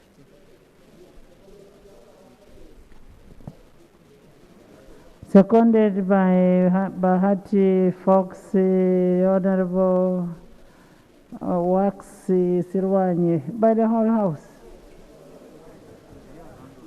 Honorable, can you speak to your motion a bit if you can?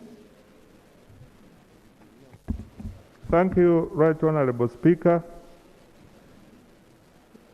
Madam Speaker, the bill seeks to amend the Traffic and Road Safety Act by substituting for the word date the word year in section 14A and 14B, by repealing paragraph A, B, and F of section 178, by substituting for the word board wherever it appears the word competent authority, by substituting for the words secretary to the board wherever it appears the words commissioner, and for other related matters. Madam Speaker, when this bill was read for the first time, it was referred to the Committee on Finance, Planning and Economic Development, and I'm aware the chairperson is ready to present his report.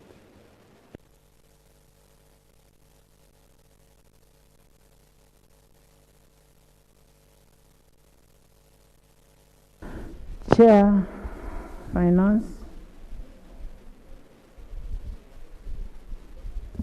Madam Speaker, we've had the opportunity to process these bills and we are ready to report. Actually, we are ready to report on all the bills. We've divided up and we do a collab on this, and I'd like to invite my deputy to start off with this bill, Madam Speaker. Thank you.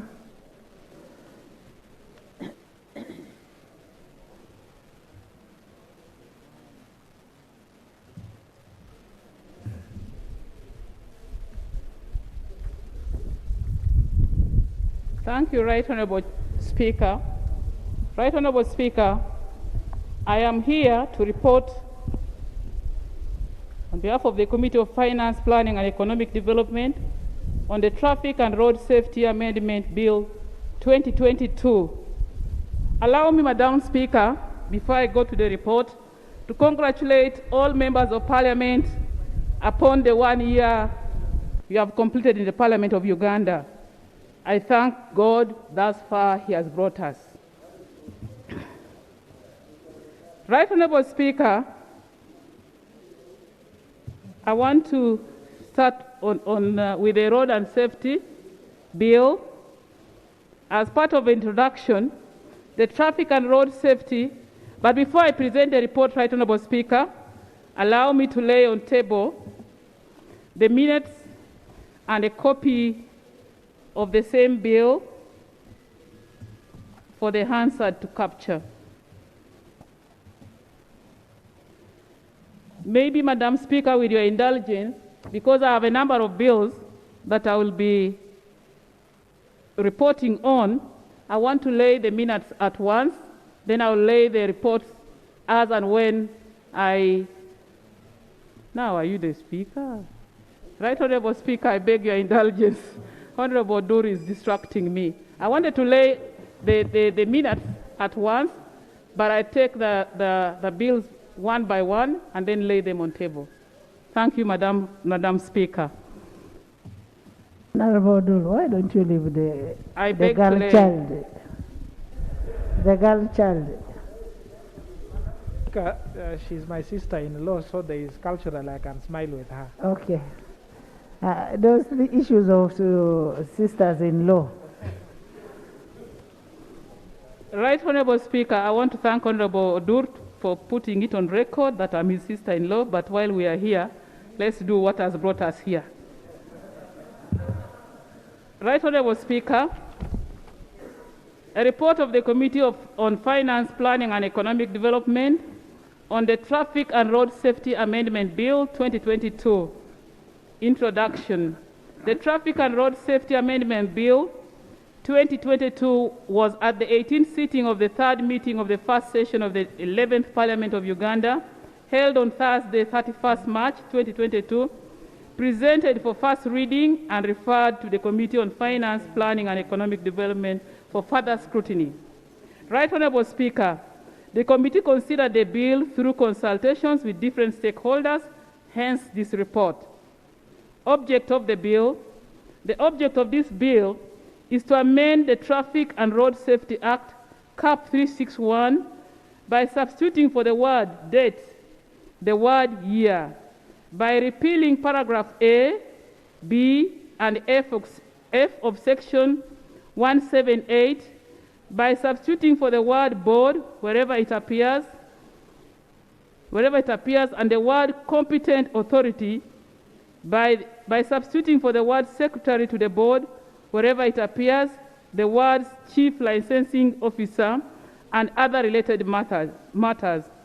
Madam Speaker, again I want to beg your indulgence. To save time, I'll skip methodology. Members can read that. Allow me go straight to observations of the committee. The committee observed that the Traffic and Road Safety Act, CAP 361, provides for the law relating to traffic, to road traffic, traffic offences, and other purposes connected with road traffic and road safety. The Traffic and Road Safety Amendment Bill number 8 of 2022 was laid before Parliament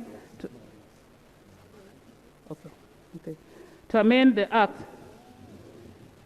The bill seeks to streamline the current law with the structural changes at the Ministry of Finance, at the Ministry, for instance, making the Department of Transport, Regulation and Safety as the competent authority. Clause 2, amendment of Section 2(1) of the Principal Act. Right Honourable Speaker, the committee observed that Clause 2 of the bill seeks to amend Section 2(1) of the Principal Act by inserting in the definition section the word commissioner, which shall mean the commissioner responsible for transport, regulation, and safety. The committee noted, this follows the amendment of the Principal Act by the Amendment Act of 2020 that restructured the sector and place responsibility back to the Department of Transport Regulation and Safety in the ministry responsible. The committee agrees that the department under ministries are headed by commissioners, and therefore the clause will be in line with government structures as well as the prevailing law. Clause 3, amendment of 14A of the Principal Act. The committee observed that Clause 3 of the bill seeks to amend Section 14A of the Principal Act by substituting the word date with the word year. The committee noted and agreed that Section 14A deals with the restrictions on the importation of motor vehicles based on their date of manufacture. Most vehicle documentation do not provide for the date but year of manufacture, and thus will make it easier to compute the years in order to comply with the law. Clause 4, amendment of Section 14B of the Principal Act. Again, this is talking about the substituting the word date with the word year. The committee again notes that Section 14B places an environmental levy on the importation of motor vehicles based on their date of manufacture. And because most vehicles documentation do not provide for date but year of manufacture, and thus will make it easier to compute the years in order to comply with the law, as earlier stated. Clause 5, the committee observed that Clause 5 of the bill seeks to amend Section 178 of the Principal Act by repealing paragraphs A, B, and F. The committee further noted and agreed with the committee with the Section 75 of the Traffic and Road Safety Amendment Act 2020, repealed Section 168 that provided for the National Road Safety Council, thus abolishing the council. Therefore, Section 178, A, B, and F that refer to the council are redundant. Clause 6, amendment of Section 31 of the Principal Act. The committee observed that Clause 6 of the bill seeks to amend the Traffic and Road Safety Amendment Act by repealing the word board with a competent authority and secretary with the commissioner. The committee noted that Section 31 of the 2020 Amendment Act substituted the Transport Licensing Board with the Department of Transport Regulation and Safety in the ministry responsible for transport as the competent authority. Therefore, references within the Principal Act to the board would be redundant. Furthermore, departments under ministry are headed by commissioners, and therefore the clause will be in line with government structures as well as the prevailing law. Clause 7, the committee observed that Clause 7 of the bill seeks to amend the fourth schedule of the Principal Act by substituting the word date with the word year.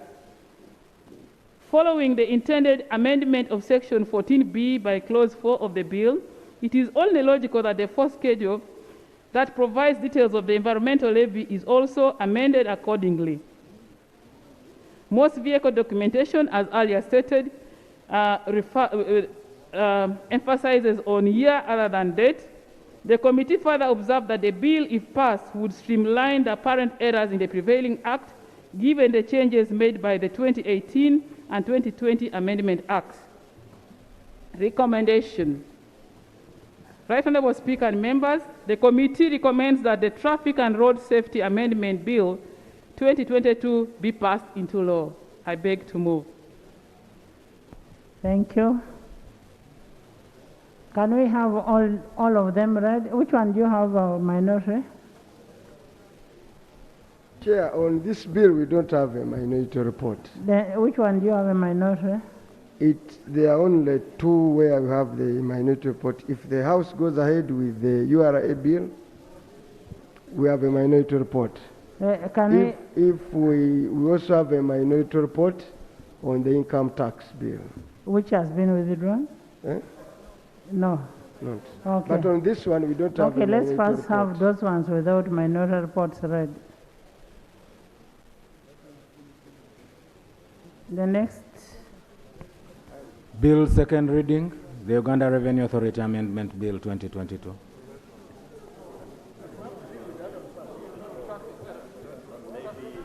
Bill second reading, the Value Added Tax Amendment Bill 2022. I'm just making a reminder, it is not withdrawn, it is pending. We have not withdrawn it. Right Honorable, I rise on a point of procedure. Right Honorable Speaker, would it be procedurally right? Because each bill attracts a report, and each bill stands. You want us to process bill one by bill? one. Okay, fine. One by one bill. No problem.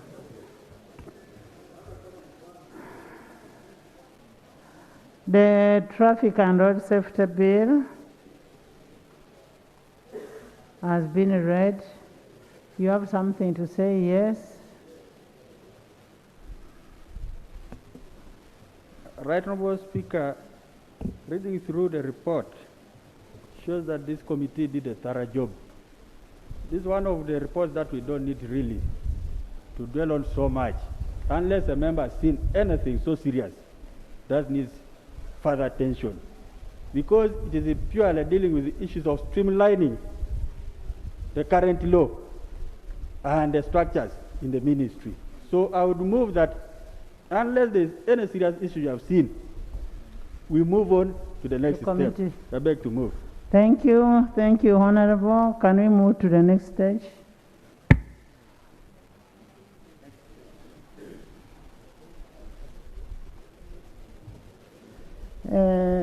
Honorable members, I put a question that the traffic and road safety bill, amendment bill, be read for the second time. Those in favor say and to the contrary, nay. The ayes have it. The Traffic and Road Safety Amendment Bill 2022, Bills Committee stage.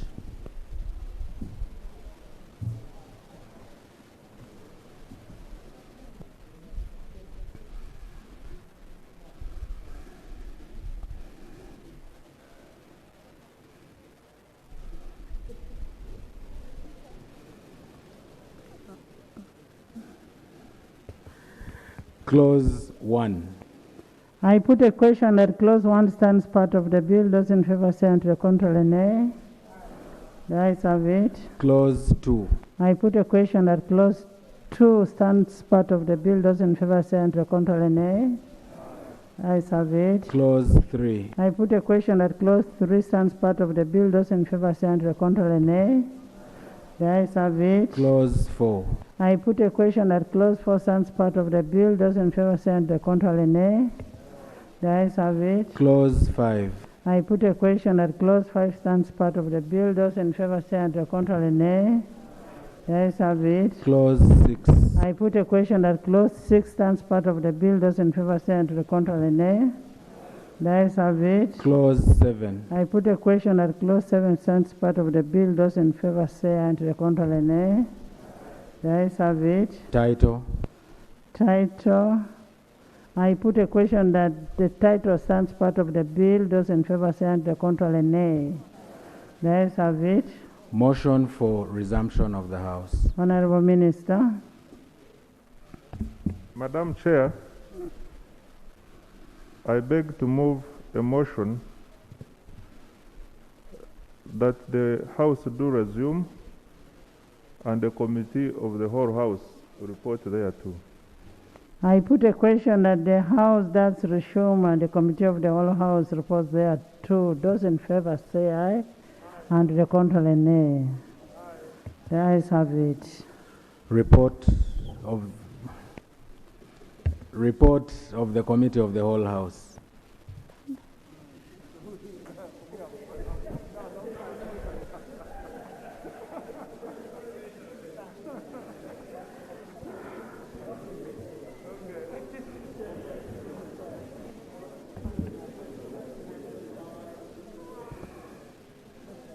Right Honorable Speaker, I beg to report that the Committee of the whole House has considered the bill entitled the Traffic and Road Safety Amendment Bill 2022 and passed it with no amendments.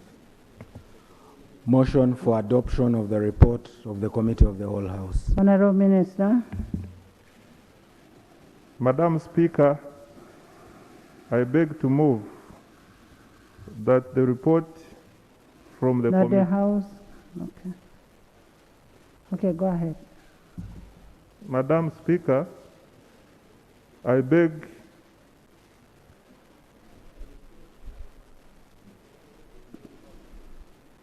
can I? Report. Yes. Madam Speaker, I beg to move that the report from the Committee of the Whole House be adopted.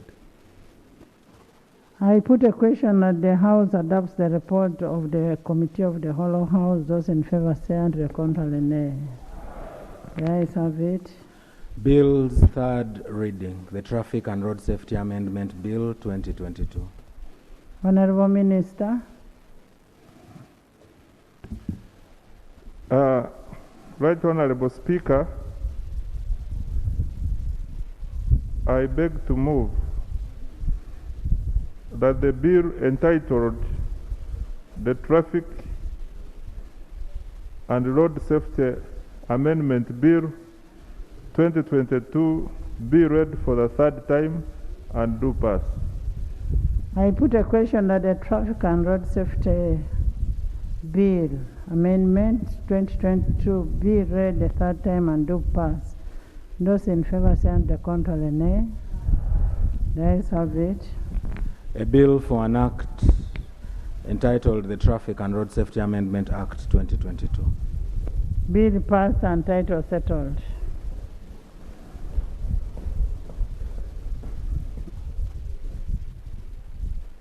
Bill's second reading, the Value Added Tax Amendment Bill 2022. Honorable Minister. Right Honorable Speaker, I beg to move that the bill entitled the Value Added Tax Amendment Bill 2022 be read for the second time. Is it seconded? The bill seconded by Alex, Basil, Irene, Mary, Noeline, the Minister of Works, Hajat Elders, Avuru, Ogwal, Ame,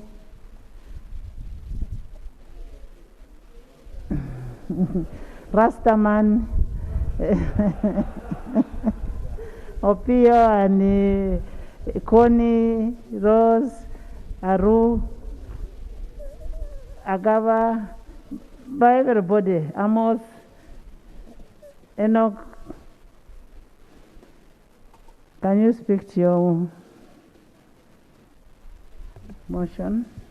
Madam Speaker, the Value Added Tax Amendment Bill 2022 seeks to amend the Value Added Tax Act Cap 349 to provide for value added tax on imported services using the businesses in making exempt supplies, used by businesses in making exempt supplies, provide for the repeal of the exemption on cotton seed cake, to exempt assistive devices for persons with disabilities, to provide for an exemption for supply of airport user services charged by the Civil Aviation Authority, to provide for equal treatment of supplies of educational materials from the East African Community Partner States, and to provide for other related matters. Madam Speaker, we presented this bill to the committee, and the committee is ready to report to the House. Thank you, Minister. The Chair.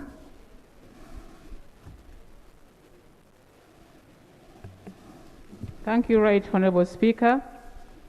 I rise again to report on the Committee of Finance, Planning and Economic Development on the Value Added Amendment Bill 2022.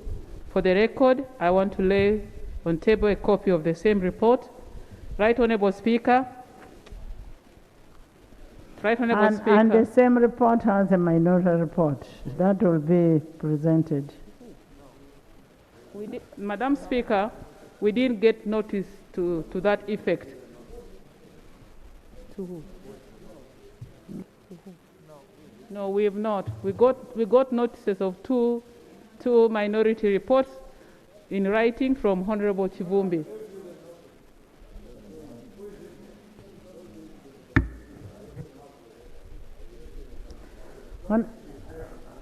Members, for harmony,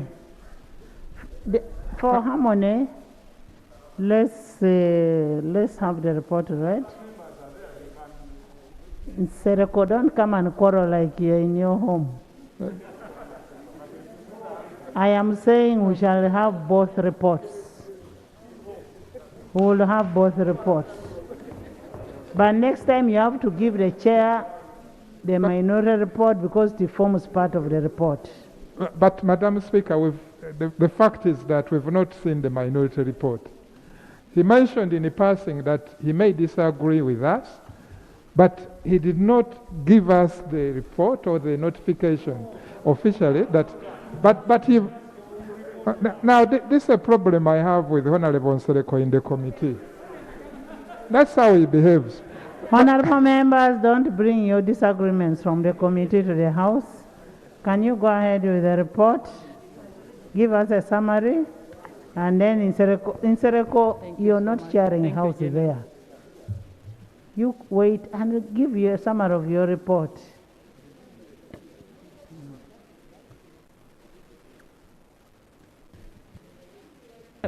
Thank you, Right Honourable, for your indulgence. With that, I will skip the introduction, the object of the bill, the Minister has already stated. I'll go straight to committee observations. Right Honourable Speaker, the committee identified various cross-cutting issues and made the following observation regarding the value-added tax. I'll just read the first observation. It's actually only one. The accumulation of interest and penalties accruing to delayed payment of government supplies of goods and services. The committee observed that government delays to pay for services and goods supplied. Subsequently, the suppliers are charged penalties and interest on these services supplied. While meeting the Minister of Finance, Planning and Economic Development, the committee was informed that the government is trying to solve this through by holding personally liable those accounting officers who accumulate areas that are not budgeted for in the financial year running. In the first financial year in question. That notwithstanding, the committee noted that some supplies to government are subject to multi-year commitments, while resource allocations may be subject to delays during the span of the contracts. The committee therefore observed that all supplies to government should be deemed to have been paid in accordance with Section 24(7) of the Value Added Tax. The committee recommends that the Value Added Amendment Bill 2021 be amended to ensure that VAT on goods and services supplied to government is deemed to have been paid. Specific observations and recommendations. 4.2, extension of waiver on accommodation facilities. The committee observed that exemption on accommodation for tourist hotels and lodges, both upcountry and within Kampala under Section 19, was enacted to ensure that hotels and other accommodation facilities under the hospitality industry are given the necessary policy support to recover from the effects of COVID-19. The committee further observed that the hospitality industry has not yet fully recovered from the adverse economic shocks from COVID-19. There is therefore need to extend the waiver on VAT on accommodation for tourist hotels and lodges located both upcountry and in Kampala until 2023. The committee recommends that the second schedule, item 1, HHHA, be amended to extend non-taxation of accommodation to tourist hotels and lodges from 1st July 2022 to 30th June 2023. Clause 4, the committee observed that this is on cottonseed cake. The committee observed that the cottonseed cake is a key input in the poultry sector. For example, for poultry feed, 8 to 10% of the feed is cottonseed cake, which is 15% of the cost of feeds. Putting 18% VAT means that the feeds will increase in price by 18%. The committee therefore recommends that Clause 4 of the Value Added Tax Amendment Bill 2022 be moved to the third schedule of the VAT Act to benefit from zero rating. Clause 5, amendment of the third schedule of the VAT Act exemption on education materials in East African communities. The committee observed that Clause 5 of the bill seeks to amend the third schedule of the VAT Act to exempt educational material supplies from East African community member states. The committee is cognizant of the fact that Uganda is a signatory to the Florence Agreement that compels government not to impose any taxes, internal or external, on educational materials. The goal of the agreement is to promote education by making educational materials affordable. The committee, however, observed that owing to 2-year school closure in Uganda as opposed to other East African partner states, the paper sector in Uganda had restricted business activity in that period, leading to financial losses that are not yet recouped in the current financial year. The committee therefore supports the proposal, but recommends that a transitional period of at least 1 year to allow the paper industry to recover. Recommendation. The committee recommends that Clause 5A of the VAT Amendment Bill 2022 be deleted. Clause 4.5, VAT rate for domestic electricity consumers. Madam Speaker, this follows the law that we recently passed on the electricity bill. The committee observed that the report of the Committee on Natural Resources on Electricity Amendment Bill 2021 noted the importance of varying the VAT rate paid on electricity sales for domestic consumers. The Committee on Natural Resources noted that Kenya in 2020 lowered the tax tariff when the VAT rate paid on electricity sales from 16% to 14%, leading to a surge in demand for electricity. The committee further noted that in 2020, the domestic consumers through Yaka bought electricity units worth 466 billion and topped it up with VAT payments of 85.6 billion. The lowering of the VAT paid on electricity from payments of Uganda shillings 85.6 from 8% to 10% for domestic consumers, I beg your pardon, would have resulted into government losing 47.7 billion, leading to a revenue loss of Uganda shillings 38.1 billion. The committee further observed that this policy measure would only affect domestic consumers who contribute 29% of all sector revenues. Leaving 71% of the electricity sold would still have a VAT rate of 18%. The combined effect would, instead of 289 billion, which URA collected in VAT on electricity sales in 2020, the actual collections would have been Uganda shillings 250.9 billion. The report noted that this policy, when combined with other sector efficiency measures, would clear deemed power in the system, further saving hundreds of billions that the taxpayer will be paying after commissioning of Karuma Dam later this year. The report of the Committee of Natural Resources took cognizance of the government electricity connection policy aimed at accelerating access to clean energy. The policy provides for free connection materials after the beneficiary's undertaking of house wiring and payment for the survey and testing of the installation. However, the funding of this policy has not been consistent, resulting in delayed connection. The committee observed further that the customers have therefore since resorted to self-financing However, the committee notes that the reflective cost of a self-financed new connection is prohibitive currently at about 720,883 for a non-pole connection, and Uganda shillings 2,741,188 for a one-pole connection inclusive of VAT. This high cost of new connections is an impediment to the government initiative for accelerating access to clean energy.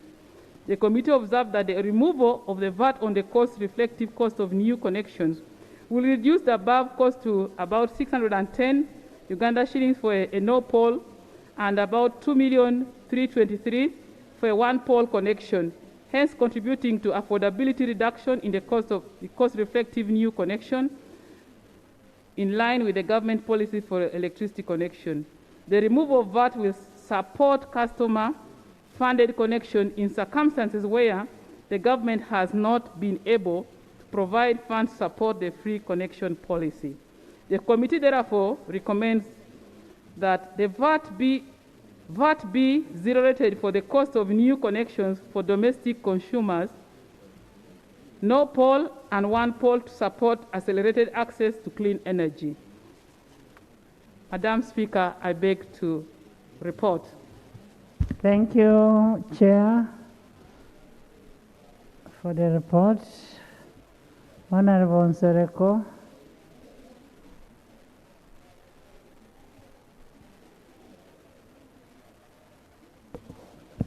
Thank you, Right Honorable Speaker. Right Honorable Speaker, we apologize for the delay for uploading these reports. It's because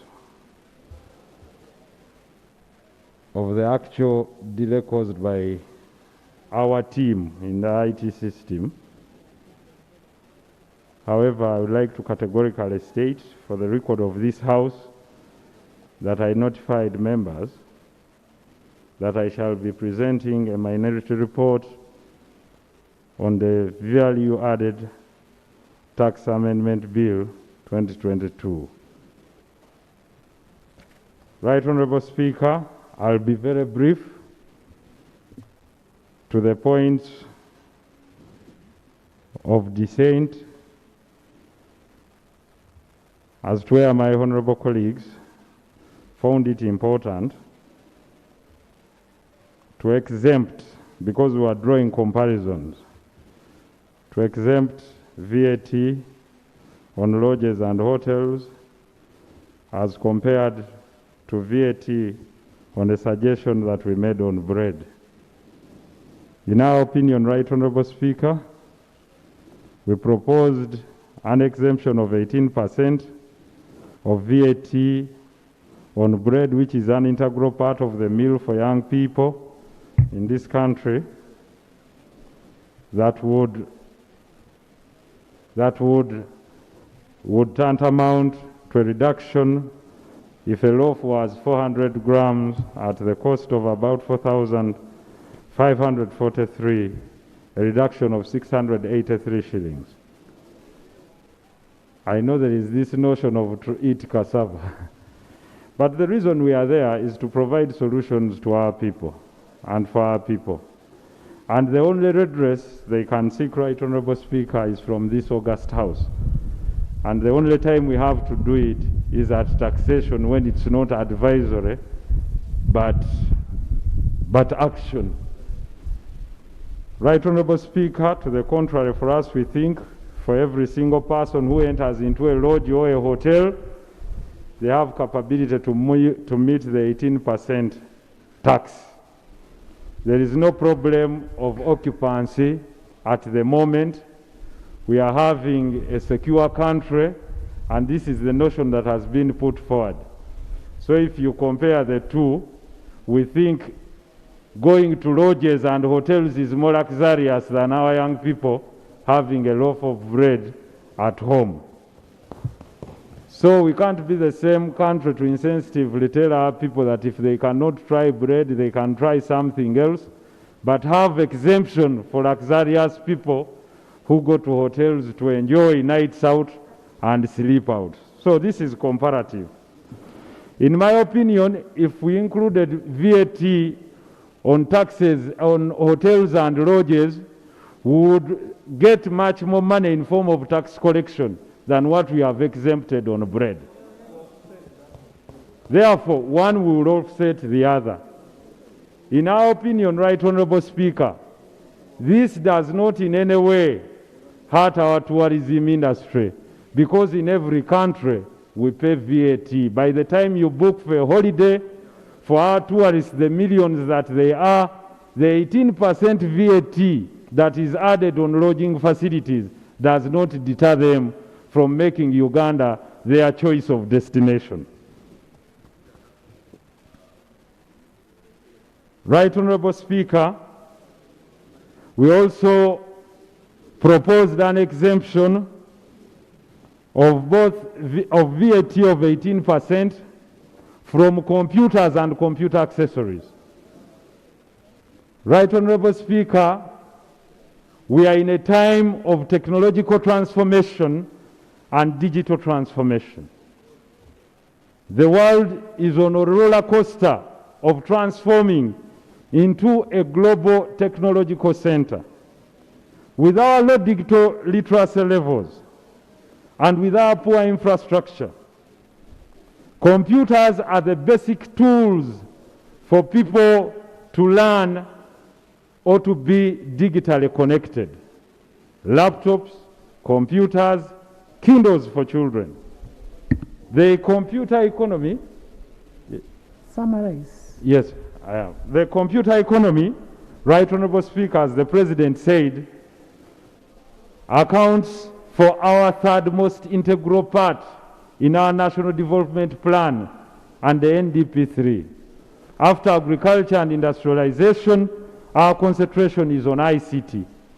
The basic tool, whether for studying or working digitally, is the computer.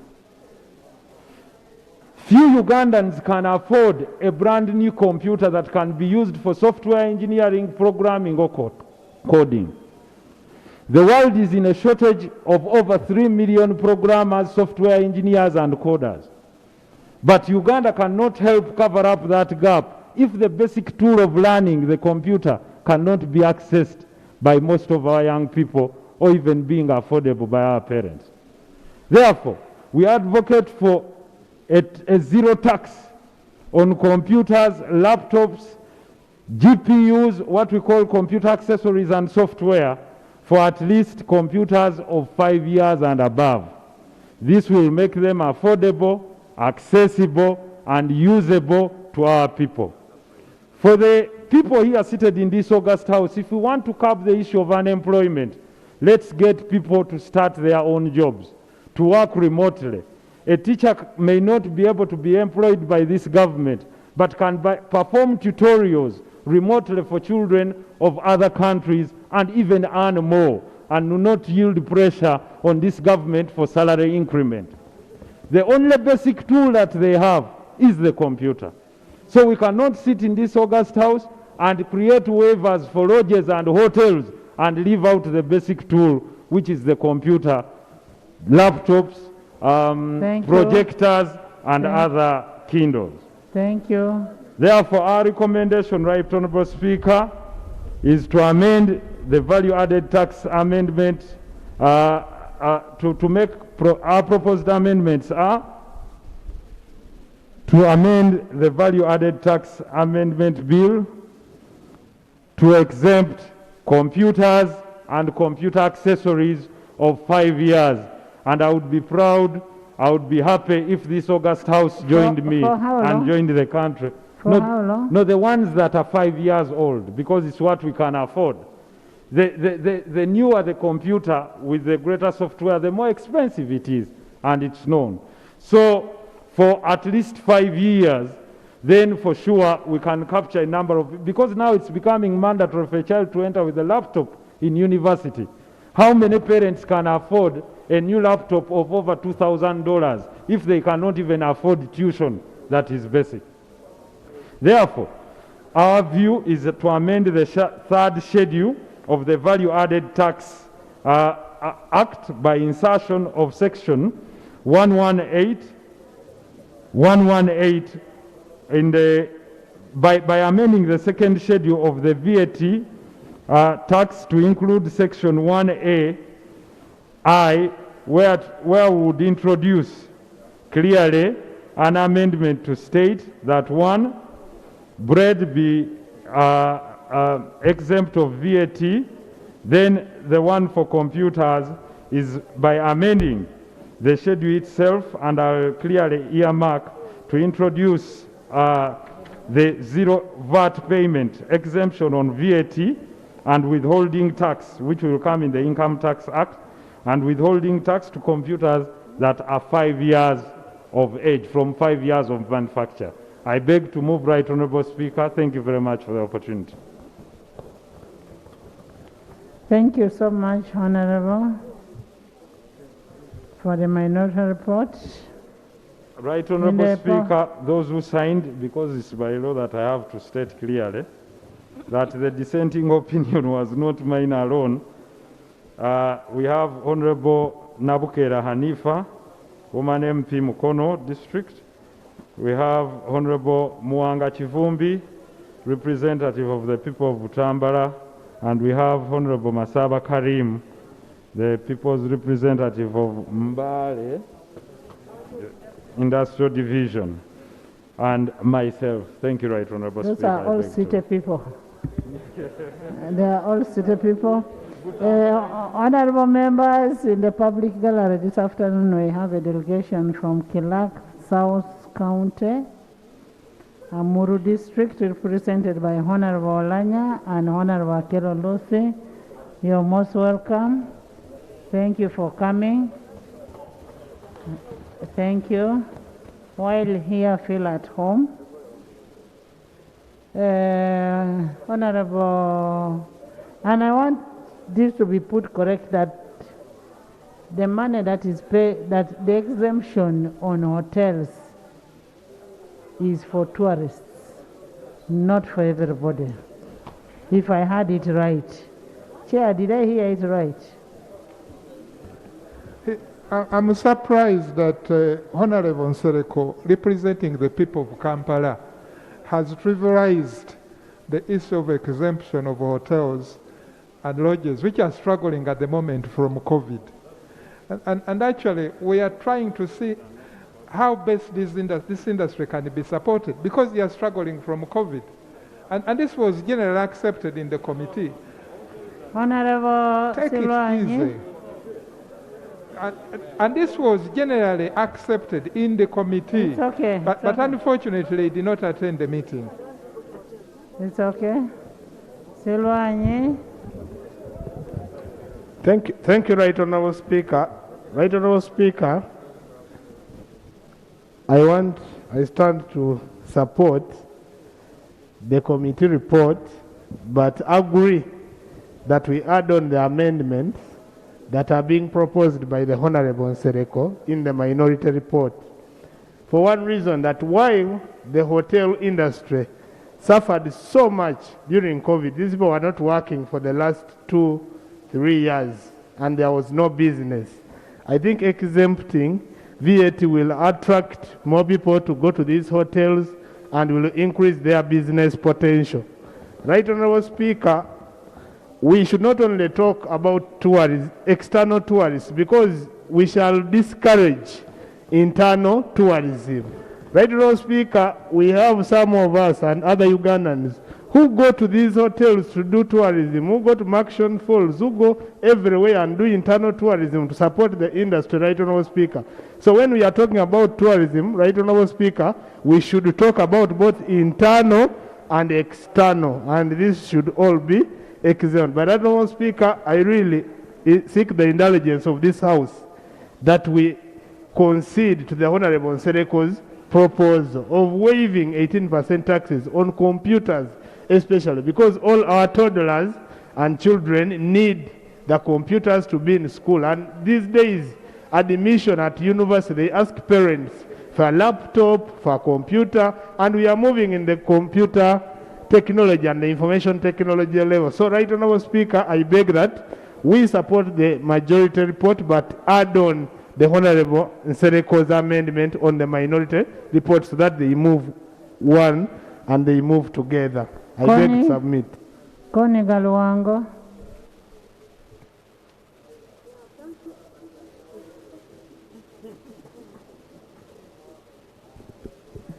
Thank you, Right Honorable Speaker.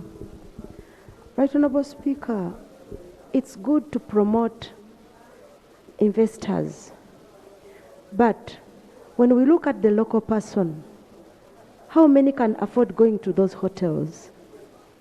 I thought we would look at those other goods also that are more cross-cutting. Yes, hotels are cross-cutting, but there are those goods that affect the local person more, where the taxes are very high, and we've not looked at them. Instead of waiving the tax, we would lower it, other than saying that we are removing it completely. Because not all these other local people are the owners of those hotels. People who own those hotels are people who can even manage to pay these taxes.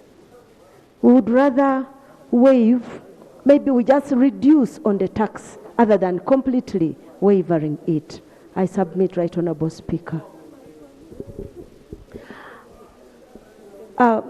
Maybe Honorable Connie, I really agree with you. And I get surprised. Tomorrow we are bringing expenditure. We want money. But when I see a committee waiving off taxes, where are you going to get money for or funding the budget you're bringing tomorrow? Where? You have a budget that you're going to do supply tomorrow, and you're waiving off everything. Where are you going to get the money?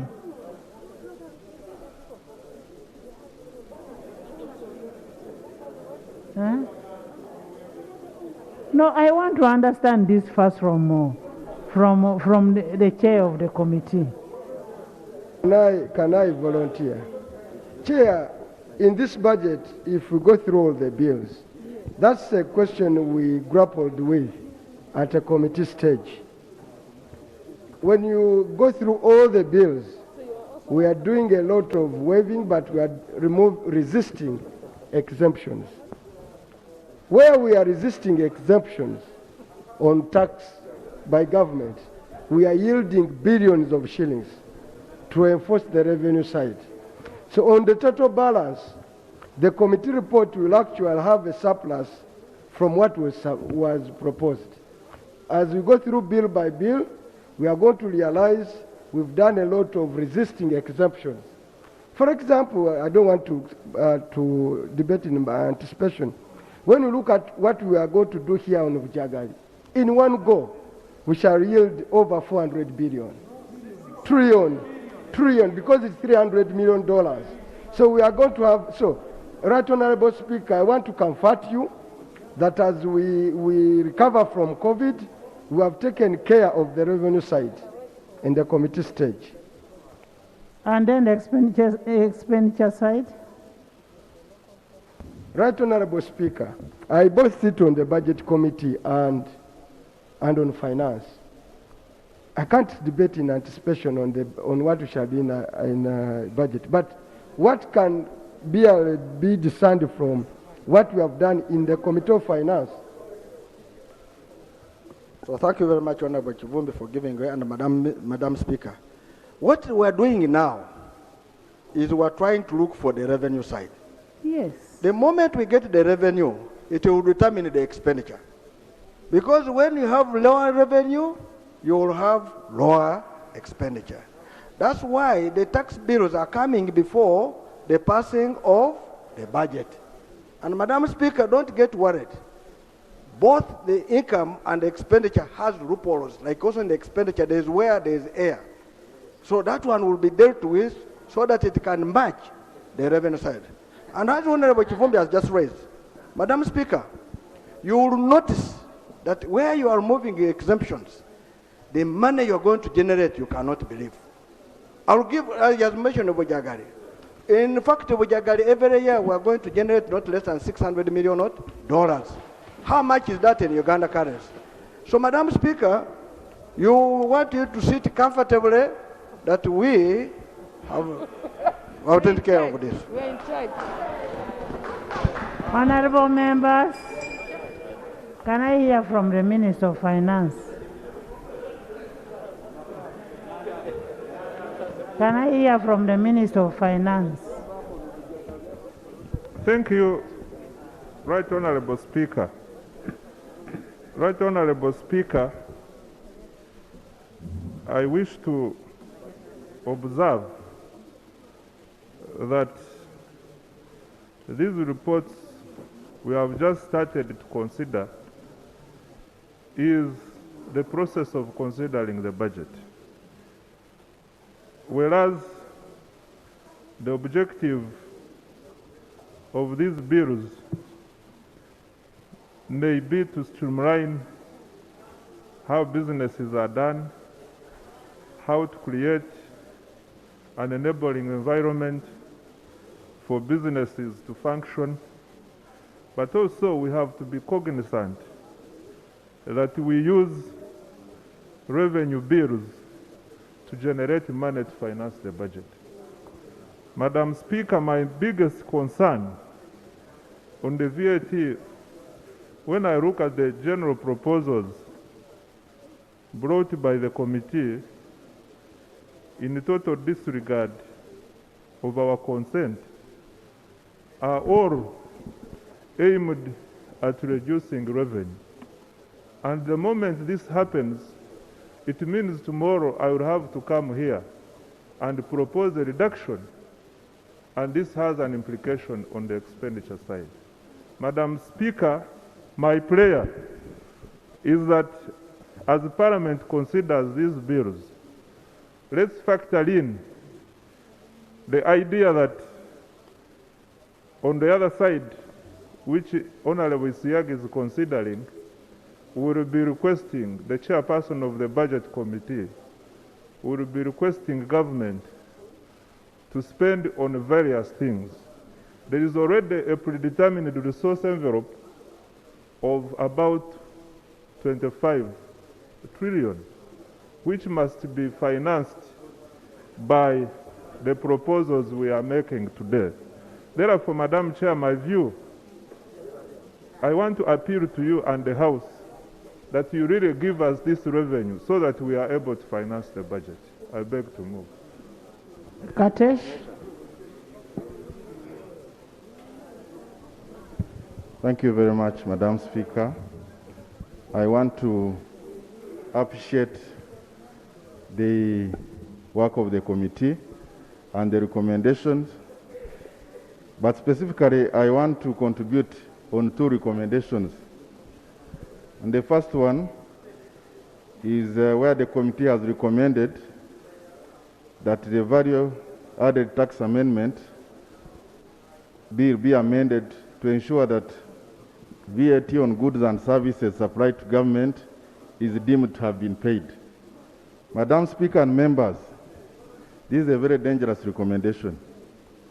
It is going to erode the revenue base. While I acknowledge that we have been dealing with the problem of arrears by government, where people supply government and they are not paid, and they are forced to go and borrow money to pay VAT, I think that this amendment should restrict itself on interest and penalties accruing, but not the VAT. Yes. So I would like to propose that that amendment be adjusted to only capture the interest and penalties accruing. That if you have supplied government and you have not been paid for some time, the interest and penalties that URA computes should be deemed to have been paid, but you should pay the VAT. Yes. If we leave it like this, we are eroding the tax bill, yes, the tax base. Madam Speaker, I want to go to...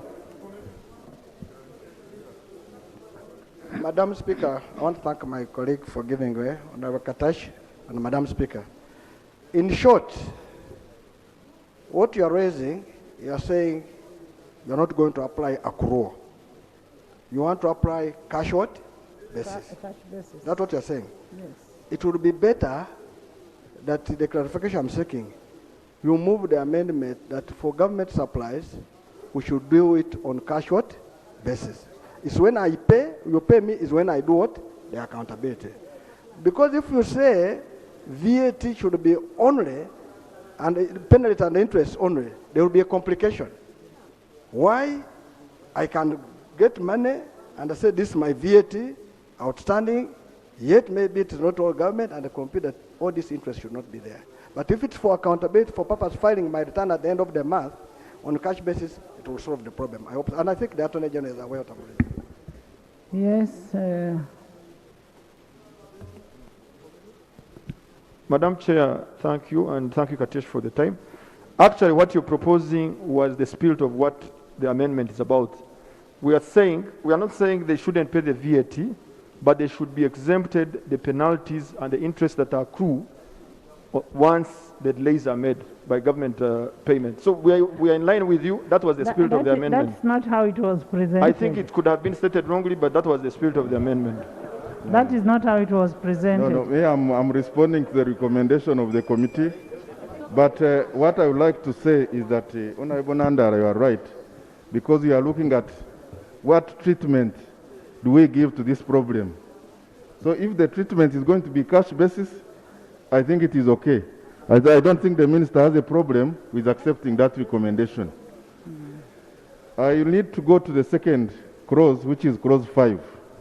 Madam Speaker. Why don't we look at that at committee level? Clause by clause. Yes, Solomon. I mean, Silo. Right Honorable Speaker, it is actually at this moment that we now enjoy the goodness of being in the House. At this time we get to know that it's very important to be sober. Yes. At this moment, we must be able to stand with the people, but also stand with the ministry. Because we must be responsible as citizens, but also representatives of the people. We need revenue. At the same time, we need to save the people from the coast. Therefore, my opinion is that we go to the second stage, the committee stage, but carefully deal with these matters with calmness, while trying to accommodate each person's opinion. That will be helping us to make a proper way forward. With that, Madam Speaker, I therefore would love to move that we do not waste a lot of time on a debate, but go to committee stage. We consider these matters provision by provision in a calm manner. I beg to move.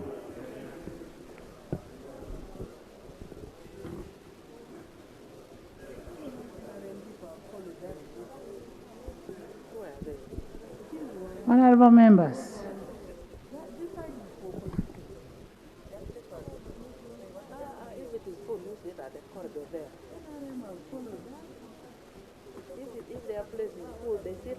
Honorable members, what is very important are the clauses.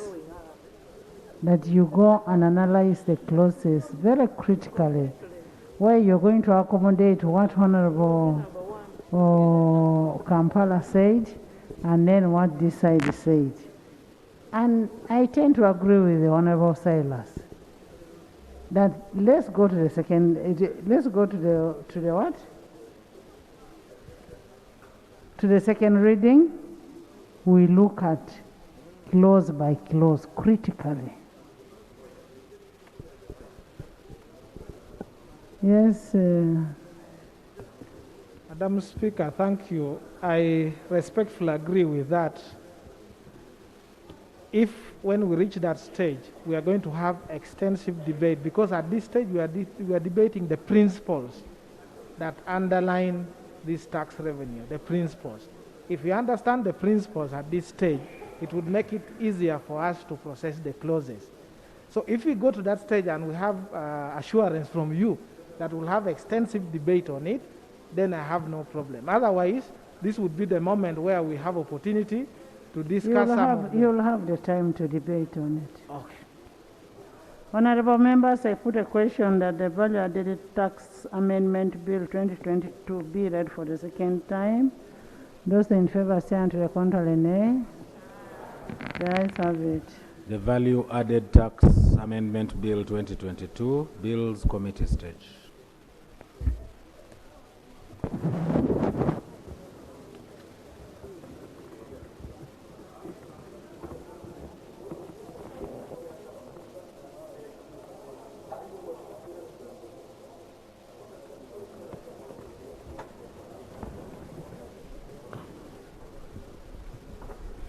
Clause 1.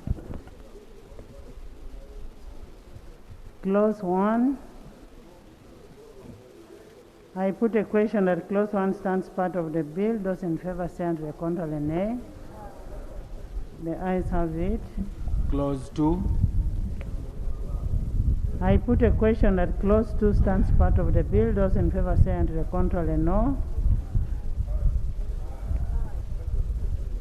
Those in favor say unto the contrary, no. The ayes have it. New clause.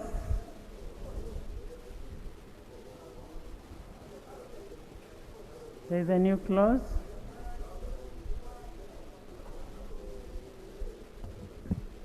Right Honorable Speaker, the committee would like to amend by putting an insertion on a new clause as follows. The bill is amended by inserting immediately after clause 2 the following amendment of section 24 of the Principal Act. Section 24 of the Principal Act is amended in subsection 7 by substituting for the phrase contractor executing an aid-funded project the word supplier. The justification, Right Honorable Speaker, for ease of administration of the tax and to remove the unfair treatment of suppliers in regard to payment of interest on unpaid VAT that arises from delay in payment by government ministries and departments. I beg to move.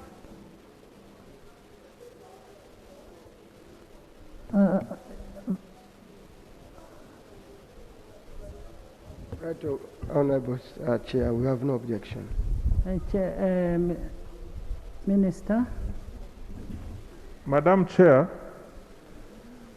I strongly object to this proposal on the following grounds. Let me bring a background. Madam Chair, the proposal proposes to introduce deemed VAT payable by suppliers to government.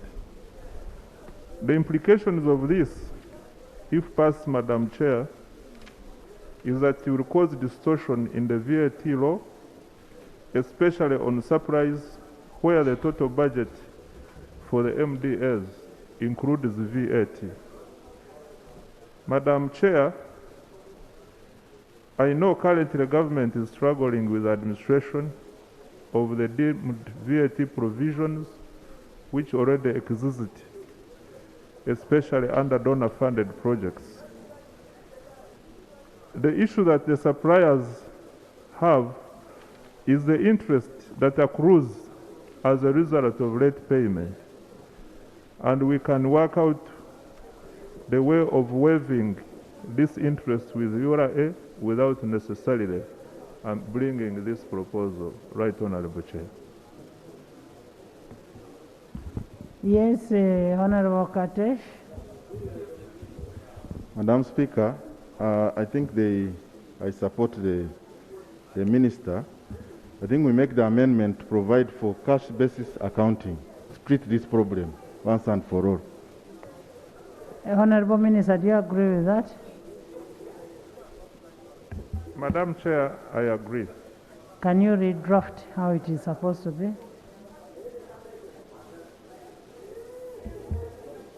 Madam Chair, the problem I have, if we are going to go into the standards of accounting and in the law, start inserting issues like cash-based accruals, those are administrative those can be dealt with administratively. We cannot sit here and start delving into the merits of the account. No. Yes. Just before Honorable Nandala comes on board, you see, this is a matter which has a financial implication, and we cannot let it be handled administratively. Yes. This House has the powers to take a decision. Our issue is, can we exempt the issues of penalizing suppliers at the time the money stands unpaid by government? So that's a simple thing. But not to say that it's what? Administrative. Let us let the drafters draft to the extent that for the period the money stands unpaid, you exempt the suppliers from the penalties, the interest to be paid. Simple as that. We first continue to the Okay, thank you. Honorable Nandala, can you redraft the way it's supposed to be? Yes, we're going to help. Madam Chair, the minister says they will find a way to waive.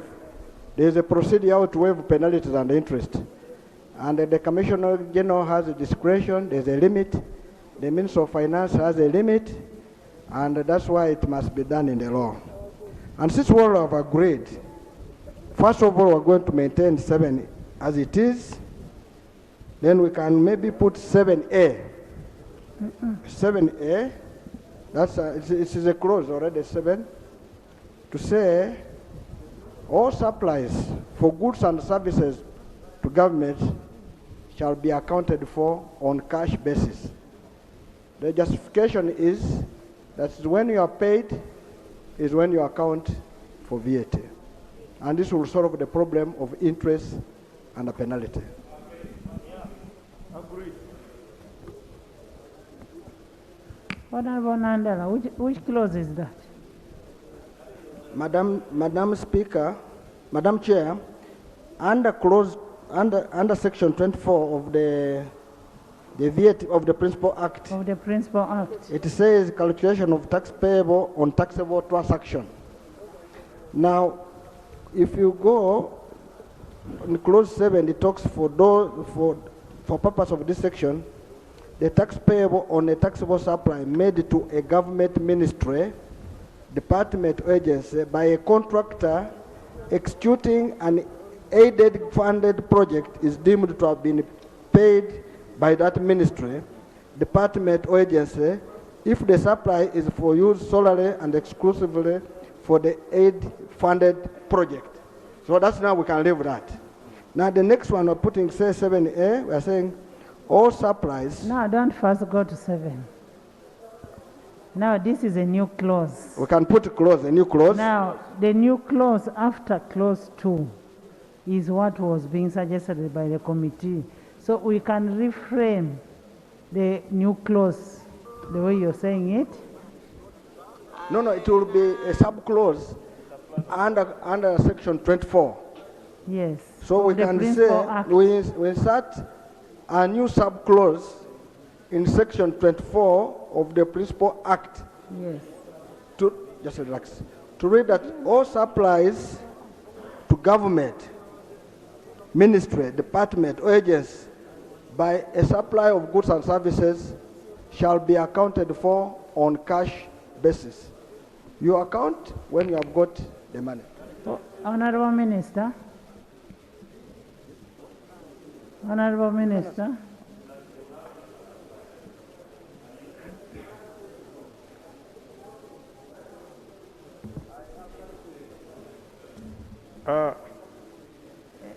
Madam Chair, what we are dealing with can be addressed under Section 26 of the VAT Act, which deals with cash basis of accounting, and I would like to propose as follows. Section 26(1). This section applies to A taxable person with an annual value that does not exceed 500 million, or B, supplies goods or services to government.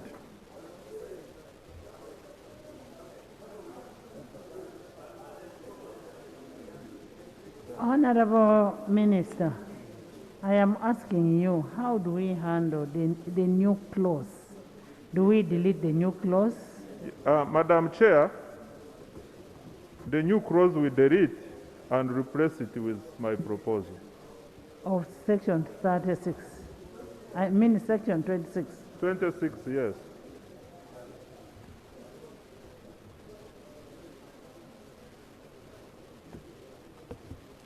Madam Chair, my concern was, according to the committee's report,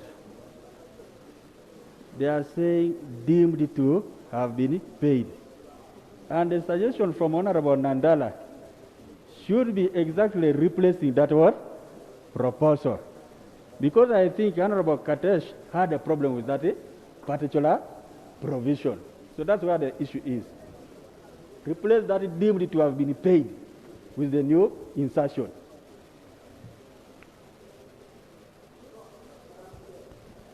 What Honorable Cyrus is raising, what we're trying to cure, that until I've been paid by government, there's no way URA should demand VAT from me. That's what we're trying to do. Yes. So now, if you're not demanding from me, there's no interest or penalty to be computed. Yes. And what we are saying, we had wanted to put that where near government-donated, government-aided projects, but now I've said no. But we have a section which deals with cash basis. That so is section 26 section of the 26. Principal Act. Where we have moved is the right place. It becomes an insertion. It's okay. That's good. It's good. So we are deleting what is there and bring the section 26, which is in the Principal Act, as a new clause.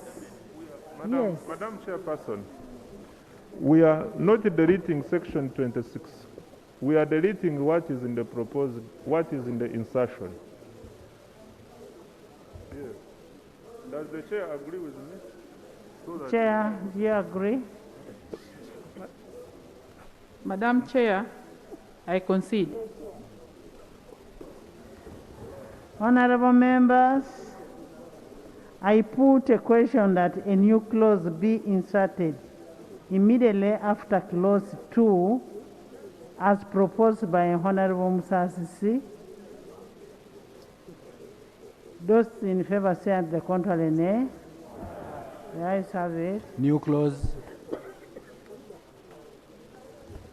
I put a question that the new clause forms part of the bill. Those in favor say at the contrary, nay. Aye. It's a new clause. No, Madam Chair. It's not a new clause. The clause now will be 26. Yes. Under it, we're putting sub-clauses. Nathan Nandala Mafavi of Budadiri. It's a new clause in our bill, in the amendment. Clause 3. Clause 3, I put a question that clause 3 stands part of the bill. Those in favor say on the contrary, nay. Yes, have it. Clause 4. Clause 4, Chair. Chair, Clause 4, amendment of the second schedule to the Principal Act. Clause 4 is amended by inserting immediately after paragraph D the following. By substituting for paragraph HHA the following: the supply of accommodation in tourist lodges and hotels inside a radius of 50 kilometers from the boundaries of Kampala from 1st July 2022 to 31st June 2023. Justification: the proposed amendment has the effect of rendering the prices of accommodation in tourist lodges and hotels inside a radius of 50 kilometers affordable. I beg to move, Madam Speaker. Madam Chair. Madam Chair. Madam Chair.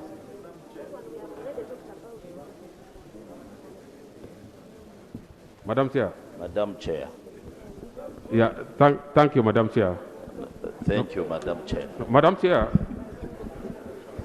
looking at the reasoning of the committee, Madam Chair, of 50 kilometer radius, Madam Chair, in the main report, the committee presented, and I thought they were meaning hotels covering the whole country. 50 kilometers radius of Kampala, Madam Chair. I think this is not all that very serious. You know, Madam Chair, this COVID-19 pandemic, let me finish first. COVID-19 pandemic, Madam Chair, affected hotels across the country. If you are talking of 50 kilometers radius, it means we are meaning the hotels around Kampala. What about the hotels in the eastern Uganda, northern Uganda, and western Uganda? Madam Chair, information, that's right. By the way, if you're talking about the tourist lodges, most of them are not in Kampala.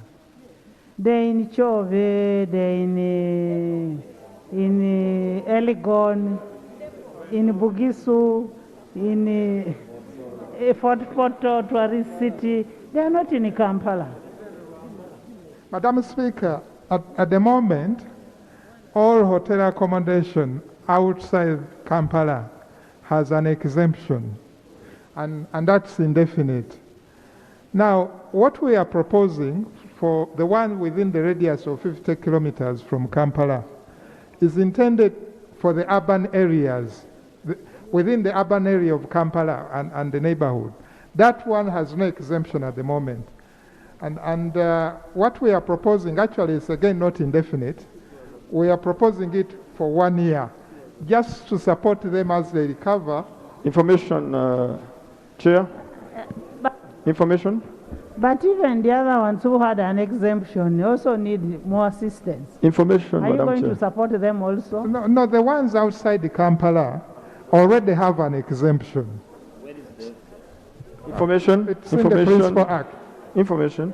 Yes. Madam Chair, the current the Principal Act had made an intervention sometime last year. That is under Schedule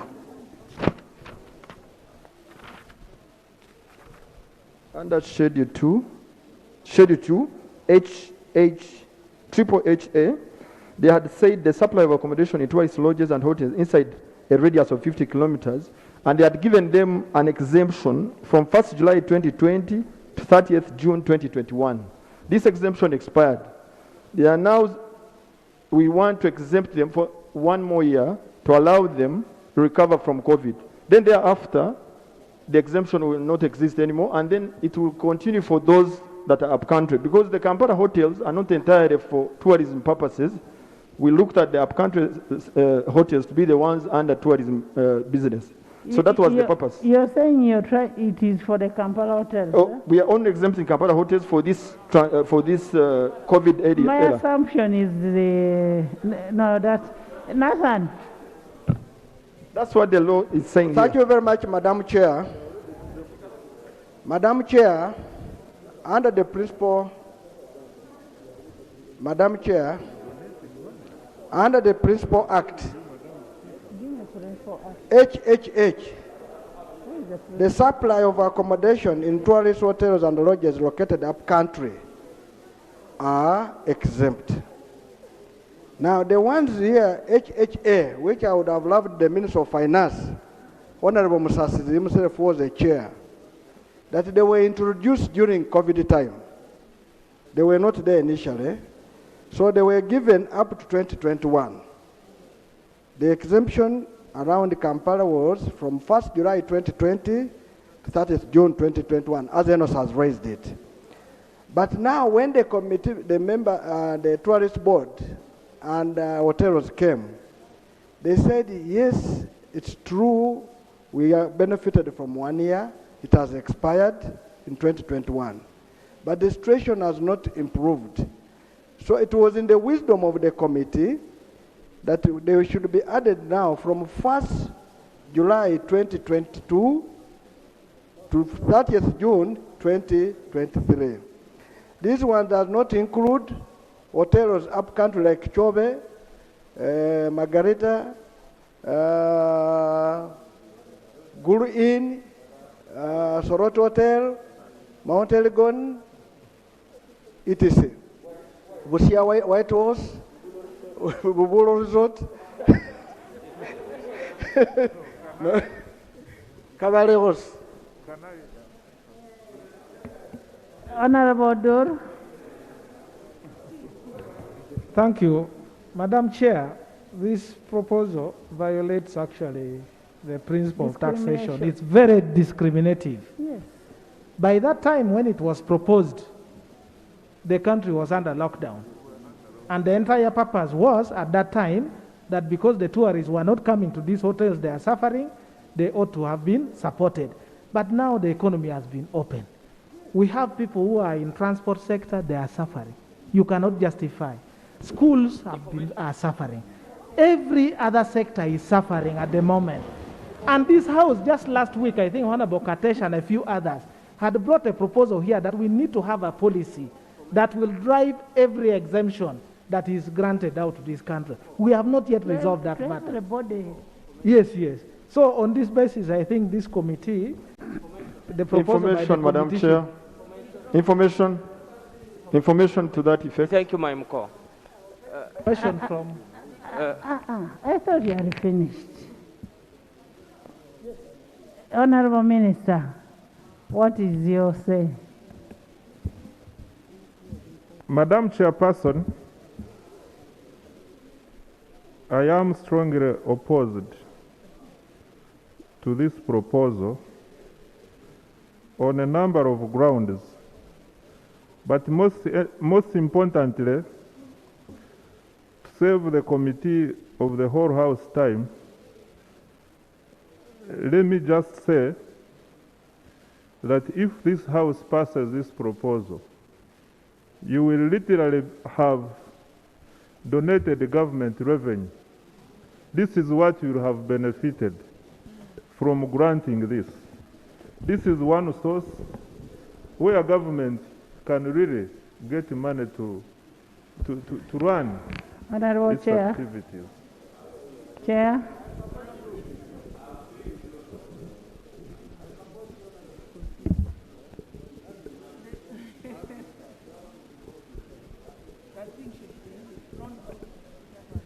Madam Chair, having listened to members' views and the Minister, I want to concede that truly we need revenue for this country for the next 1 year.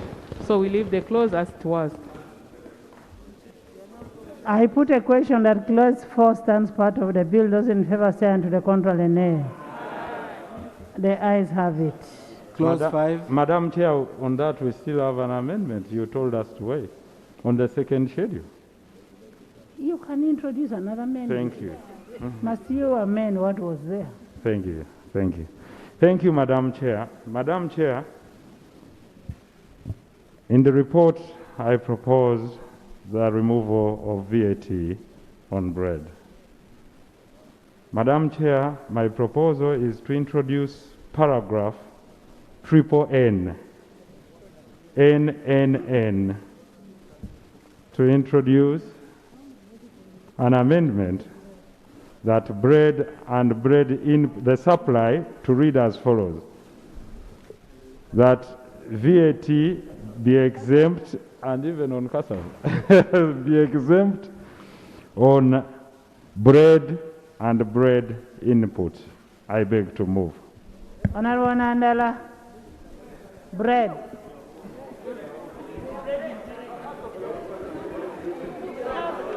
Bread. Why bread, not soap? Honorable Speaker. Okay. Madam Chair, at this time when we are thinking about the increase in the commodity prices, we must be able to look at those that go into our stomach first. And therefore, I stand with the proposal from the Honorable Kampala Central that VAT must be dropped so that people can be able to afford something, at least for now. Thank you. Madam Chair. Madam Chair. Chair, Madam. Saba Christo. Thank you, Madam Chair. Thank you, Madam Chair. The issue in Uganda is that we are having a regressive tax system which favors mainly the big boys, but which works against production. For example, because our aim here is to widen the tax base, okay? But people are able to produce more. Now, the problem is that, for example, we would do so well as a country and we would proceed well if, I will give an example of some of the best exports we have in Uganda, which is the gold, which does not really reflect much in the tax revenue of this country. That is one. If we were to get VAT less on gold instead of things like which are very important in life, like water, soap, and some of these things, we would be doing better. And then secondly, some of these tax exemptions are targeting the small players to kill them out and favor the big boys. The big boys are normally favored, so you will find that even here, why it is segregative, that it is only in Kampala, because in Kampala that's where we have very big hotels, and then someone who is starting with a small, you said, a small lodging facility somewhere is pressed out and cannot really progress. So thank you, Sabakristo. Paul? Yeah, you're a member of the committee, so. Oh. Madam Chair. Is that a member? Yeah. No. Oh, okay. Okay. Non-members are now this side like Katesh. Katesh is a non-member. Members, Madam Speaker and members, I want to appreciate the spirit under which the Honorable Sereko is bringing this cross. However, it is counter and will not yield the benefits you are looking for. Why? Bread, unlike other products, all the bread that is consumed is actually made here. And all the inputs that go into making bread, wheat and cooking oil and others, you actually have VAT. So if someone who is making bread, if you tell him that he does not claim the input VAT, then you are actually making the final product more expensive. So I want to propose, Honorable Member, that the ministry should look at other ways. But we do not tamper with this provision. You are not going to achieve the results you are looking for, because all the inputs are imported and we actually pay VAT at importation. And if you say you are going to exempt the output VAT, then you'll have a problem with the input. Thank you.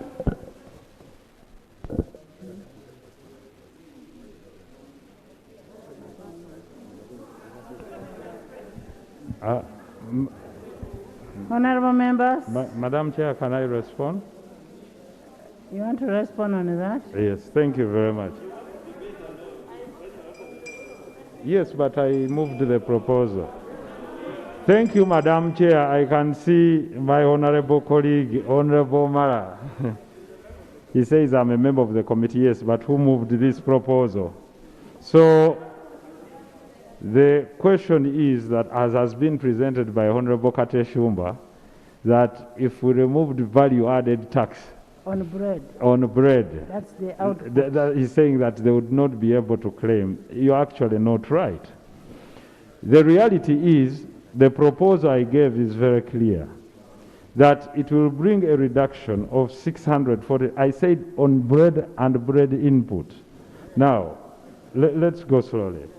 Now, if I exempt the input that you use from VAT, that means the cost of production at source then drops. Then when it goes down, definitely the cost of the final good goes down automatically. And that is the issue we are coming in for, so that in case, instead of carrying it on to the final consumer, it is offset and the price drops. And the question is, so you're saying we should even remove VAT on cooking oil, sugar, yeast, listen. wheat flour?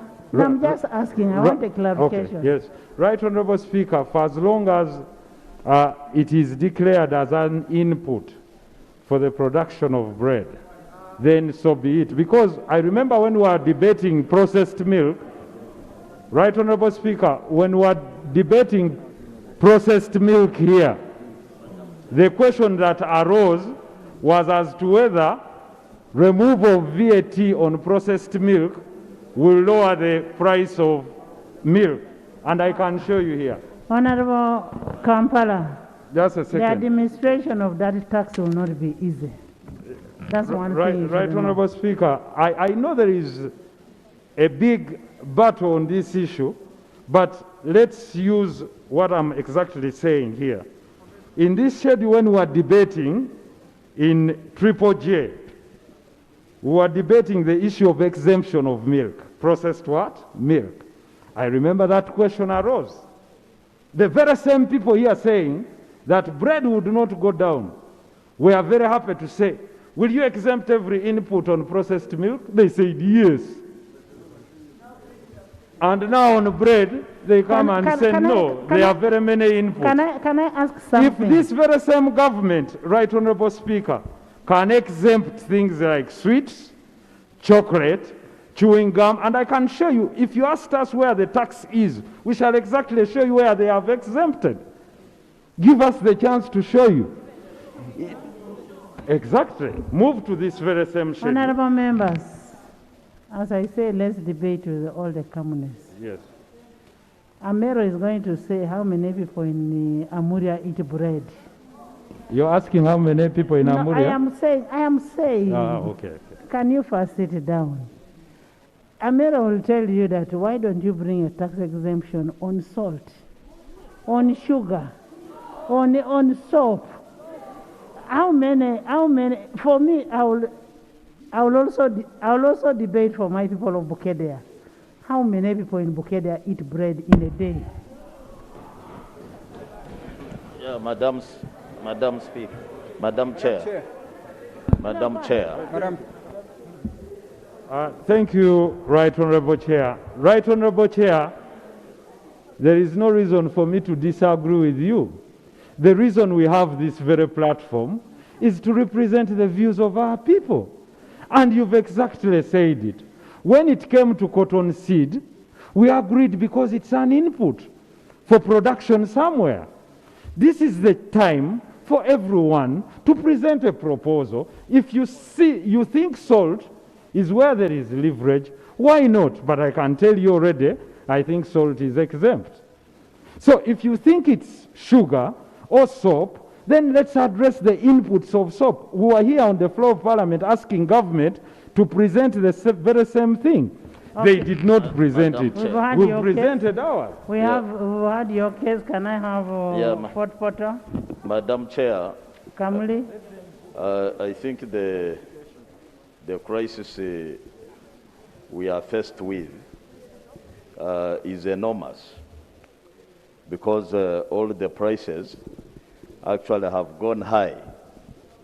And we need a holistic solution. Maybe we do not have serious economists who are really trying to address the economy, how the economy can be able to be resuscitated. Because as we speak, businesses are doing badly. Now, what criteria are we going to follow by being selective on different products? What type of data have we collected, Madam Chair, to convince us that the bread as a product is the priority to be exempted? So this is going to open a Pandora box. Yeah. Because all of us, as we go back to our constituents, they will be asking, why didn't you deal with soap as you had put it?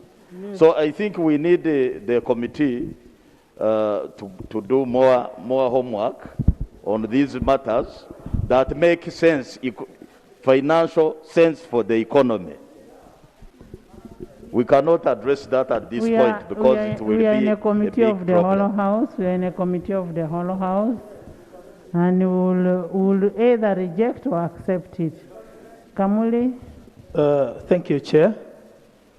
Chair, I want to say that I'm in disagreement with my brother, the Honorable Sereko. The issue of prices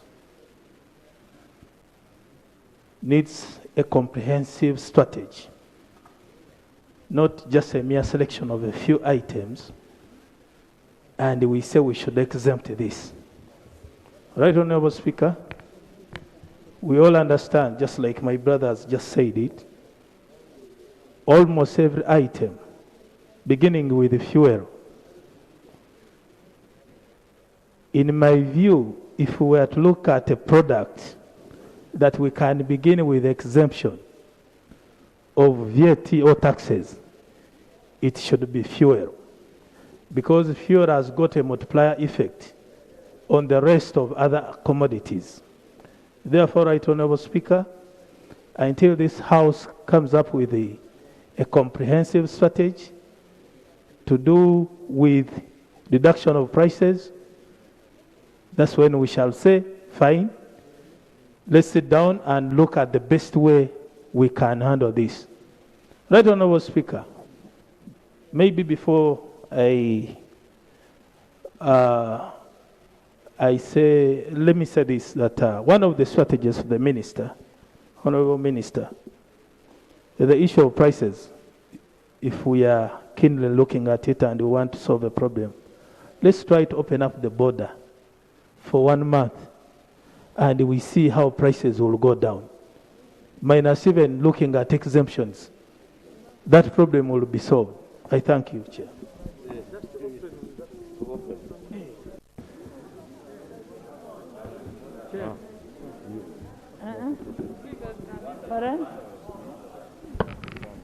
Right Honorable Speaker, Chair, thank you. The Minister is asking me which borders are closed. Of course, there are trade embargoes on importation of certain goods here. If we opened up that, or let us allow importation of every product here, prices of goods will go down. Right Honorable Speaker, Madam Chair. Are we still talking on bread? Yes, Madam Speaker. Now,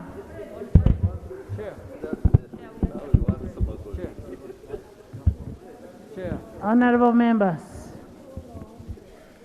I want to put a question. And I am putting a question on Honorable Nsereko's proposal that we exempt taxes on bread and its ingredients. Those in favor say aye, and to the contrary nay.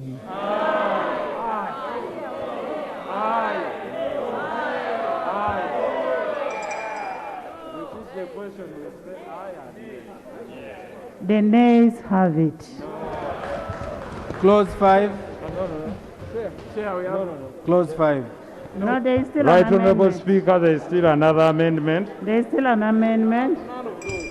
Right Honorable Speaker. I can see Honorable Wunda excited Can you put that he your has amendment? voted no against bread. But I would like to congratulate him. That is his position and that of the people of Fort Portal. Honorable, can you put your whatever on computers? Right. Right Honorable Speaker, my second amendment in the second schedule is regarding the supply of new computers and to the effect of the amendment of the second schedule of exempt supplies, part 1, Roman paragraph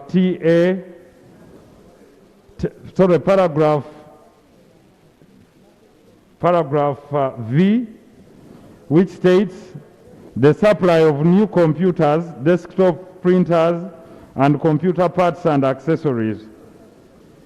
The issue here we are including, honorable colleagues, is the issue of 5 years, because this is for only new ones. In this case, you all know the price of a new computer. At the moment, goes for about $1,000 to $1,500. So, for young people who want to start early programming, software engineering, and the others, this is rather expensive. I would like the exemption to be extended to computers, printers, and desktops of up to 5 years as presented Thank you, Right Honourable in Chair. the report. Chair, I have heard the Honourable Nsereko quoting the price of a computer at about $1,500. Yes. Right Honourable Speaker, the Honourable Nsereko is one of those who was here supporting the tenants against speaking the rent in dollars. So why are we not proud of our shillings? Can you put the price of a computer in shillings? Oh, so, Right Honourable Speaker, is the Honourable Nsereko in order to speak in dollars when we are here in Uganda and in this parliament? Is he in order, Right Honourable Speaker? No, he didn't mean dollars. He wanted to say Uganda shillings. Thank you, Right Honourable. Thank you, the Honourable Pendi. Indeed, who am I not to be proud of the shilling?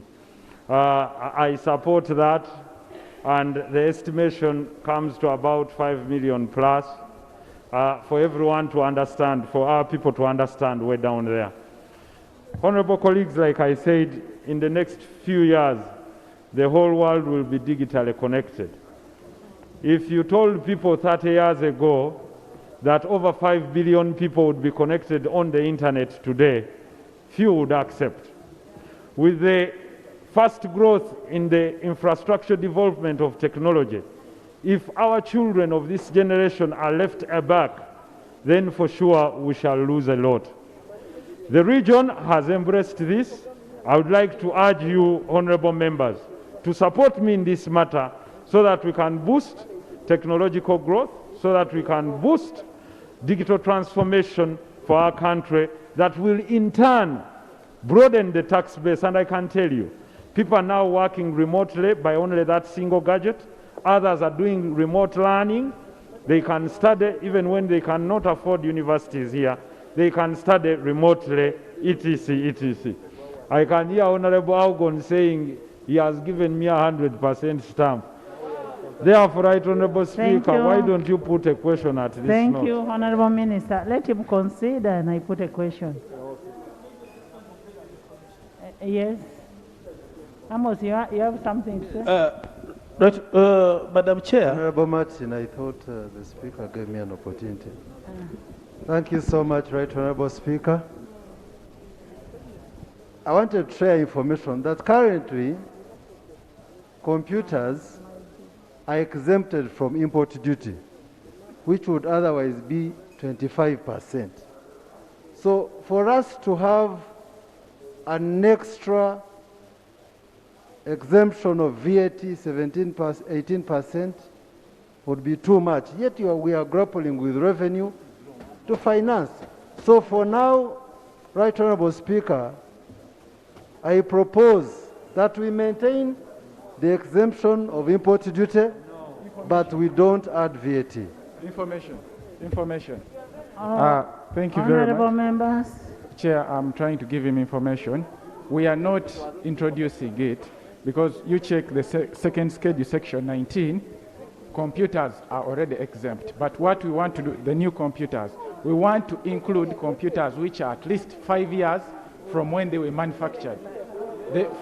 Because it's there, because not many people can. Minister, Honourable members, can we first hear from the owner of the money?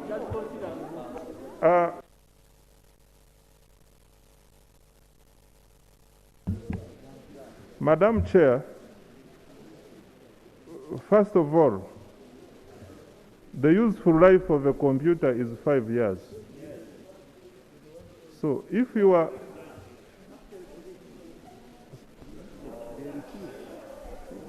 So where are we putting an exemption? It is not allowed in the first place.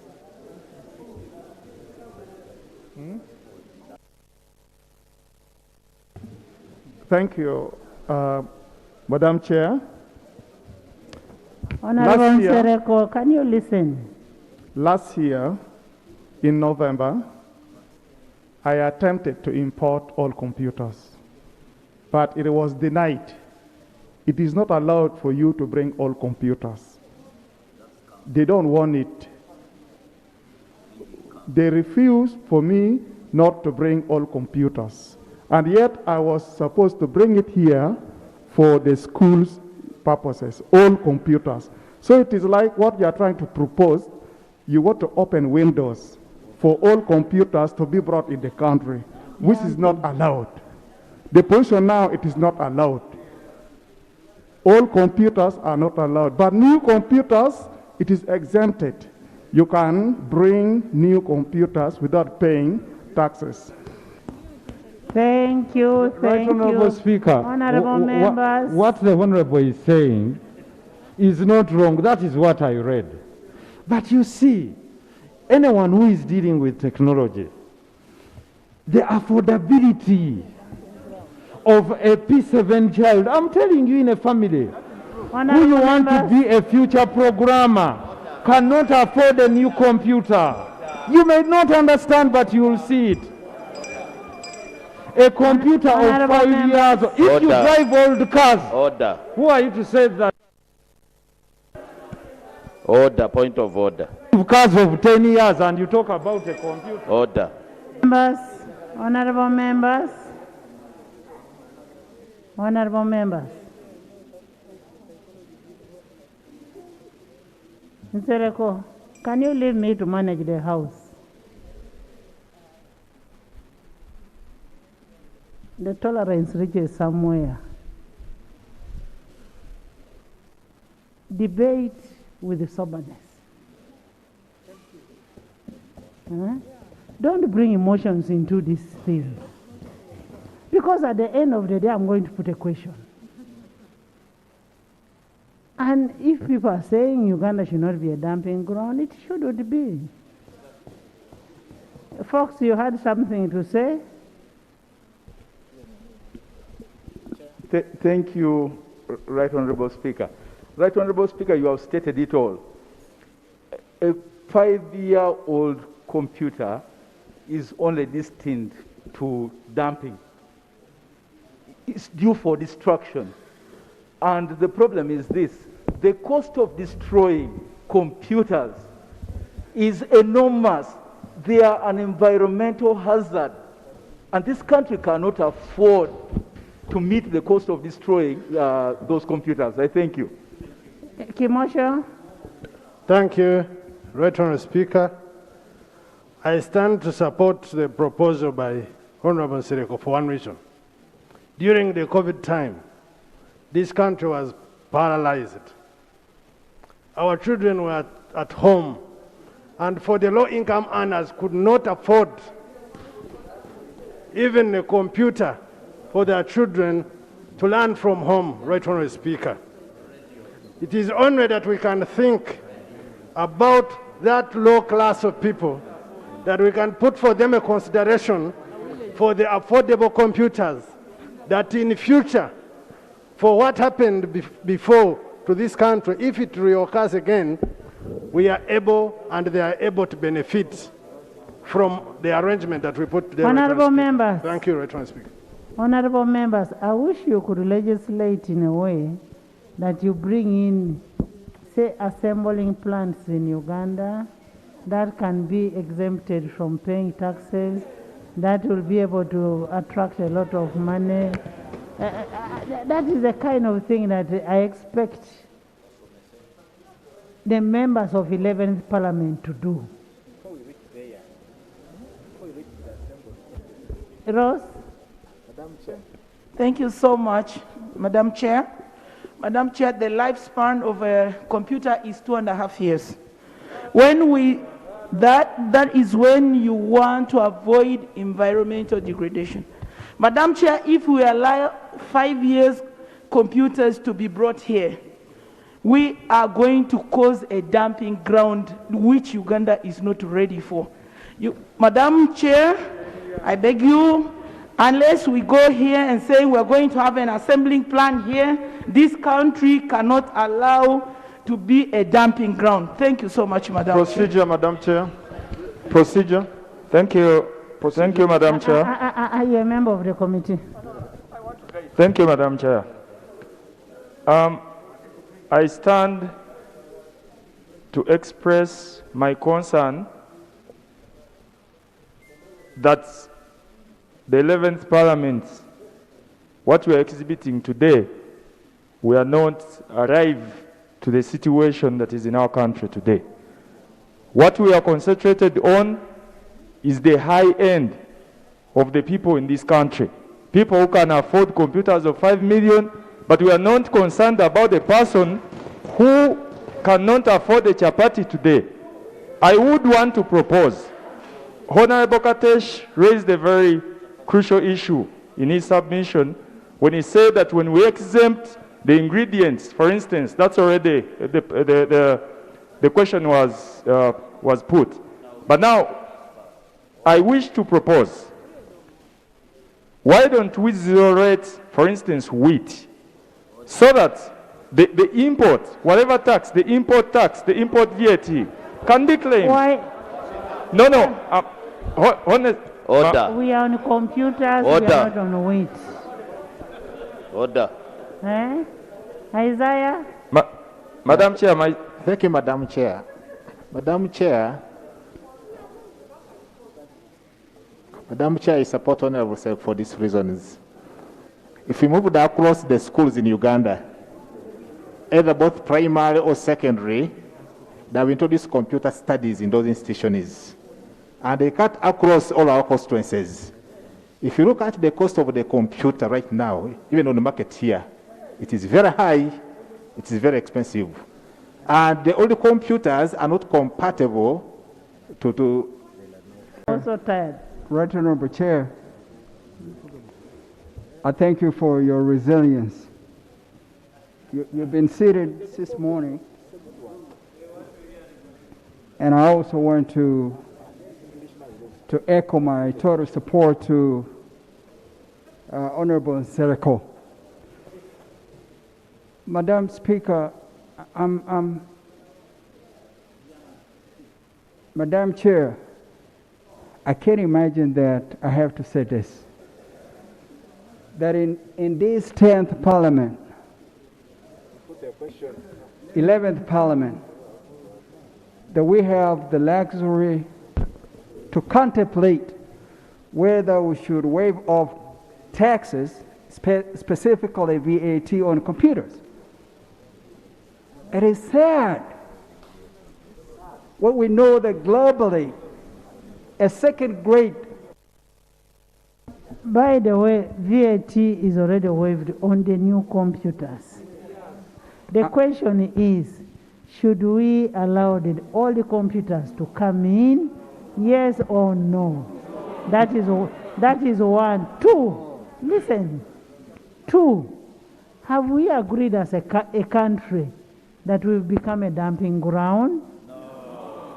Three, why don't we have an assembly plant? If we can have Kira Motors, can't we have an assembly plant here? We give incentives to a country, to an institution, to bring an assembly plant here. I am asking. Madam Chair, excuse me. Madam Chair. And when you look at these computers, honorable members, when you look at these computers of 5 years and above, the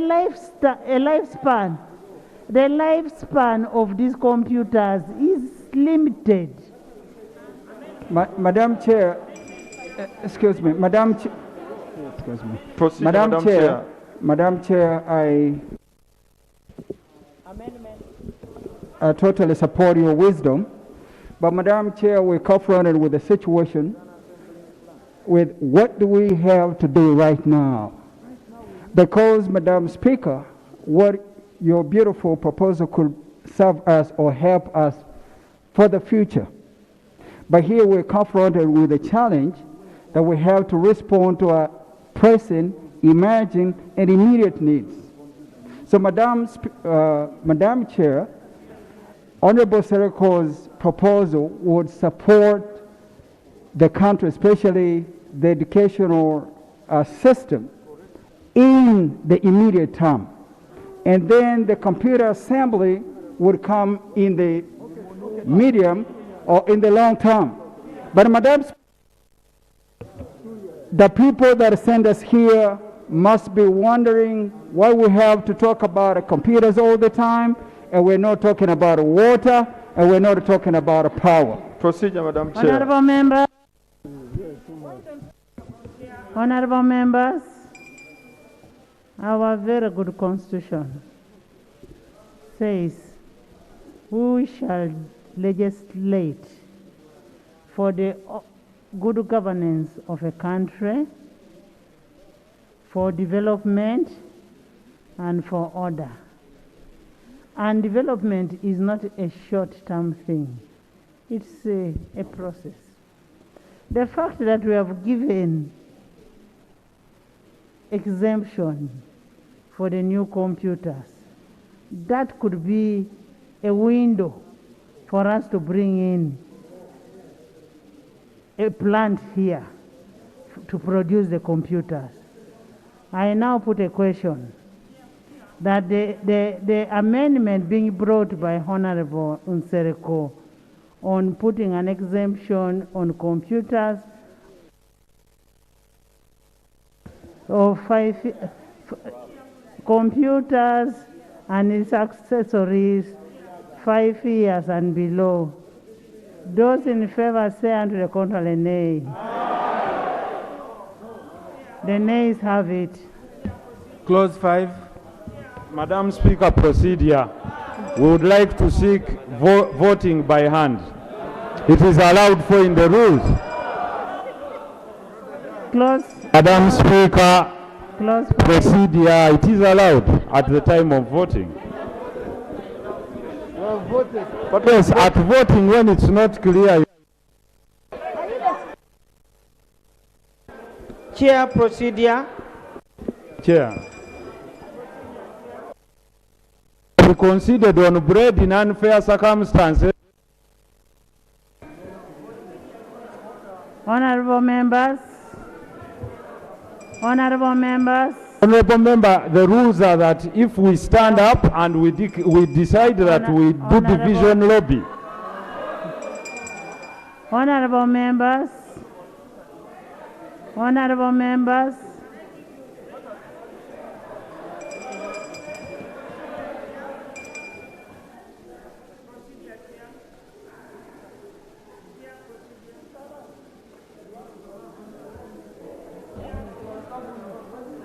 The chair has ruled, no reverse. Clause 5.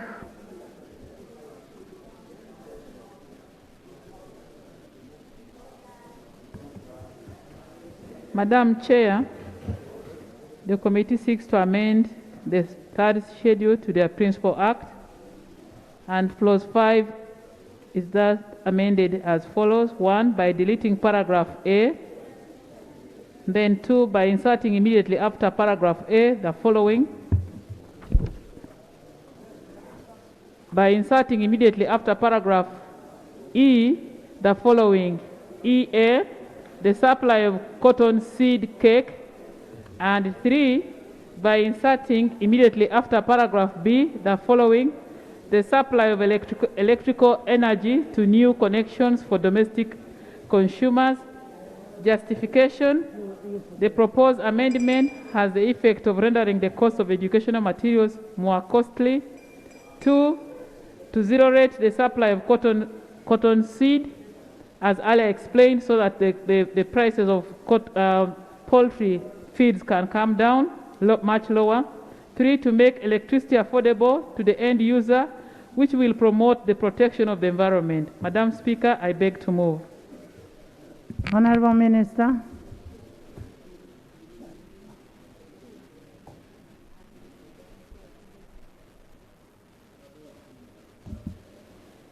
Madam Chair,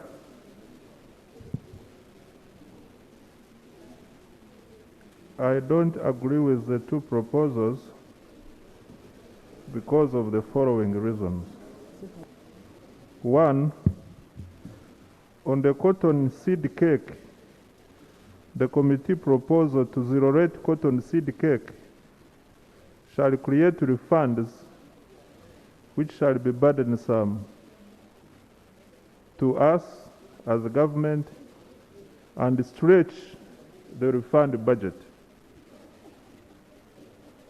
Madam Speaker, as a principle of VAT, an input that is exclusively used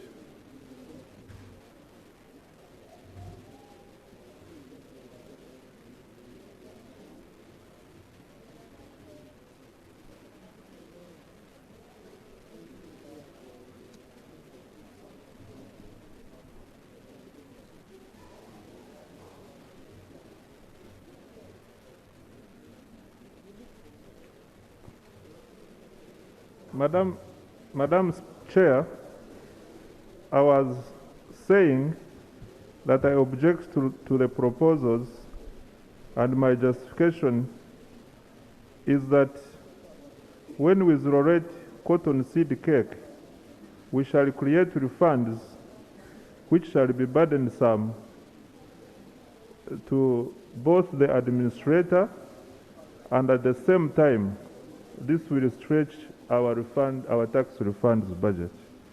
Madam Chair, I wish to state that as a principle of VAT, an input that is exclusively used to produce an output should not be zero-rated, but rather should be exempted.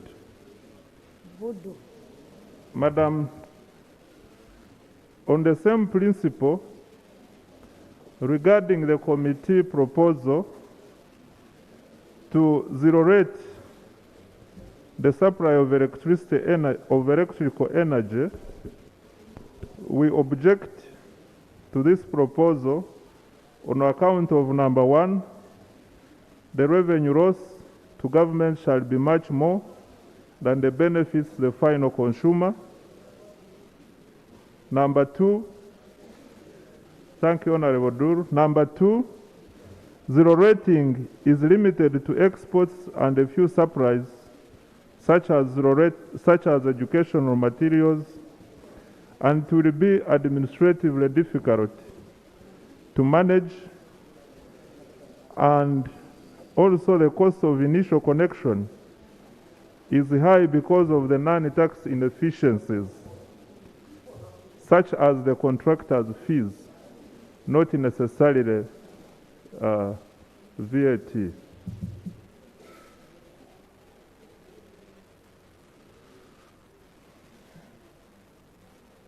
Madam Chair, can I repeat? My suggestion, Madam Chair, is that Parliament rejects these proposals on grounds that one, zero rating is a bad practice because it creates pressure to government to refund the foregone taxes. And number two, on electricity, we do not think that when we reduce this, when we give this exemption, the cost of connection will go down, because there are other inefficiencies brought about by contractors, not necessarily the VAT. I beg to submit, Madam Chair. Katesh. Thank you very much, Madam Speaker. I want to, on the issue of the cotton cake seed, I want to propose and agree that instead of zero rating it, we exempt it. Because the whole primary purpose is to help the local farmer who is not even registered for VAT, who will buy without being charged VAT, and he goes and rears his chicken. So rather than zero rating it, I propose that we amend it to include, to have it exempted. But, Madam Chair, on the same clause, I would like to comment about the issue of the VAT exemption of education materials in the ESC. First of all, the Florence Agreement being quoted, which is a UNESCO agreement, a UNESCO treaty that was established in 1950, does not necessarily exempt. It actually restricts the kind of educational materials that are exempted. Madam Speaker, what the committee is recommending is in violation of Article 75(6) of the ESC Treaty. And this article indicates that the partner states shall refrain from enacting legislation or applying administrative measures which directly or indirectly discriminate against the same or like products of other partner states. What the industry is suffering is not threats from the ESC. They are suffering from the threats of imports from India, from Dubai, from China, from Egypt. Therefore, I want to say that the recommendation by the committee should be disregarded. We maintain the way it was captured so that we are not at fault with the ESC community. If we take this trend, honorable members, we are going to be at the receiving end when we start facing non-tariff barriers while exporting our goods in the region. I beg to submit. I put a question that clause 5 stands part of the bill. Those in favor say and the contrary nay. The ayes have it. Title. Oh, yeah.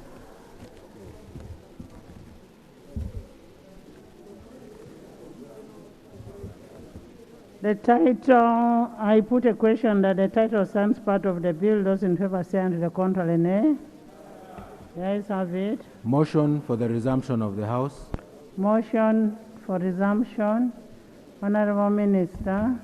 Madam Chair, I beg to move a motion that the House do resume and the Committee of the whole House report thereto. I put a question that the House does resume and the Committee of the whole House reports thereto. Those in favor say and the contrary nay. The ayes have it.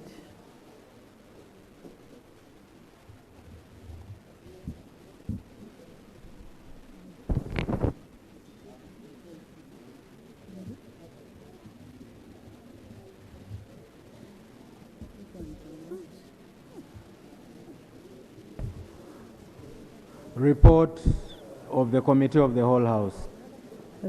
Honorable Minister.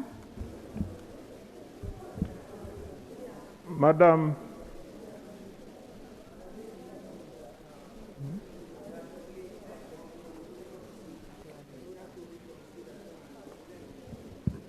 We have done it. That's what we have done.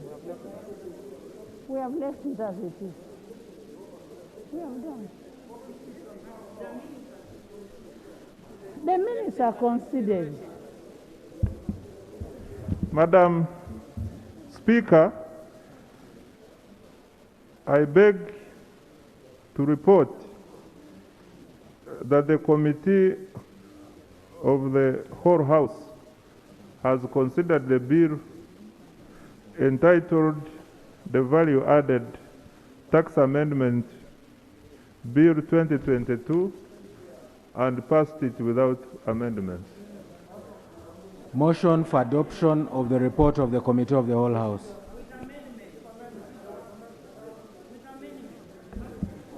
But, but there was no amendment. Madam Speaker, I beg to move that the report from the Committee of the whole House be adopted. I put a question that the House adopts the report of the Committee of the Whole House. Those in favor send the control and nay. The ayes have it. Bills third reading. The Value Added Tax Amendment Bill 2022. Honorable Minister. Right Honorable Speaker, I beg to move that the bill entitled the Value Added Tax Amendment Bill 2022 be read for the third time and do pass. I put a question that the Value Added Tax Amendment Bill 2022 be read for the third time and do pass. Those in favor say on the contrary and nay. The ayes have it. A bill for an act Honorable Cecilia, titled The that Value is exempted. I even grow cotton more than you do, if you're not aware. A bill for an act, the Value Added Tax Amendment Act 2022. Bill passed and settled. Thank you. The honorable members, let's look at the two bills which do not have minority reports. That's the stamp duty and tax appeal first. Those are very small. The Please Stamp Duty Amendment Bill 2022, Bill's second reading. That way. Exercise. The stamp duty. Stamp duty.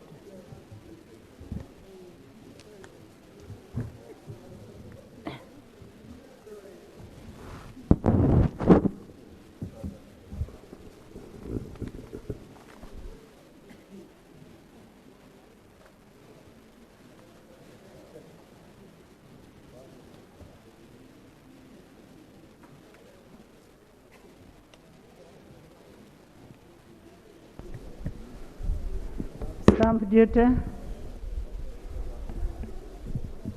Right Honorable Speaker, I beg to move that the Stamp Duty Amendment Bill 2022 be read for the second time. Is it seconded? Seconded by Silwanyi, by Bunyora Fayaz, by Katesh.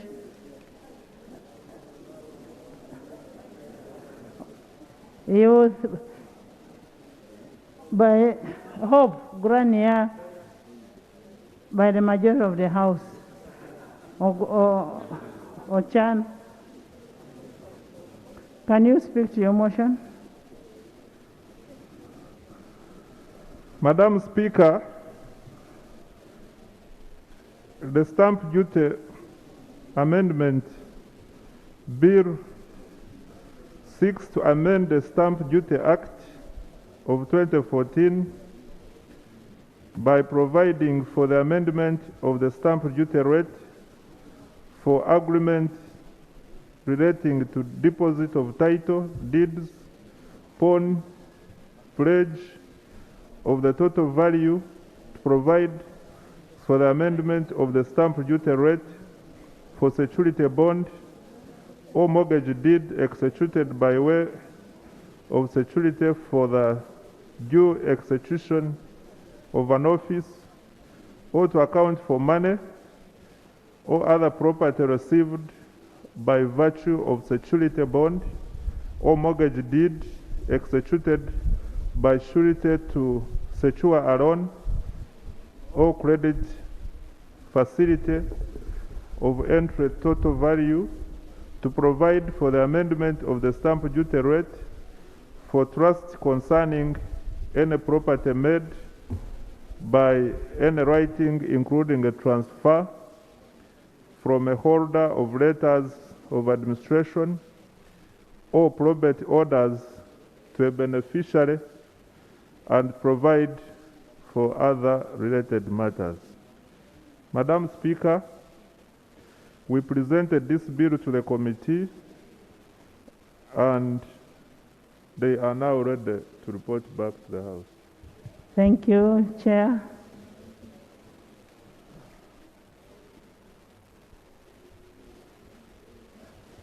Thank you, Right Honorable Speaker.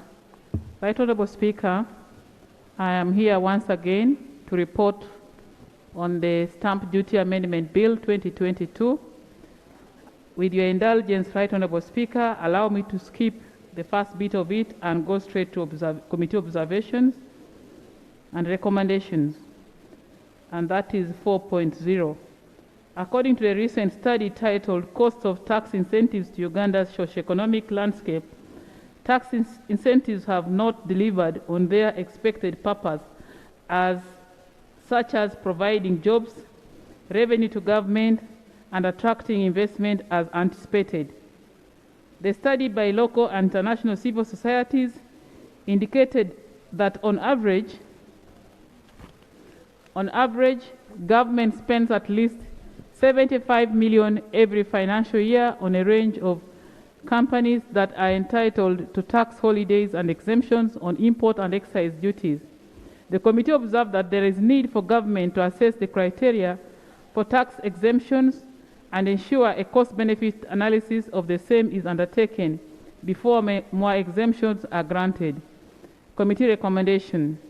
The committee therefore recommends that Clause 2, amending Item 60A F of the Stamp Duty Amendment Bill 2022 be deleted. Madam Speaker, I beg to report.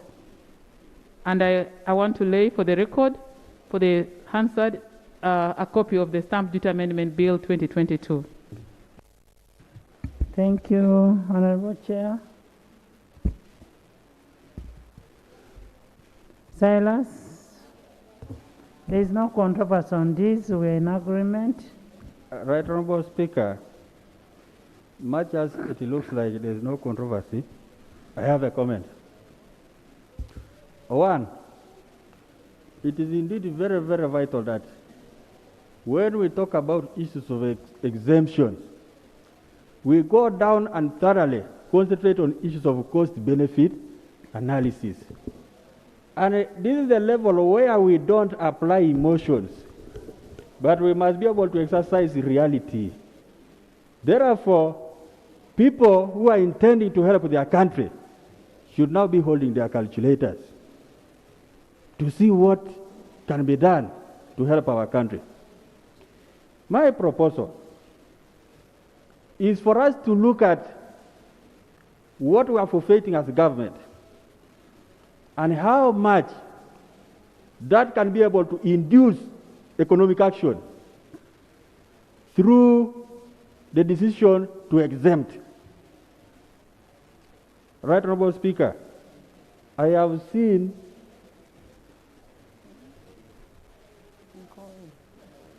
there is interference from my back, and there could be some information vital. So Honorable Odur, maybe you could first, I could benefit from that. Yeah, this is a house of people who have brains and they share. Can we share from you? No, actually, I was seeking clarification from my brother in light of the recommendation by the committee. That is clear. Which direction is he driving this house? That's the information I wanted from Honorable members, now, sincerely, so therefore, Honorable Dura, I expected you now to pronounce and say, can we go to committee stage? Since my member of Kumi is leading the house towards Kumi. Madam Speaker, he was only helping me to think, okay. And yet I also have a brain. Yes. Madam Speaker, because of that, therefore, I would love to drag this house to accept that all we need to do is to go for committee stage so that we are able to, yes. Honorable members, we are now at the committee stage. Yes. Clerk.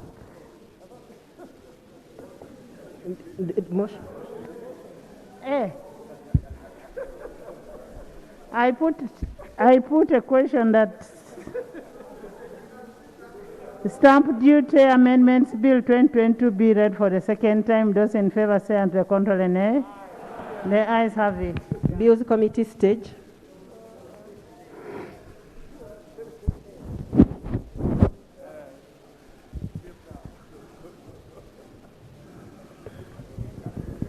the Stamp Duty Amendment Bill 2022, Clause 1. I put a question that Clause 1 stands part of the bill. Those in favor say and the contrary nay. The ayes Clause have 2. it. Clause 2, Chair. Right Honorable Chair and colleagues, you realize that all of us, or if not most of us, are representative of farmers, and we need to help farmers in this country. I want to move an insertion in form of an amendment in this form to propose for a nil stamp duty on item 48 of the Schedule 2 of the Stamp Duty Act. Item 48 relates to agricultural insurance policy, and the current stamp duty rate applicable is $35,000. The justification is to encourage the uptake of agricultural insurance services for our farmers. So we are introducing a nil, and we are terminating the current stamp duty of 35,000 shillings, so that our agricultural farmers can partake of agricultural insurance services. Thank you.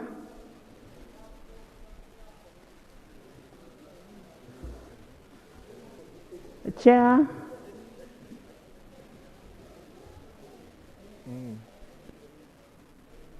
I mean, Minister. Madam Chair, the proposal is seeking to help our rural farmers manage the risks of weather and other things, drought and other things. Therefore, I concede. I put a question that Clause 2 be amended. It's a new clause?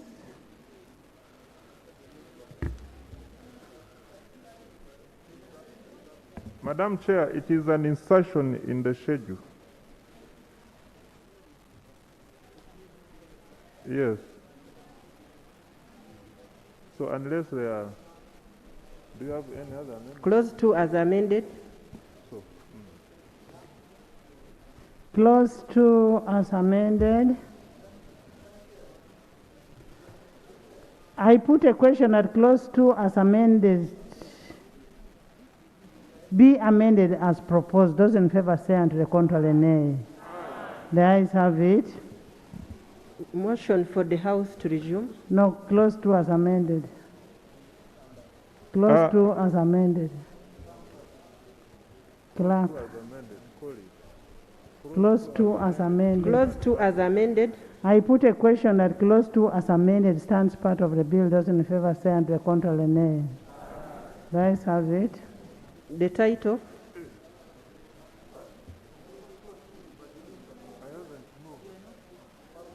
Yes.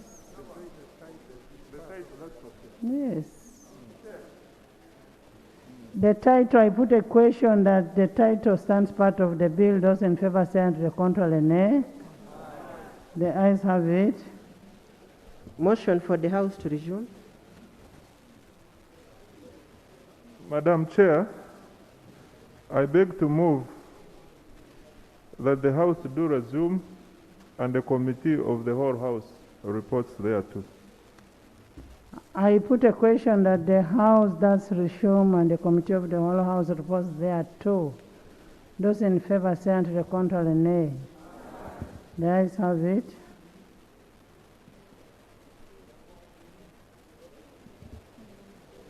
Report of the whole House. Ross. Report from the committee of the whole House. Honorable Minister. Right Honorable Speaker, I beg to report that the committee of the whole House has considered the bill entitled the Stamp Duty Amendment Bill 2022 and passed it with amendments. Motion for adoption of the report from the committee of the whole House. Right Honorable Speaker, I beg to move that the report from the committee of the whole house be adopted. I put a question that the House adopts the report of the Committee of the whole House. Those in favor say unto the contrary, nay. The ayes have it. Bill third reading. Honorable Minister. Right Honorable Speaker, I beg to move a motion that the stamp duty amendment Bill 2022 be read for the third time and do pass. I put a question that the stamp duty amendment bill 2022 be read the third time and do pass. Those in favor say on the contrary, nay. The ayes have it. A bill for an act entitled the Stamp Duty Amendment Act 2022. Bill passed and title settled. Can we have the tax appeals? Bill second reading, the Tax Appeals Tribunal Amendment Bill 2022. Honorable Minister.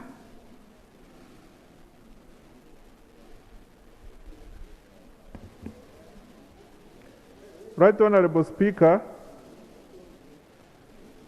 I beg to move that the bill entitled the Tax Appeals Tribunal Amendment Bill 2022 be read for the second time. Is it seconded? Seconded by Honorable Bahaji, Bunyoro Affairs, Veterans, Solomon, Katesh, Silo, Rose, Dr. Ochan, Mawanda, Loy, Honorable, the whole House. Can you speak to your bill? To your motion? Briefly, Right Honorable Speaker, the bill seeks to amend the Tax Tribunal Act, Cap 345, to provide for the increase in the number of members of the tribunal from 5 to 9 members. The committee considered the bill and they are ready to report, Right Honorable Speaker.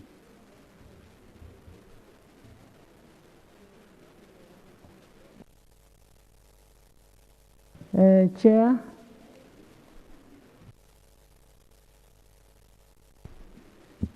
Madam Chair, for purposes of saving time, allow me go straight to the observation. The committee considered this bill and we observed the following. The bill proposes to increase the number to 9 members, and the committee has no problem with that because the purpose is to reduce on the case backlog. Therefore, the suggested increase in number, we believe, will contribute to timely tax dispute resolutions. Our recommendation as a committee is that the Tax Appeals Tribunal Amendment Bill 2022 be passed into law. Madam Speaker, I do report. And I lay for the Hansard a copy of the Tax Appeals Amendment Bill 2022. Thank you, Honorable Jane. Yes, Silo. Just one clarification from the chair of the committee on how the increase in the numbers will be able to help in reducing the amount of work, catalyzing the speed of work. How does it, can you justify it deeply? Thank you, Right Honorable Speaker. The way boards work, that they, out of the number of 9, they're able to come up with the committees. And we, in our discussion, we thought that since there are 9, a committee could be composed of either 2 members or 3 members, such that at any one time, you could have about 3 members constituting a tribunal and you can have three tax complaints being handled at the same time.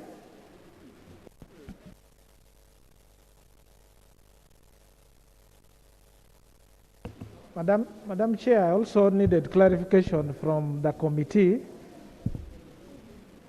The tribunal is supposed to be chaired by somebody qualified to be a judge.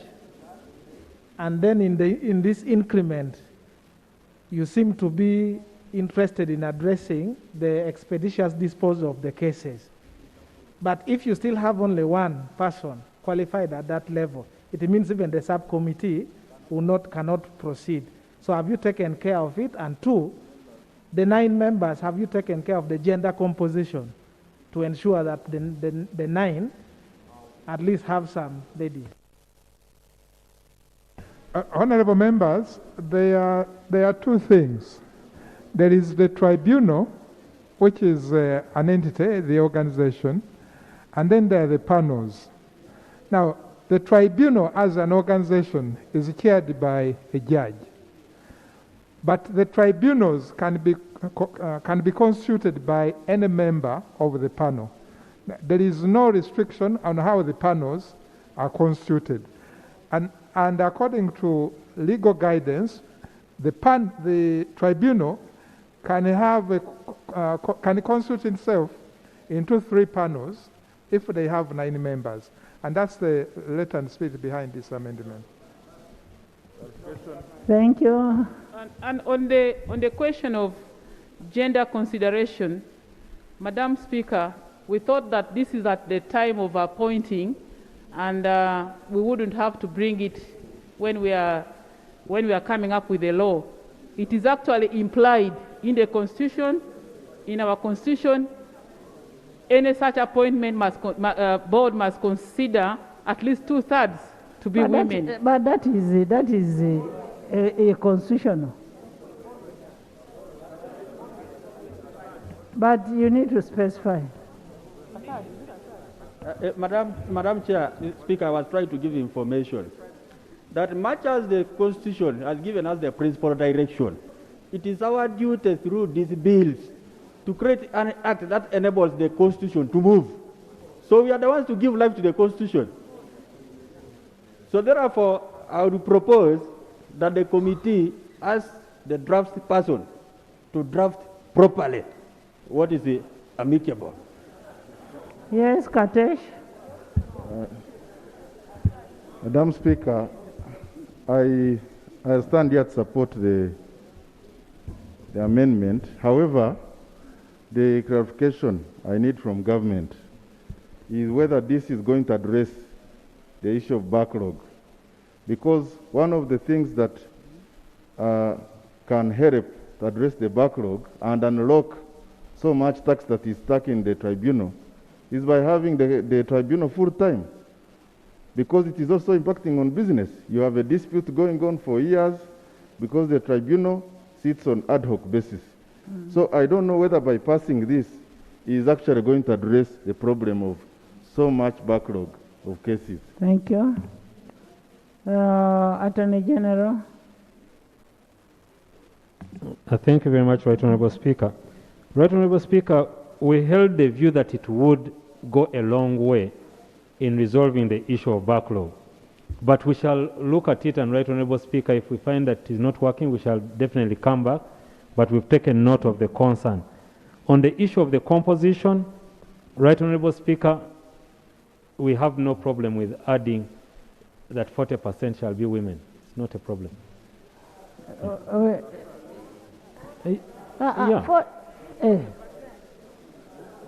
Thank you, Madam Speaker. But with the women emancipation, we can have 50-50.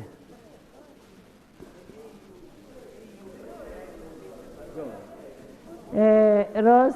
Yeah, thank you, Madam Speaker. Madam Speaker, a good law must have express terms. So I would kindly request that the committee should go ahead and put that 40% or 45% in black and white, because anyone can manipulate this and use it in another way.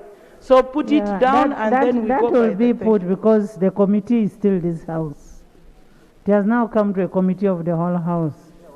Members, I put a question that the Tax Appeal Tribunal Amendment Bill 2022 be read for the second time. Those in favor say and contrary nay. The ayes have it. Bills Committee stage.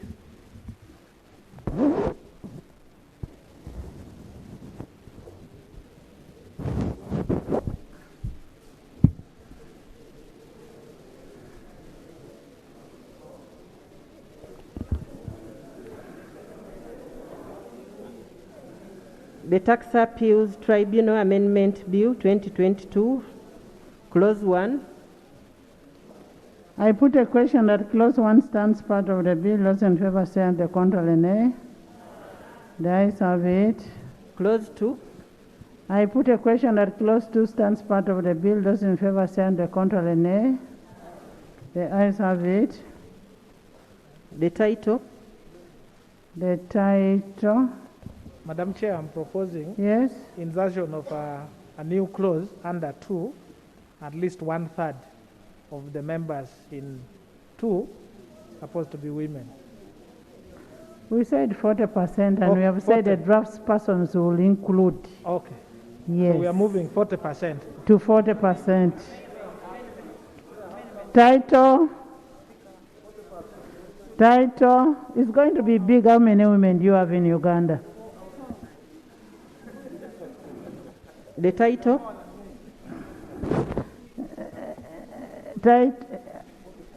I put a question that the title stands part of the bill. Those in favor say and the contrary nay. The ayes have it. Motion for the House to resume.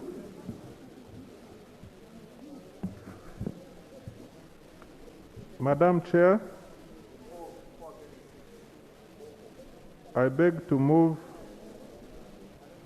that the House do resume and the Committee of the whole House reports thereto. I put a question that the House does resume and the Committee of the whole House reports thereto. Those in favor say and the contrary nay. Stop making the Prime Minister speak when the Speaker is speaking.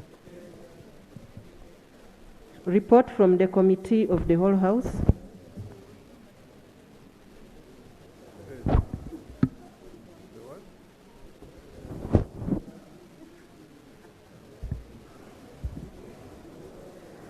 Honorable Minister. Right Honorable Speaker, I beg to report that the Committee of the whole House has considered the bill entitled the Tax Appeals Tribunal Amendment Act 2022 and passed it with amendments.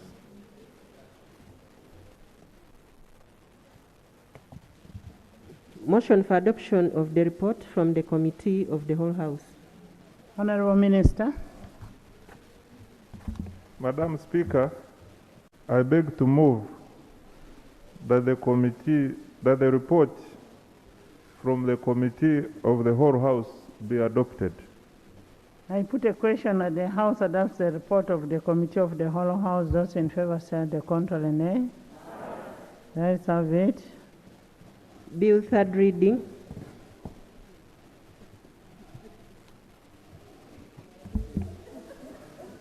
Right Honorable Speaker,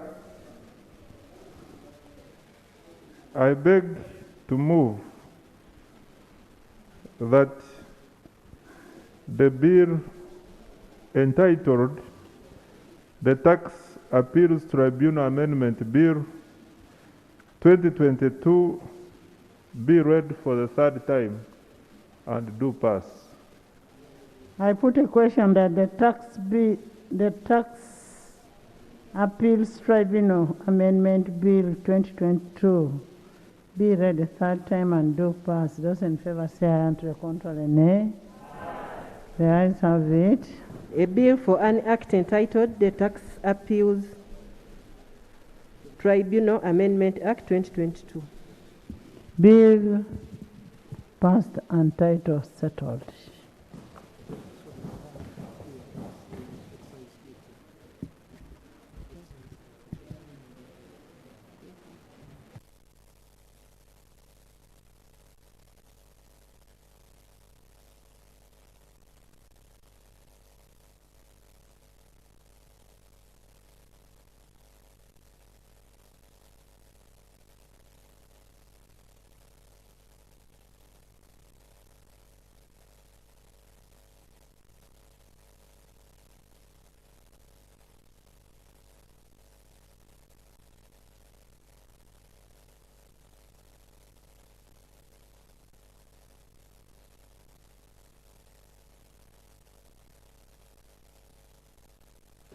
tomorrow. Honorable members, I want to thank you so much for the day. We've moved a long way. We are left with the income tax, exercise duty, the tax procedure code, and URA. So we'll handle that first in the morning tomorrow, and then in the afternoon we'll handle coffee and Naguru. We'll handle coffee and Naguru. Honorable members, we need to finish whatever we are doing. If we can supply on Thursday, then we go for recess. If we can supply on Thursday, then we'll be good to go, and we go on Thursday. But I want to thank you for today. The House is adjourned to tomorrow at 10.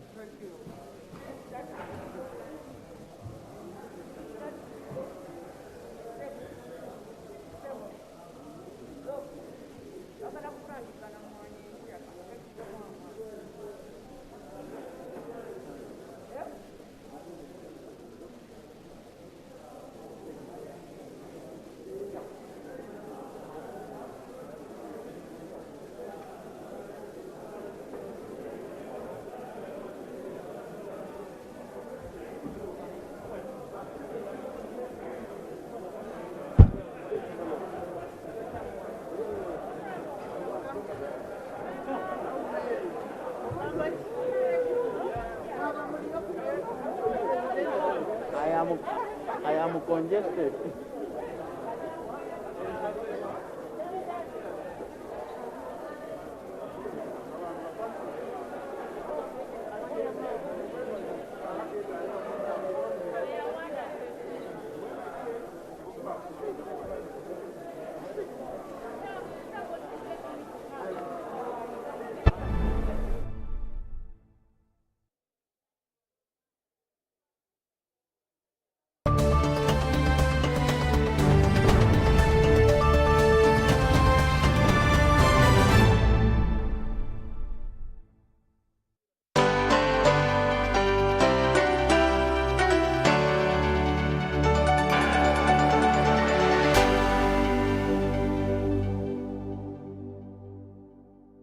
Of the day on UBC.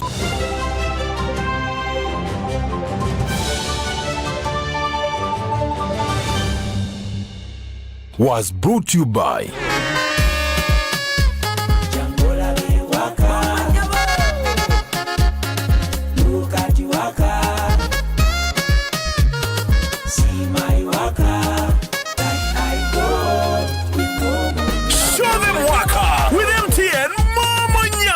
Simply deposit 20K or more on your mobile money for a chance to win 3 Toyota Succeeds and money to 2,000 lucky winners every week. We're giving away 24 cars and over 2 billion shillings of mobile money.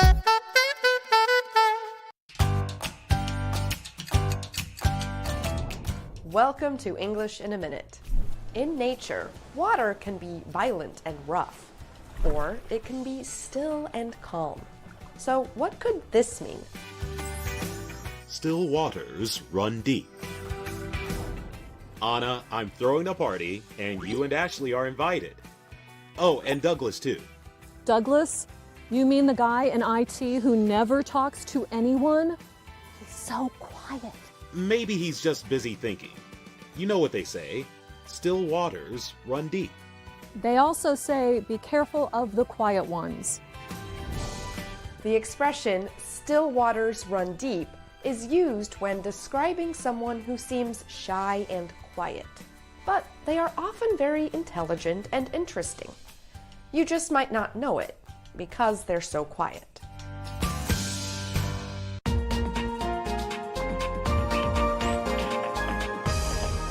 This week on UBC. I like to be outside, to work, to help people everywhere. Not only in Afghanistan, everywhere. Yes, to I pass didn't everything. like the history. You didn't like history? I didn't like. I hate that. Some people don't like to a lady be their manager or their say something to them or advise them. They don't like this. They will make some create some problem for them. But I try to push. Yes, to push and go ahead. She is a doctor by profession, a gynecologist, and of course our super soul sister today is Mukia, who is going to tell us her story. I don't want to ruin it for you. In Afghanistan, the man never came to a gynecologist. Yes, never. They always say, no, that's women things, women stuff. Water gives life. Water is life. But not all water is created equal. Refresh yourself with the new quality Nirvana packaged drinking water and fuel you and your passion to go further in life.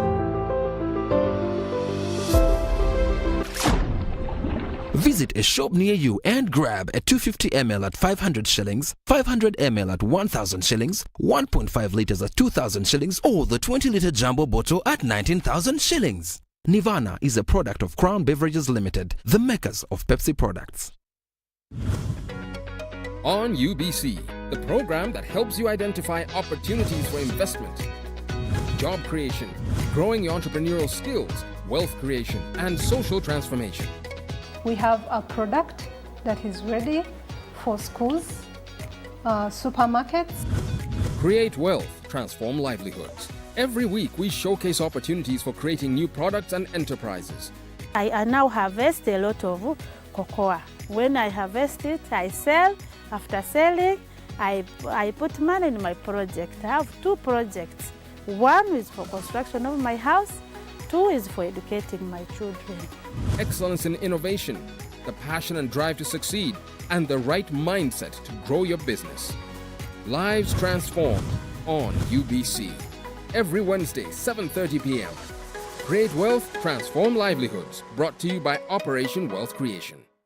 We also have enough air. It is intellectually engaging. And you can only become a leader when there are problems. I like that. The same applies to Rwanda, Burundi. So what are we federating? Whether rats from another country can be, somebody must be there to hold everybody accountable. But at the moment, we would rather deal with what we have, make it right. First of all, we as elites of Uganda, we have made Museveni the issue. I can tell Museveni is not the problem of Uganda. The problems of Uganda are much deeper. We can change the next 20 presidents and we'll still be this roundabout. Deeply incisive. The different political forces that we have in the country, we don't seem to really have achieved that minimum political consensus over certain things. Authentically symbolic and insightful. Behind the Headlines, every Wednesday at 10 p.m. with Charles Odong Thor. All on your public broadcaster, UBC, inspiring Uganda. Even with my grandson, a doctor at my side, I struggled to get the help I needed. But he saw something that day. He began to work day and night. He wouldn't quit, even when people said no. He wouldn't stop fighting. He knew something had to change, and his vision was bigger than anyone could imagine. He made it possible to receive quality medical services anywhere in Uganda by simply using a phone. This is a story of a regular Ugandan just like you, who harnessed the power of technology to provide a solution for us. How about you tell us your story? UG needs more of you. To share your story, visit airtel.co.ug/UG needs more of you or call or SMS 162. Airtel, the smartphone network. Fun is our flavor. When we're together, the vibe is pretty alright. Our taste is pretty awesome. We are Uganda's #1 fruity refreshment. Enjoy Mirinda Fruity, Uganda's #1 fruity refreshment. Affordable packages, great entertainment, sports, local content, telenovela, the movies. There is something for everybody. Go TV, this is where great stories live. Get the best entertainment for any budget. With GoTV, you will have great entertainment for as little as 13,000 Ugandan shillings per month. GoTV, great stories, Zidiwano. GoTV Uganda, love it.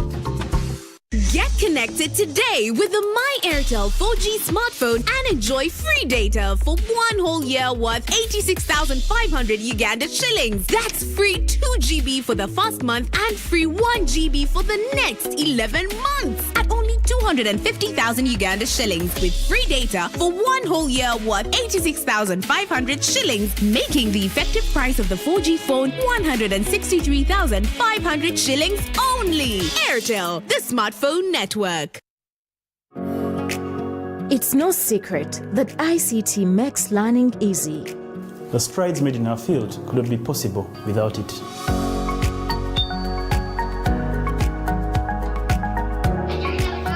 And now we can watch our favorite shows.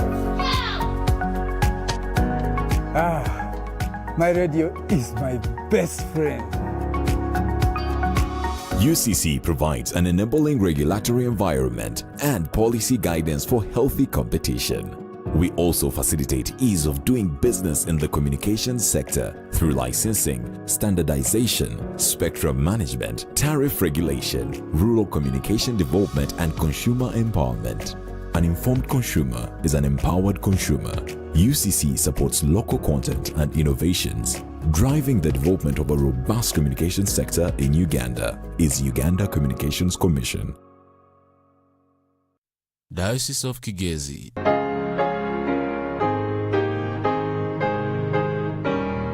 Diocese of Kigezi will be receiving their 6th bishop, the Right Reverend God and Mama Charity Akanjona, on 29th of May 2022 at Kigezi High School Primary Lower Grounds. On Friday 27th May 2022 at 12 p.m. Synod members, canons, all clergy and nearby Christians will converge at St. Peter's Cathedral to say farewell to Bishop George and Mama Chris Bagamhunda. On 28th May at 11 a.m., all Christians will meet the Bishop-elect at Rutobo and go to Nyikunama Primary School playground